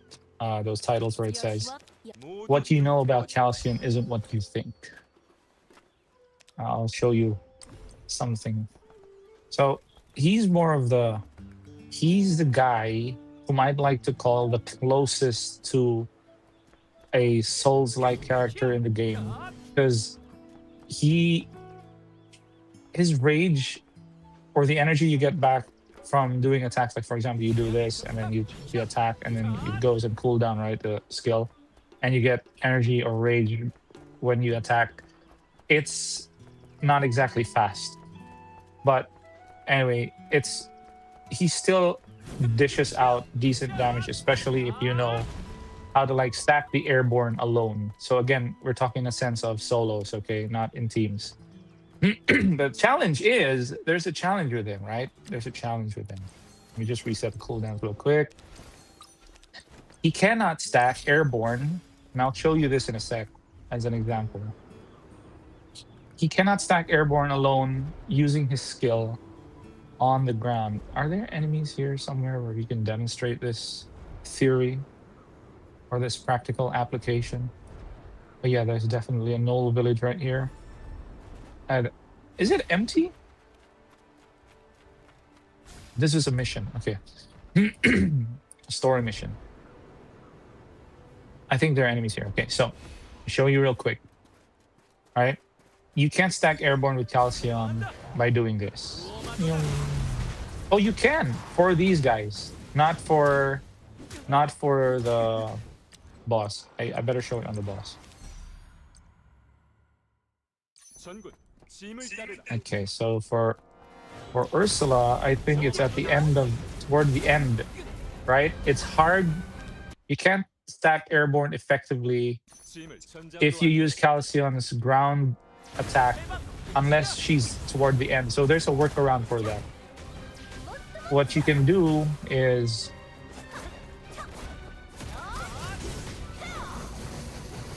if I get my rage back or just die. Okay. You have this, right? So instead of doing like the ground attack, which like you need the enemy to be at the end of the,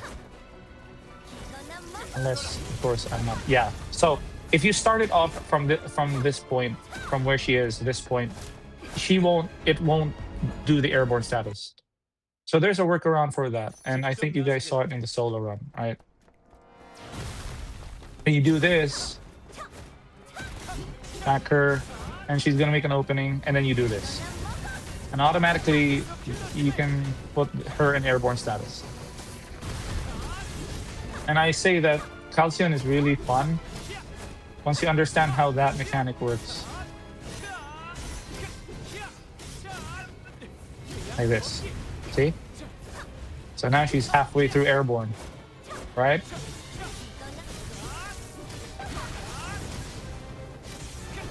I say like, he's really the close. Oh no! Okay, I hope I don't die here before I show what he's capable of. You roll, you jump, and you do that. And you do 2 attacks in the air. But don't do more. Otherwise, it's gonna kill you. Okay, like that. Alright, let's try to do that again. I don't have armor on, by the way, okay? So 1, 2. Okay, she's stalling. You can do that. Airborne inflicted. Boom, boom, boom.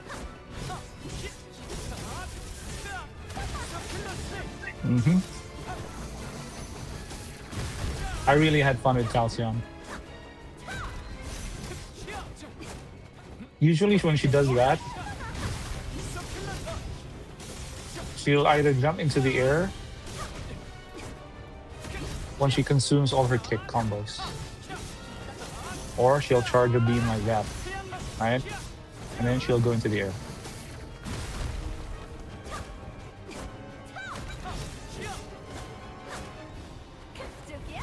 Oh crap, not good. Maybe I should equip armor. I ran out of stamina.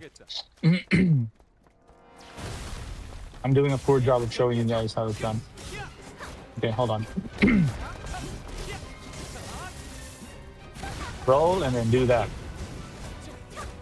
It's not super mind-blowing, but in this sense, when you want to use him alone and effectively, he can clear 2 minutes on Ursula, by the way, on his own. Right?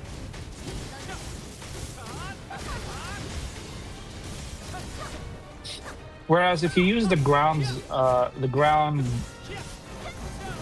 deployment of his skill, let's just call it that. Ah, crap. Oh, crud. Boom. 2 attacks, then descend. Stack there.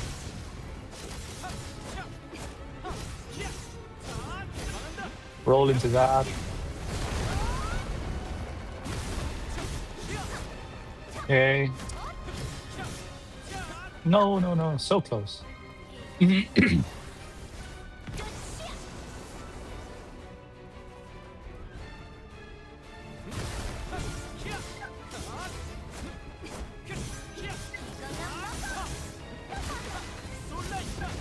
Okay, there we go. All right.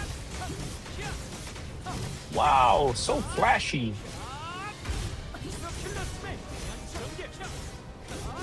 So that's basically how you do that.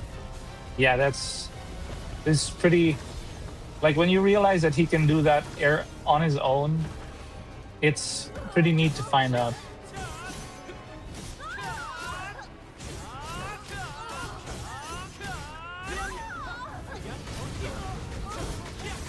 And it stacks too.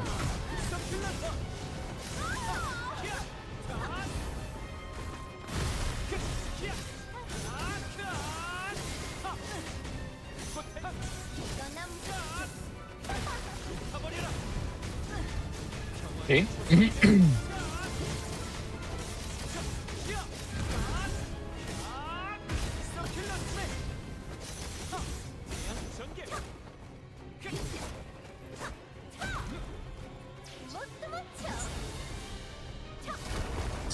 Good shit. Ah, crap. Yeah, Cal over here has got some tricks up his sleeves too. And it's absolutely a game changer when you're playing alone. Where'd the fireball go? Sometimes this game is bugged. Perfect. Oh, not today, Okay, here we go again. Just a demo, right? Oh, maybe that's what I should do. I should remove all my armor so that I could demo a character in full for both phase 1, right?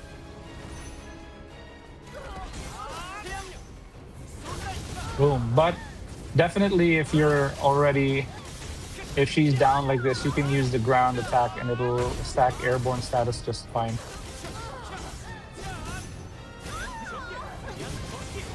There we go.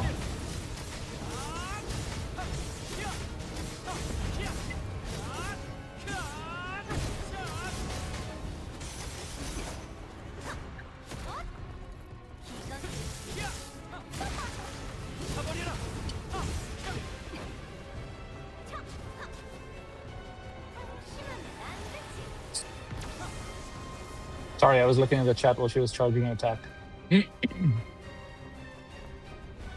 Holy crap.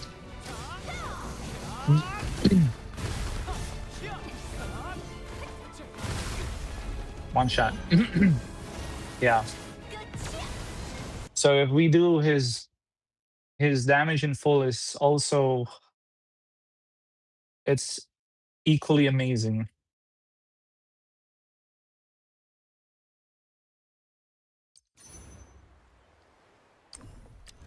You learn to have a good appreciation for a character once you figure out some of their quirks. All right, where did I keep that armor set for? Oh my goodness. Okay, there we go. Hero.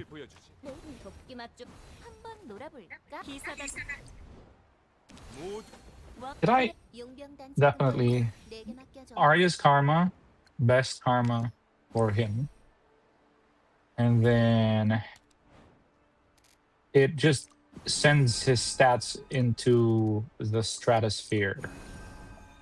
But for the sake of demonstration, because what others like to do is they want to stack his attack to 9,000, right? I'm not going to do that.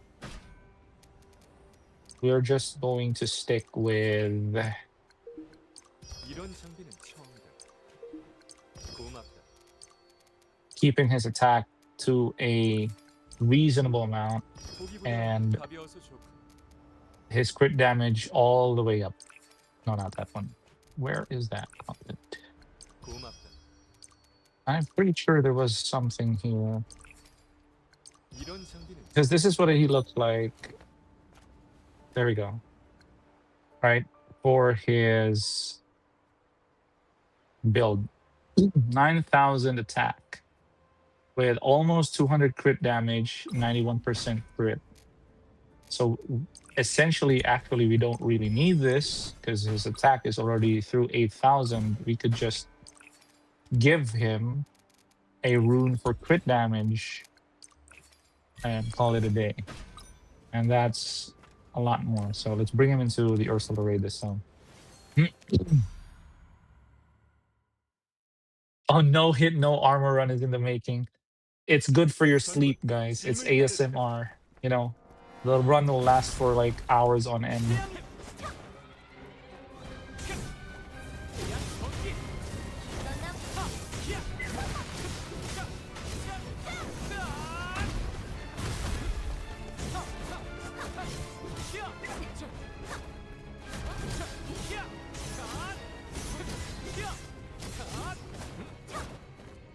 Oh crap. Good thing I didn't jump into the attack that time.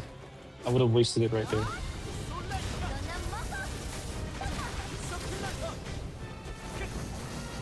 Will you help me with the... yeah. Hold on.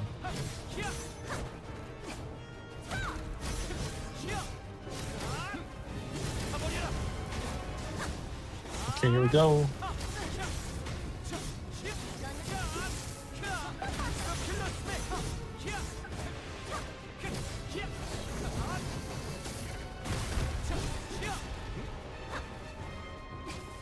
The other set that I used for the no-hit run was that. Oh, wow. She missed. It was actually better than this one, I think. And I gauged that because of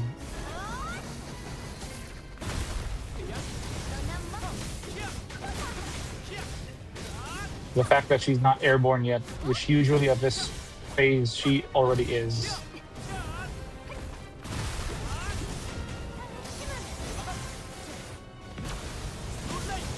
There we go. Oh, wow. I didn't expect 1.9 million damage. Will you help me then? Yes, I will. Hold on. I'm just going to show this last one and then we can go into a raid. Wait, what raid are you referring to, by the way? We're going to do runs with the boys.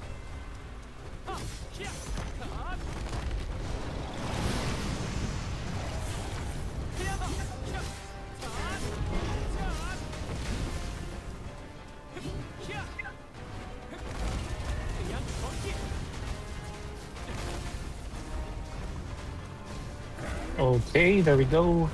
And Calcion is tricky when you do his like attacks. Yeah. Here you can do this because it deals massive airborne damage. Or airborne status rather. Okay, she's going back up.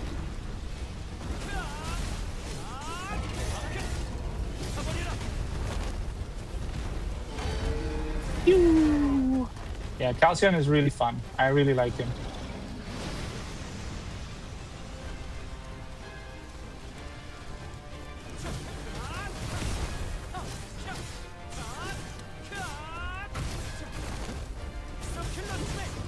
No, I got damage though. 전개. Okay, here we go. 노연.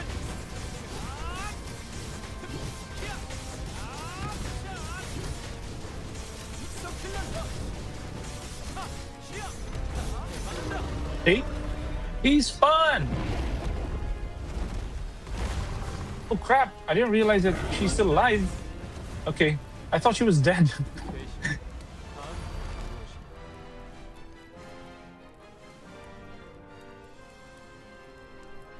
It's much better to go 2 players. With 3, the boss is so much harder to kill. Yeah, I guess so. But yeah, so Calcium is really fun. He's fun to play. And he's so powerful.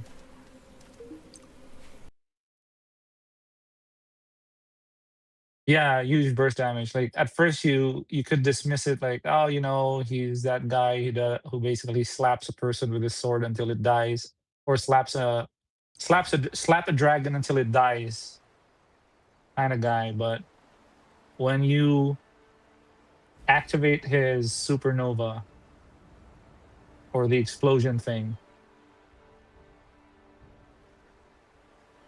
it all boils down to this move. When you do this, you roll, then you jump. You practice that. Roll, roll, jump, roll, jump, roll, jump. Right? Roll, jump, and then boom. Because that makes sure, as long as you have the proper distance like this, like that makes sure that you will get airborne alone.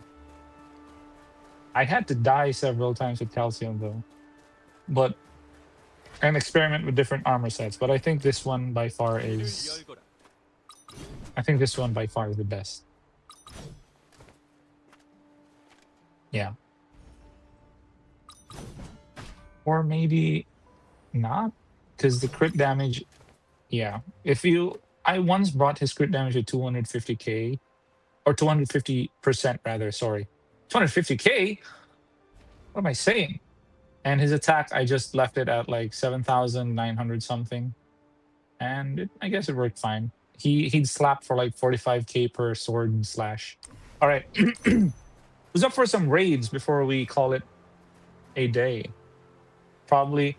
By the way, Shore G, how are you planning to, like, what raids do you plan to do? And who else is gonna do, like, I can do probably like 3 or 4. Because I think my throat needs to rest after that. Again, guys, thank you so much for dropping by. I appreciate your presence, and I hope we all learned a thing or two. Ooh, a conch. Okay. I hope we all learned a thing or two, or you guys learned a thing or two from what we talked about today, what I was babbling about today. No. I never knew there's a treasure chest here. So many unexplored horizons. Okay.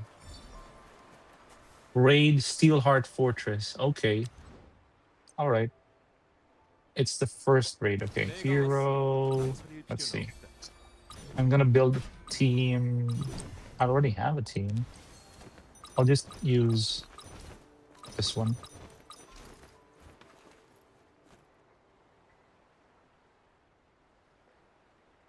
Okay. Because I feel like if I use Cerise, Othello, and Ornette, my screen and my frames will give up on me.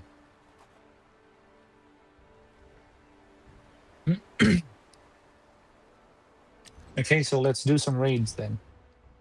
All right, so yeah, we'll make that room.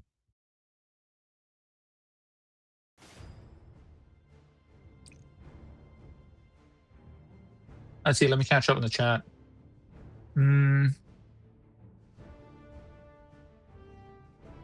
C. Huge damage burst from Shizu. Silver, you're really good at him. I suck with Calcium.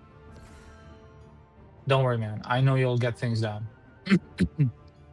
Okay. You're still at work. Wow, thank you, dude. I appreciate you.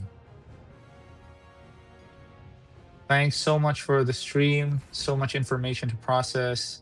I know, even myself, like, I feel like, okay, so is this everyone in the raid lobby right now?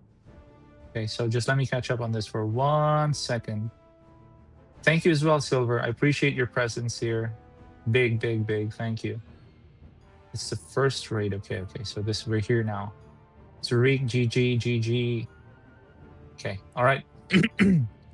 So that's you, sure. And who else is this? Who's this other one? I just want to know.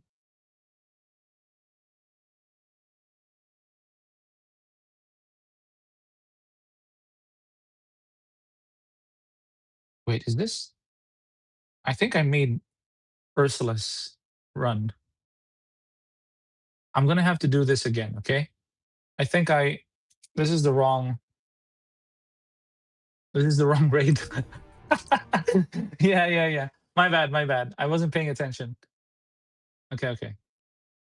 Let's do that again.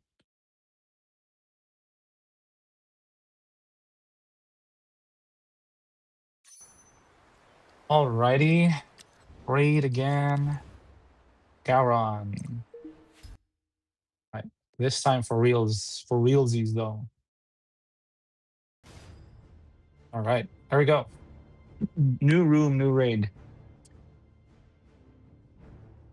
If there's anyone who needs help, feel free. I got 3 or 4 runs, and then I'm gonna have to call it for now.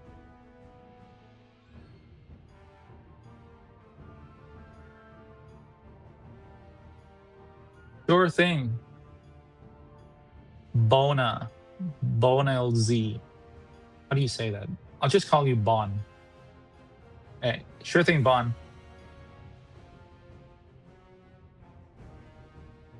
All right, you're in. You can get the raid. What do you call this? Invite code. Do it, Bon. Ever heard is a tragic tale of darts plagues the wise.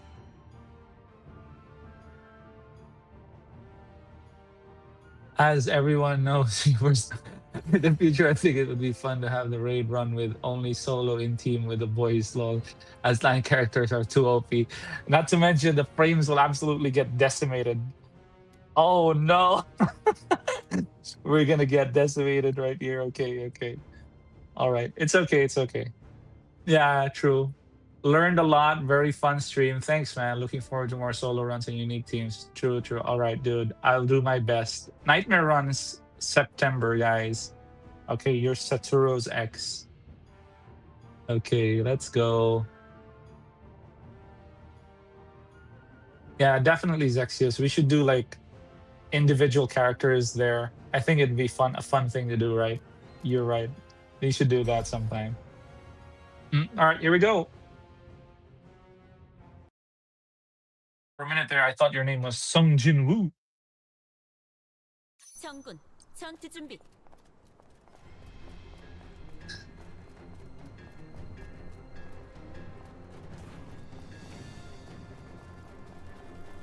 Go.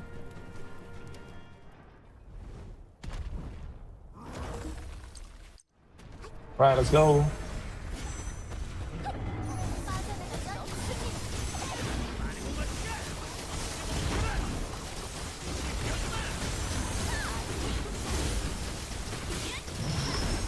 Cannot see anything. Oh well. You know what they say? If you can't see, just mindlessly bottom mash. It's just the same thing. All right, here we go. Tempest.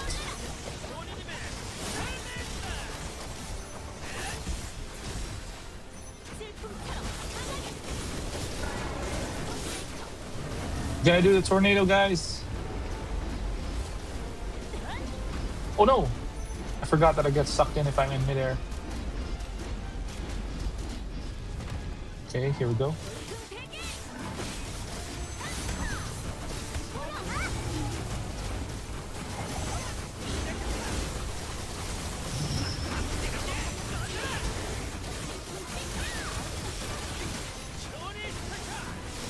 Pew, pew, pew, pew, pew, pew. All right, good one, guys. Although 90% of the time I had absolutely no idea what was going on. It's a good thing Charlotte could be seen in the air. Also, for those who are new, I am probably willing to do like 2 more. We can do like 5 raids. And let's take turns every 2 runs for you guys so that we could like... Oh no! Holy crap!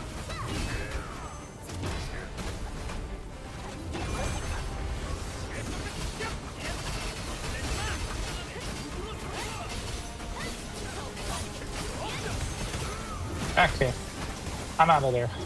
I cannot see anything there. Oh my goodness gracious. Okay.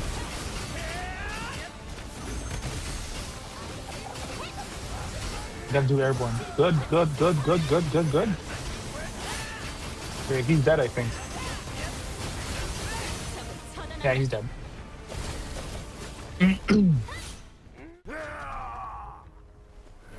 Was the volume better this time around, guys?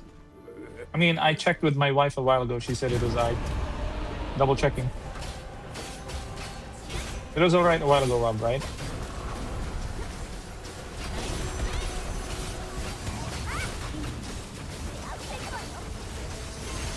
Hey! Watch out for the thing, you know? I mean, what are you referring to? He's got so many things going for him. Sorry, I'm just monologuing right here. Oh no!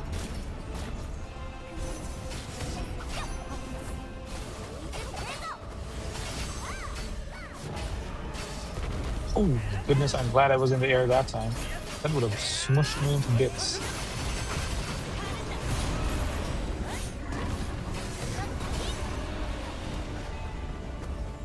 He's down!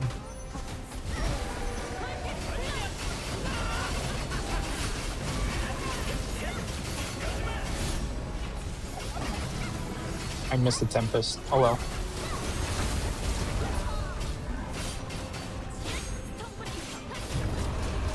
Oh, he's gonna do the Flame Breath. Everybody, to the other side!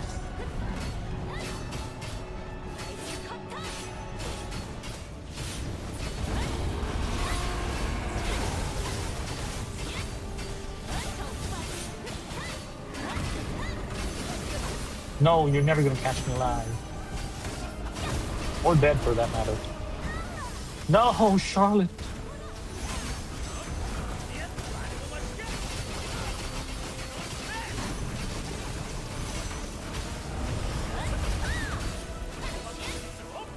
Nice. Good break. There you go.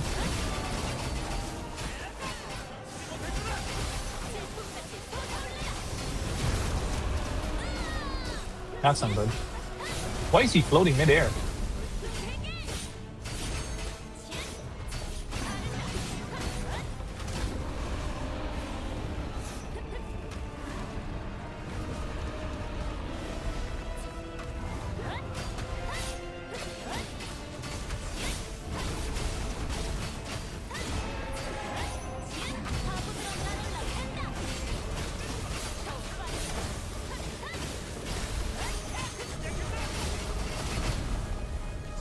He's dead. Nice.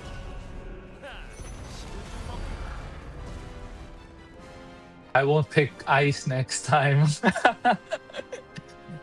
I mean, dude, play what you want. I'm just saying these things. It's not really, don't take it seriously. It's more of like a fun thing that, you know, we all agree on that it's so it's how do I say this? It's chaotic fun. Okay, it's chaotic fun. I gotta go, Zurich. It's been an honor, man. Good luck with the runs. Cheers. Hey, have a good one, dude. Take care. Take care. Stay blessed.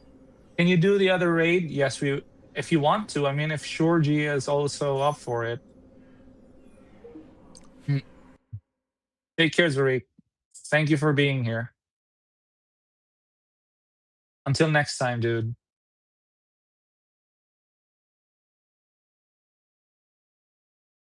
So silver. I'm gonna catch up on the chat real quick. Some attacks. Oh, hold on. Let me make the raid lobby while reading this.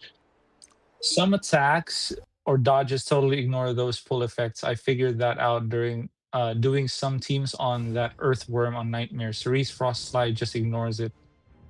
Could be useful to maintain positioning. I'll keep that in mind too, because we're gonna do the earthworm on like September. Yeah, we're gonna do those. Actually, I'm gonna do something different as well for September, and we're gonna do dedicated streams. So we're gonna do 4-hour streams, and we're gonna divide that. 2 hours will be dedicated toward doing the run. You know, you guys get to watch me suffer in happiness while doing the runs. And you guys also, I will be needing inputs on your guys' experience with the runs on Nightmares, because some of you guys did Nightmares already with teams, probably with solos as well. Yeah, so we're gonna need to do that. And we will dedicate the other half to doing some raids to help newer guys, newbies out. Does that sound okay? I think that's a pretty good idea if I do say so myself. Did we get into the raid? Was it? Did we get into the raid? I didn't press anything though. Oh, we did.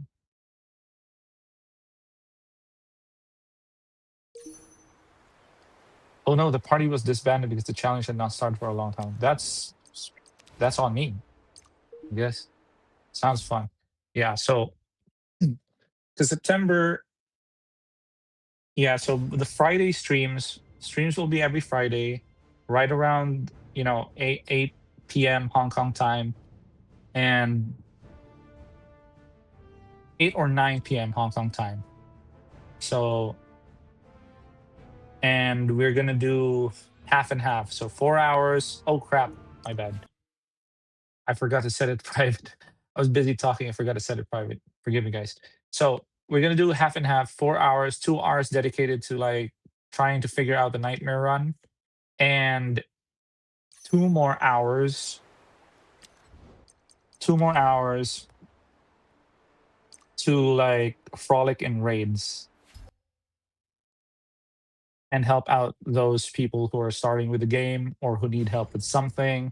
Preferably people who are starting with the game, still want to like farm for some mats and all that. And so if you guys think like Zexius, and Silver, you think like it's a good idea, then sound off. Definitely we're doing that for September. I'll have that in the pipeline. Throat's pretty dry right now. Water.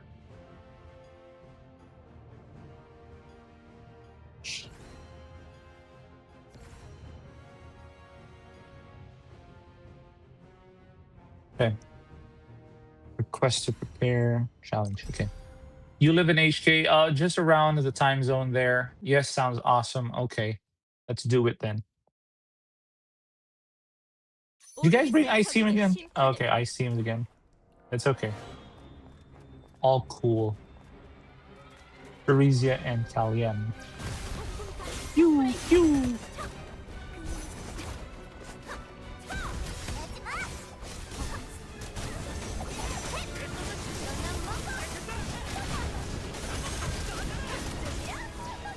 I cannot for the life of me see anything. It's okay, guys.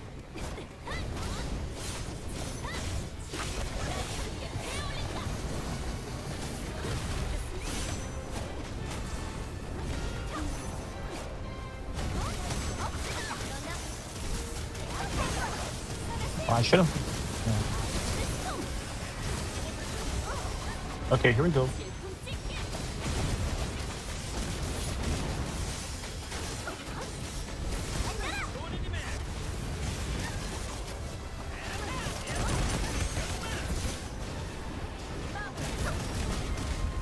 Airborne again. Wow.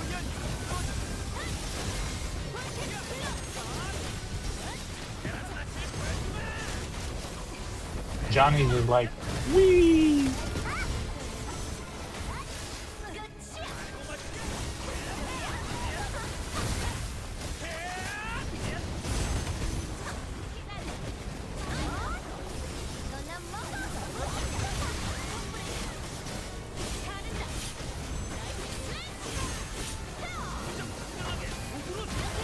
Oh no. Okay, guys, familiars out. Wait, why is Johnny on a beetle? I never intended for a beetle. Use your familiars, use your familiars, use your familiars. You'll get there faster. Oh no, run, run!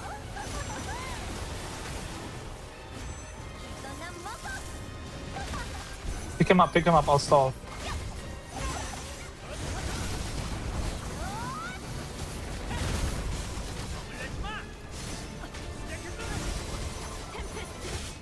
There we go.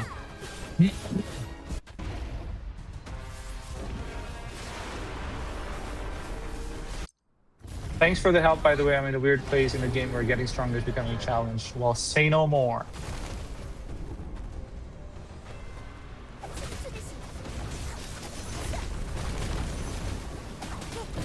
Oh, frick!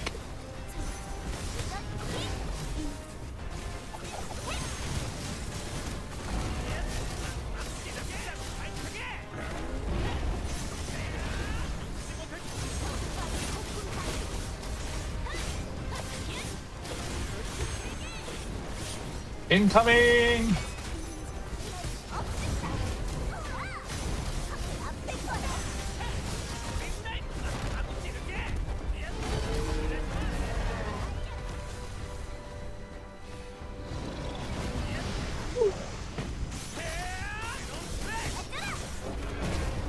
Oh no no no no no no no no!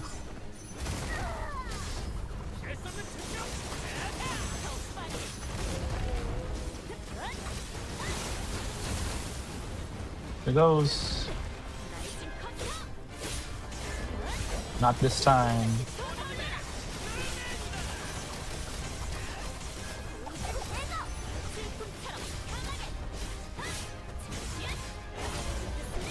Here we go. No! Oh, I did not expect. I thought she was gonna do the ball thing. Unfortunate. It's okay. We still have Johnny.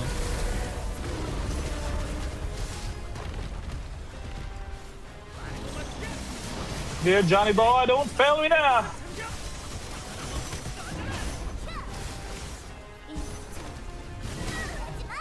Oh no! I'm about to get a fatality here. Got tagged twice. Absolutely. Oh no.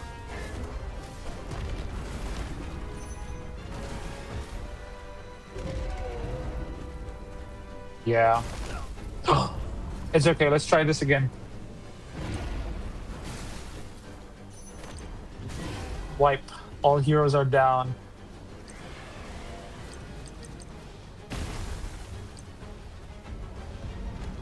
Challenge failed. Okay. I forgot to bring heals. Hey, you and I both. I didn't bring heals. I did not bring heals. I actually don't bring heals. If you check my inventory, I don't have any heals at all. Or I do have food buffs, but I do not use them. As you can see right now, slots 4 and 5, or like my left, these two down below, bottom right. I just don't. Okay, multiplayer.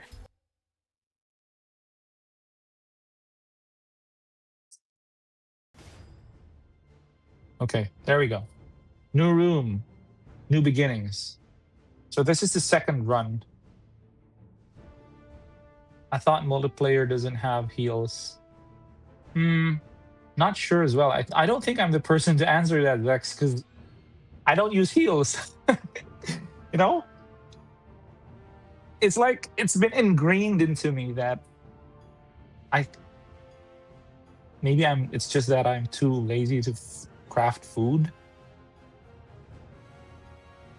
You can? Okay. That's good to know. Is it like team-wide or is it individually? Okay, let's go.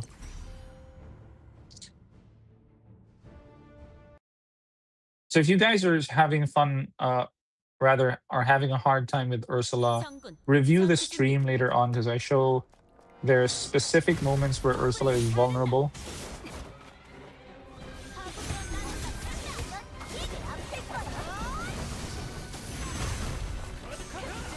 Oh no. Can't believe I missed that.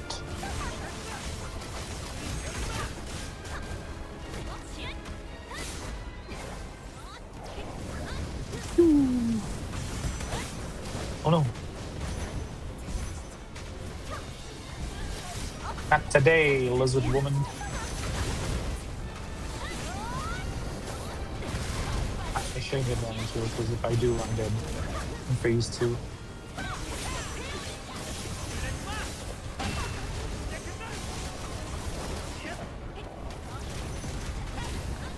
He's about to get airborne. Okay, there we go.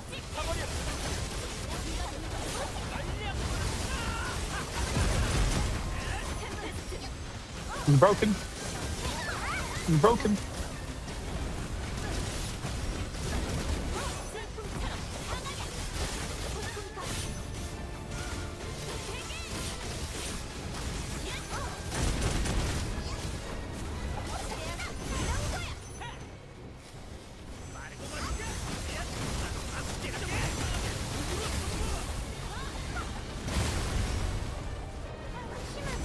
Nope, not today.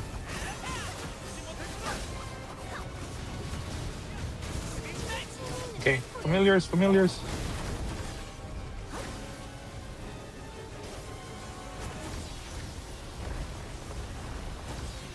Missed one. Oh no. Nice, there we go. Go ham.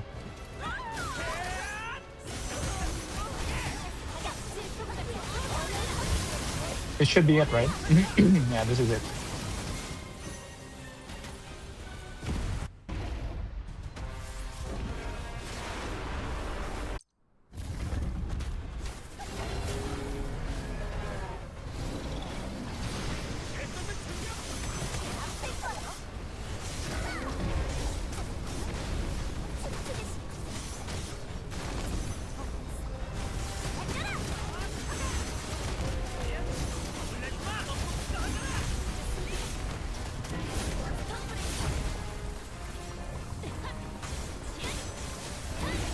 No. No.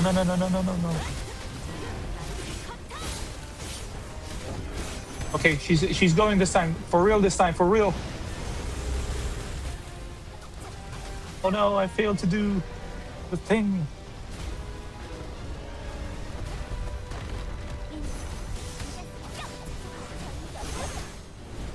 You should do that. Oh. No, just... Okay, I guess. There we go.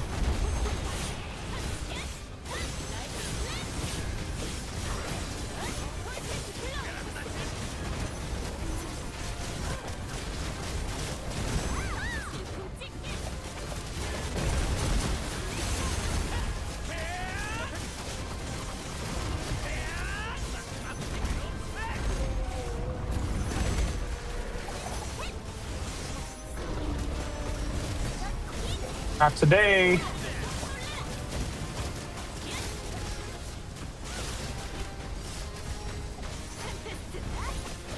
I hope we can still break her. Yes, there we go.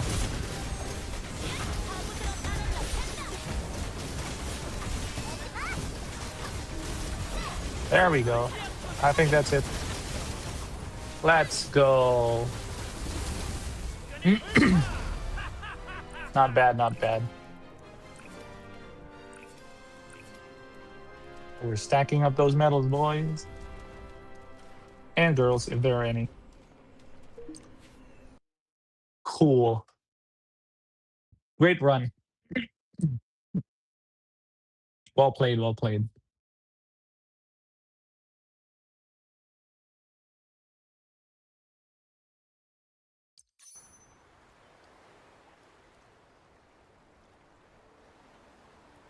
We can do. Is there anyone else who needs help, or like anyone else who needs help with the raids? We could do like 3 more, and let's make way for anyone else who wants to sound off in the chat, guys, who need help. Let's do like alternating. Is that can you help with the boss? What are we talking about?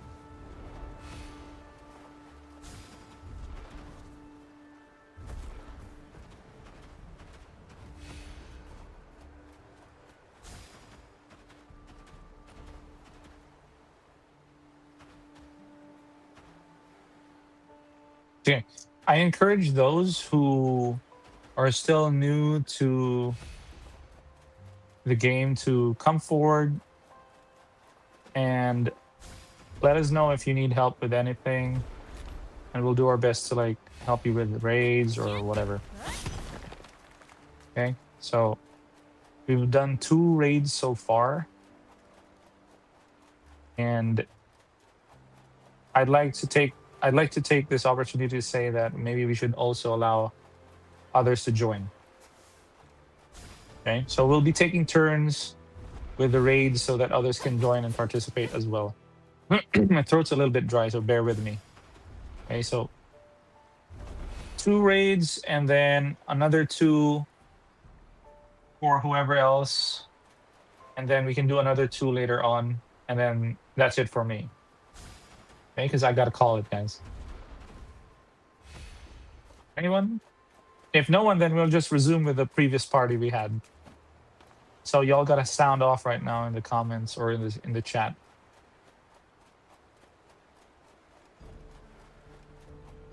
I'll just wait here in the sand, running around on the beach with Reina.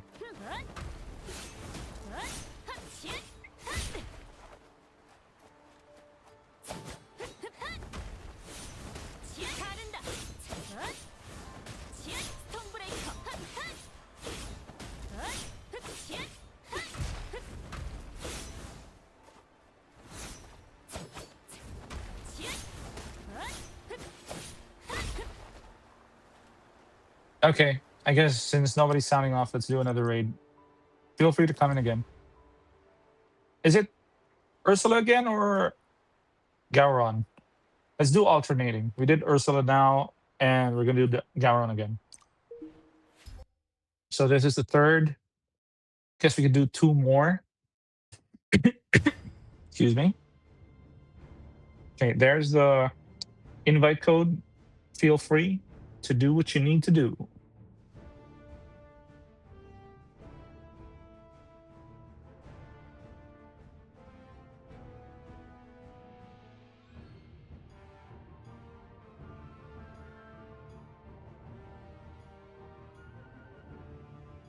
All right. Just waiting for one more. Is it Bond should be here, right? So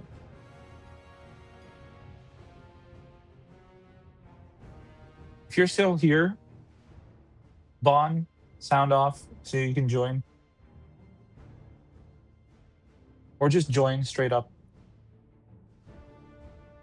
Otherwise, we'll just start both of us if you're no longer here.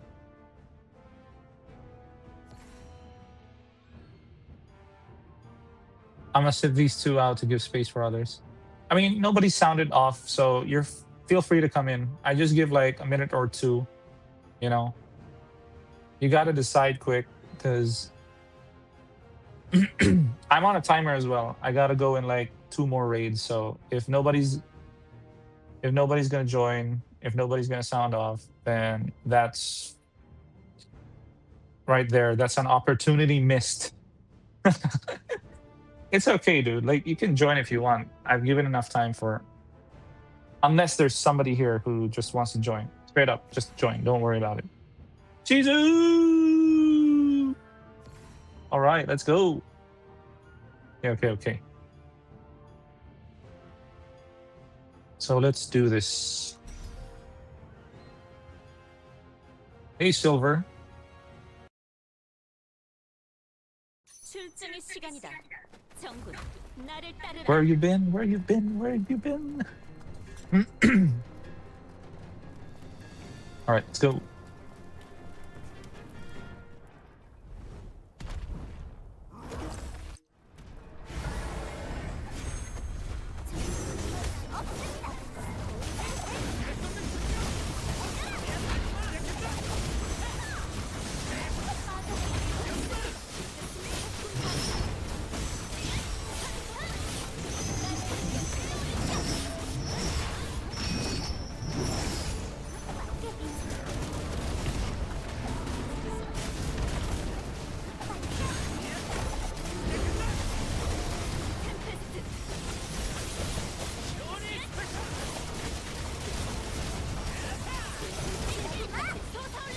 There we go. Break.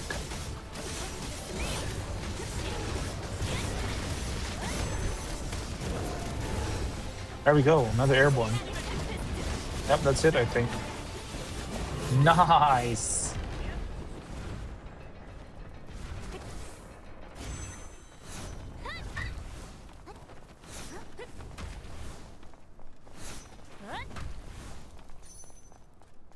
Nice one, guys.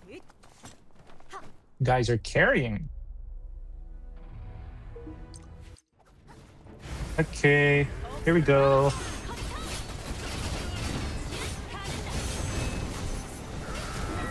Oh crap.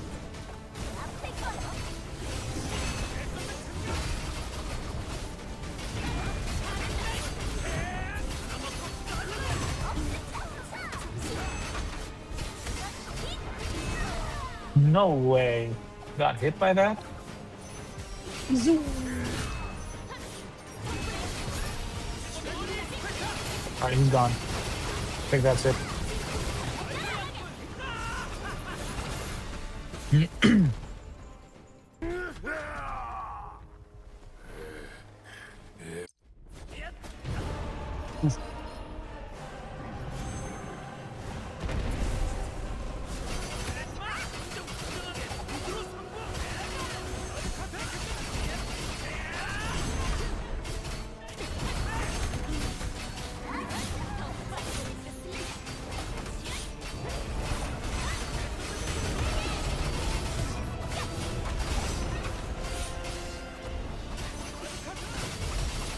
Nice.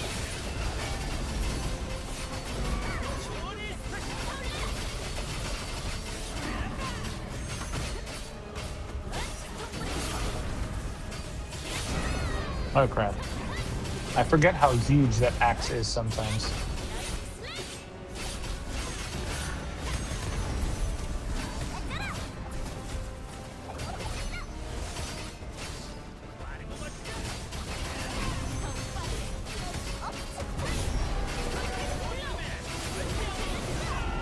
Nice. Let's go. Thanks for the help, Chizu.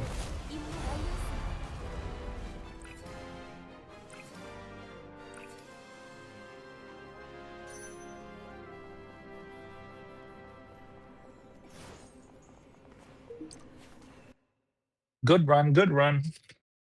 Well played, team.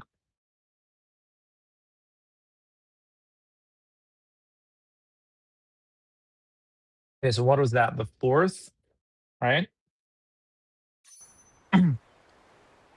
By the way, sure, if you don't mind me asking, what are you working towards? Like, what are you farming right now? Just curious.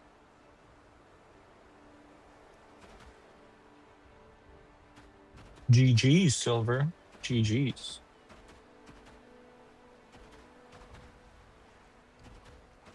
I like this wolf on Reyna. It's so nice. You just started the game, okay.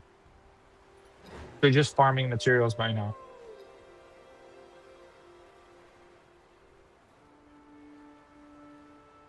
I want to speed run in the future too. Wow. Cool, cool. Have you decided on a team yet? Like whom you're gonna build toward?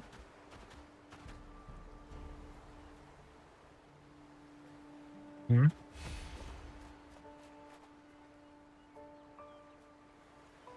Because that's an important thing as well. You're gonna want to build that core team for yourself. I like fire. Okay, so Kalyan. Oh, that's why you were using Kalyan a while ago. Was it you or was that Shizu? Was that Shizu? Was that you, Shizu? I think it was Shizu. Cerise. Okay. Okay. Let's do I'm gonna make the raid again. And this time we're gonna do Ursula again. Multiplayer. I don't know my third. So who's this? Cerise. Who's oh because I was asking fire, right? So Cerise? You're gonna build Cerise for a fire team? Poison airborne. Yep. Strong. Strong team. Oops, public room off.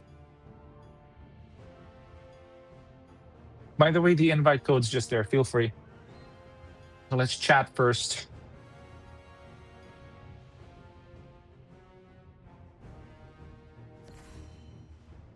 Because if you're going for fire, Teresa Callian Cerise. You like fire, right? Should try Arya. I know she doesn't like make sense, but right now, sorry, but I'm gonna have to decline that. You don't like what? Sorry, my son's speaking. What, son? I don't like fire. Why don't I like fire, you little baby? You, come here. I'm almost done. There's poop in your nappy.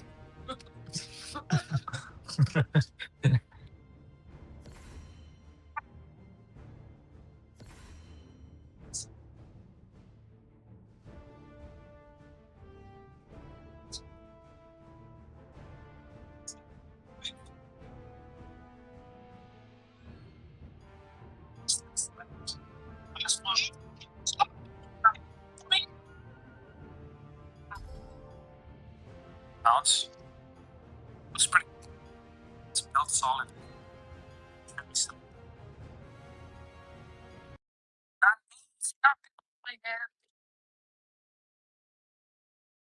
I don't. Sorry. I just for. I have actually no.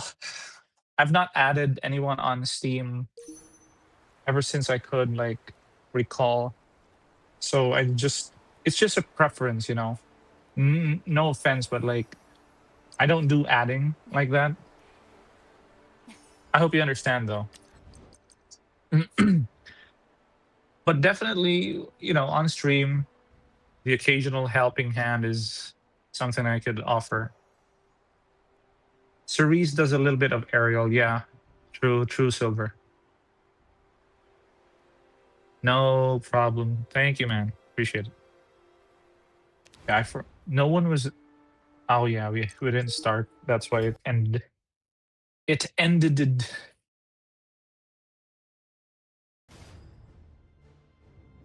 All right.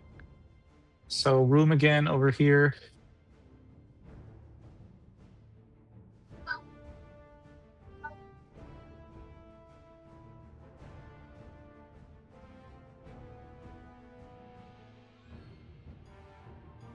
Was that food? I'm famished.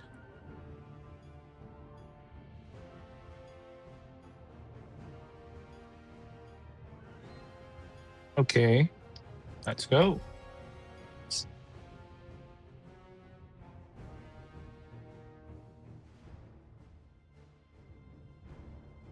Okay, hold on. I'm just gonna build a team that maybe is a little bit newer, so that we could like. Hold on. Just let me do something real quick. 어무가 필요하다고? What if I build Astria? 보여주지? Right? Build around Astria. Oh, never mind.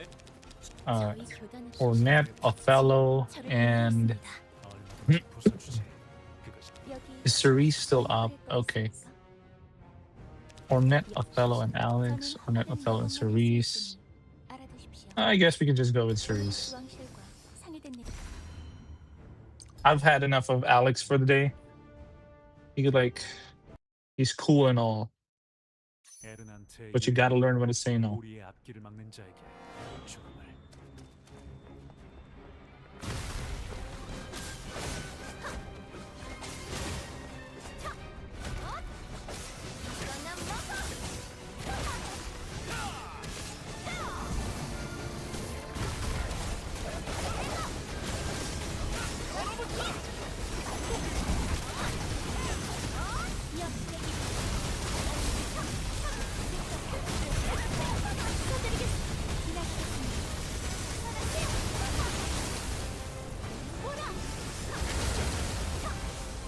Oh, wow.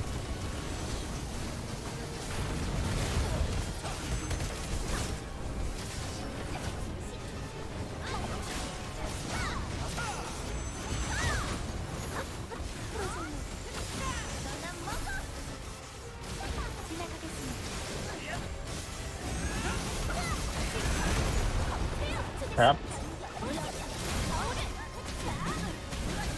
So many elements in one screen. And I can't see what's going on.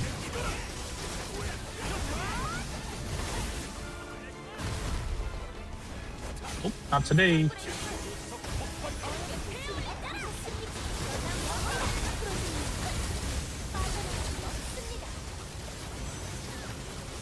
I'm just gonna let Cerise do this.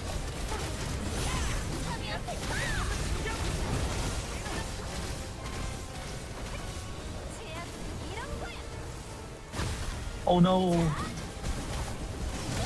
Here we go.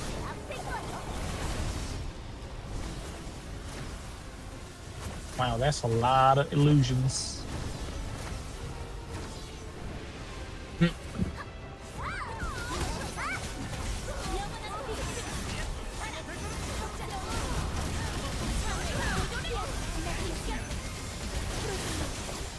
Nice. Oh, would you look at that? We didn't get damaged actually this time. Oh.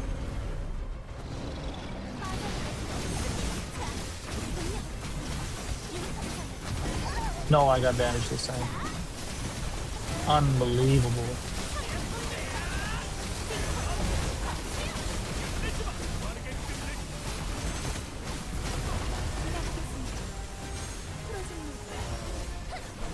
Okay. He's gonna do the thing. Wait, she's stuck in the wall! She's doing the thing, alright, but not the thing we expected. She's stuck in the wall. She does this whenever she gets full frost stacks on her. It's just absolutely hilarious, dude.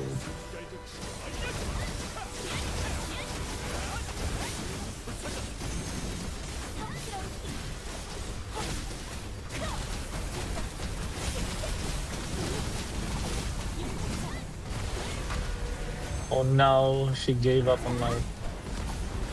Okay, she's doing it now. No, she's not. What the heck?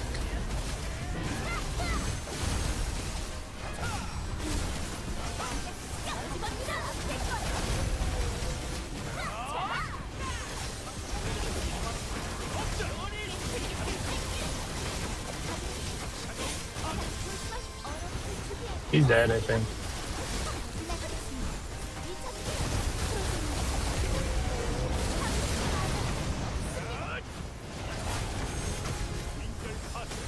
Yeah, she's gone.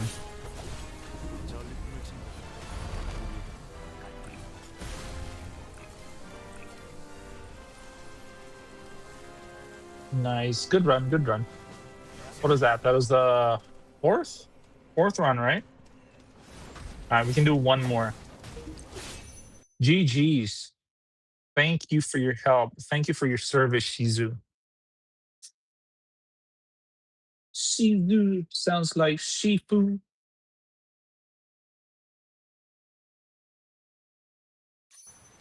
Shizu's like the reliable, all reliable, you know. If Zexis is not here, then she is just like the go-to in terms of like helping out with runs. Thank you, dude. I appreciate your help.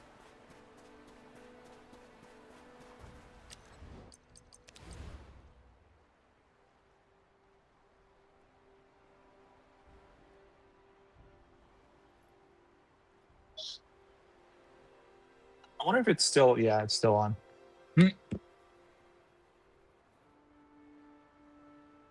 Oh, Gowron. Okay. Last one, last one.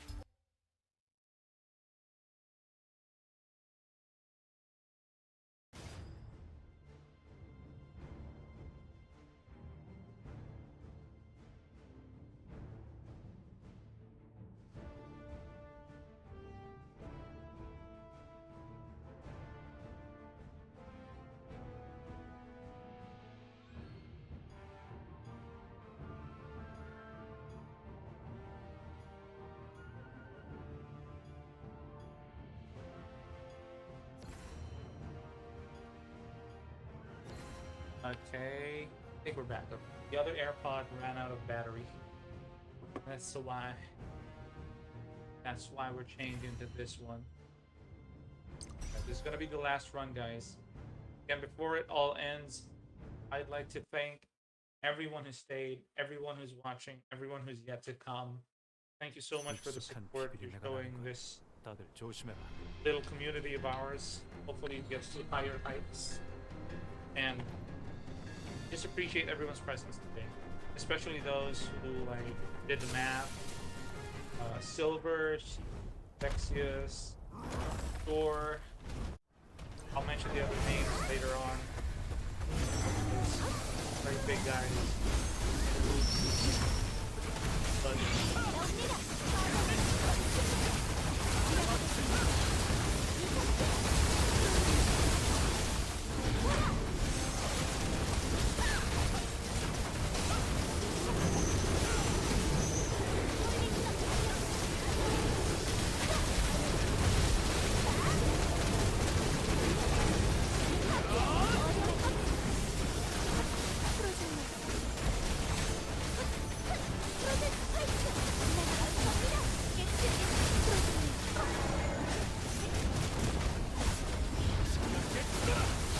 whoa.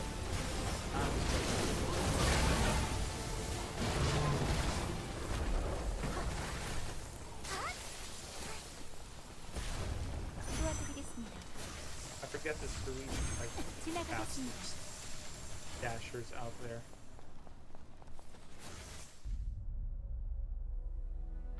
Still here farming the damn goose eggs. OMG killed me. I've been there, dude. It was not fun. I just counted the days and it would be over. Like the hours rather. I literally just started counting how many times I do that again and again. Well, I lost.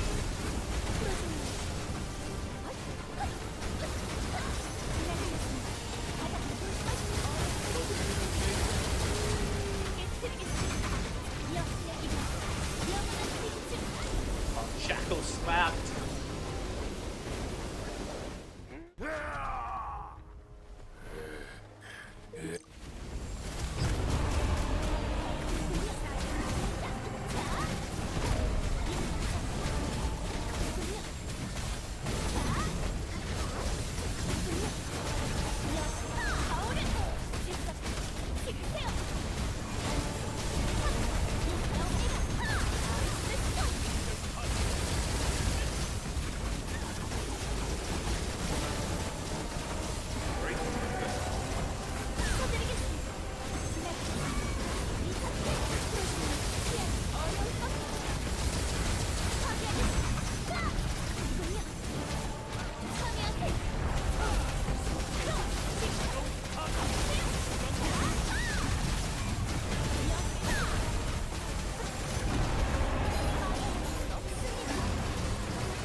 Let's go. Maybe it's the... I have no idea. It's probably because... Is it really far? The other... Because I use the other AirPod. Anyway, it's the last run. So.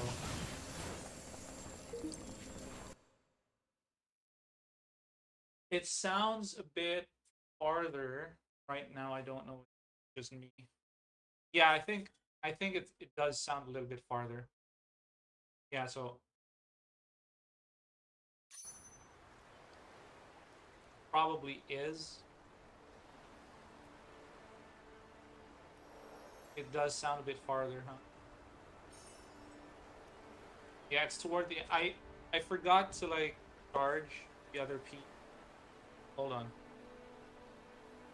Maybe I could get more out of this. Please don't fail me. There, I think... Is this good enough? Yeah. 3-player raid. Yep. Alright. Guys, thank you so much for dropping by. That's it for me.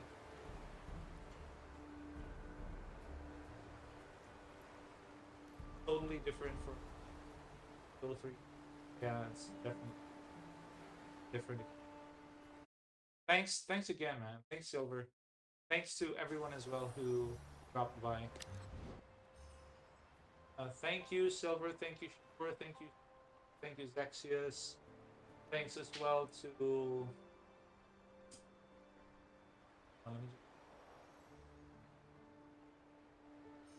Thanks to Bon. Hey, and good luck with whatever you're farming, dude.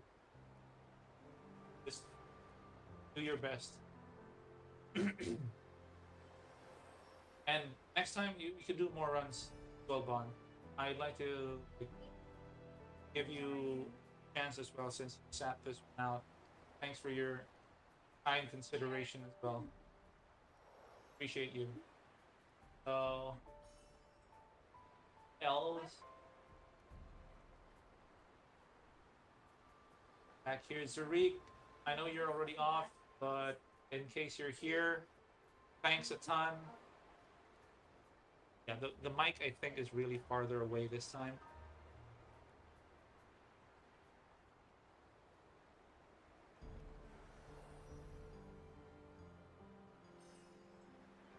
Wallman, thanks as well for dropping by. Appreciate you, dude. Thanks for the maths, man. Guys, you and Silver were like into it, dude. Girthy, thanks as well for dropping by. Noble, if you're still here, really noble of you.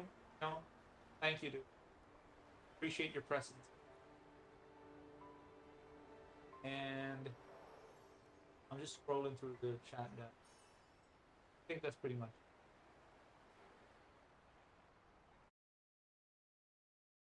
I missed chat history. Far gone. Yeah, thank you, dude. Chill stream. Yeah, more to come, God willing. Thank you thank you so much. You're welcome, Short. Keep farming, keep at it, dude. Learned a lot. Texas, that's what I live for. Hopefully in the future there would be more. Look forward to the next one if time allows. Enjoy the weekend with the family. Thank you. Thank you. You as well. You as well. Thank you for the stream. Thank you, Shizu, for your help. Thank you. I know you came a little bit later on into the stream, but I appreciate that you took the time to drop by. You know? Thank you, man. All right, guys. That's it for today. This is going to be a wrap up. All right. Take care, all. Have a good rest of the day, rest of the week. And now let's do this again sometime, okay?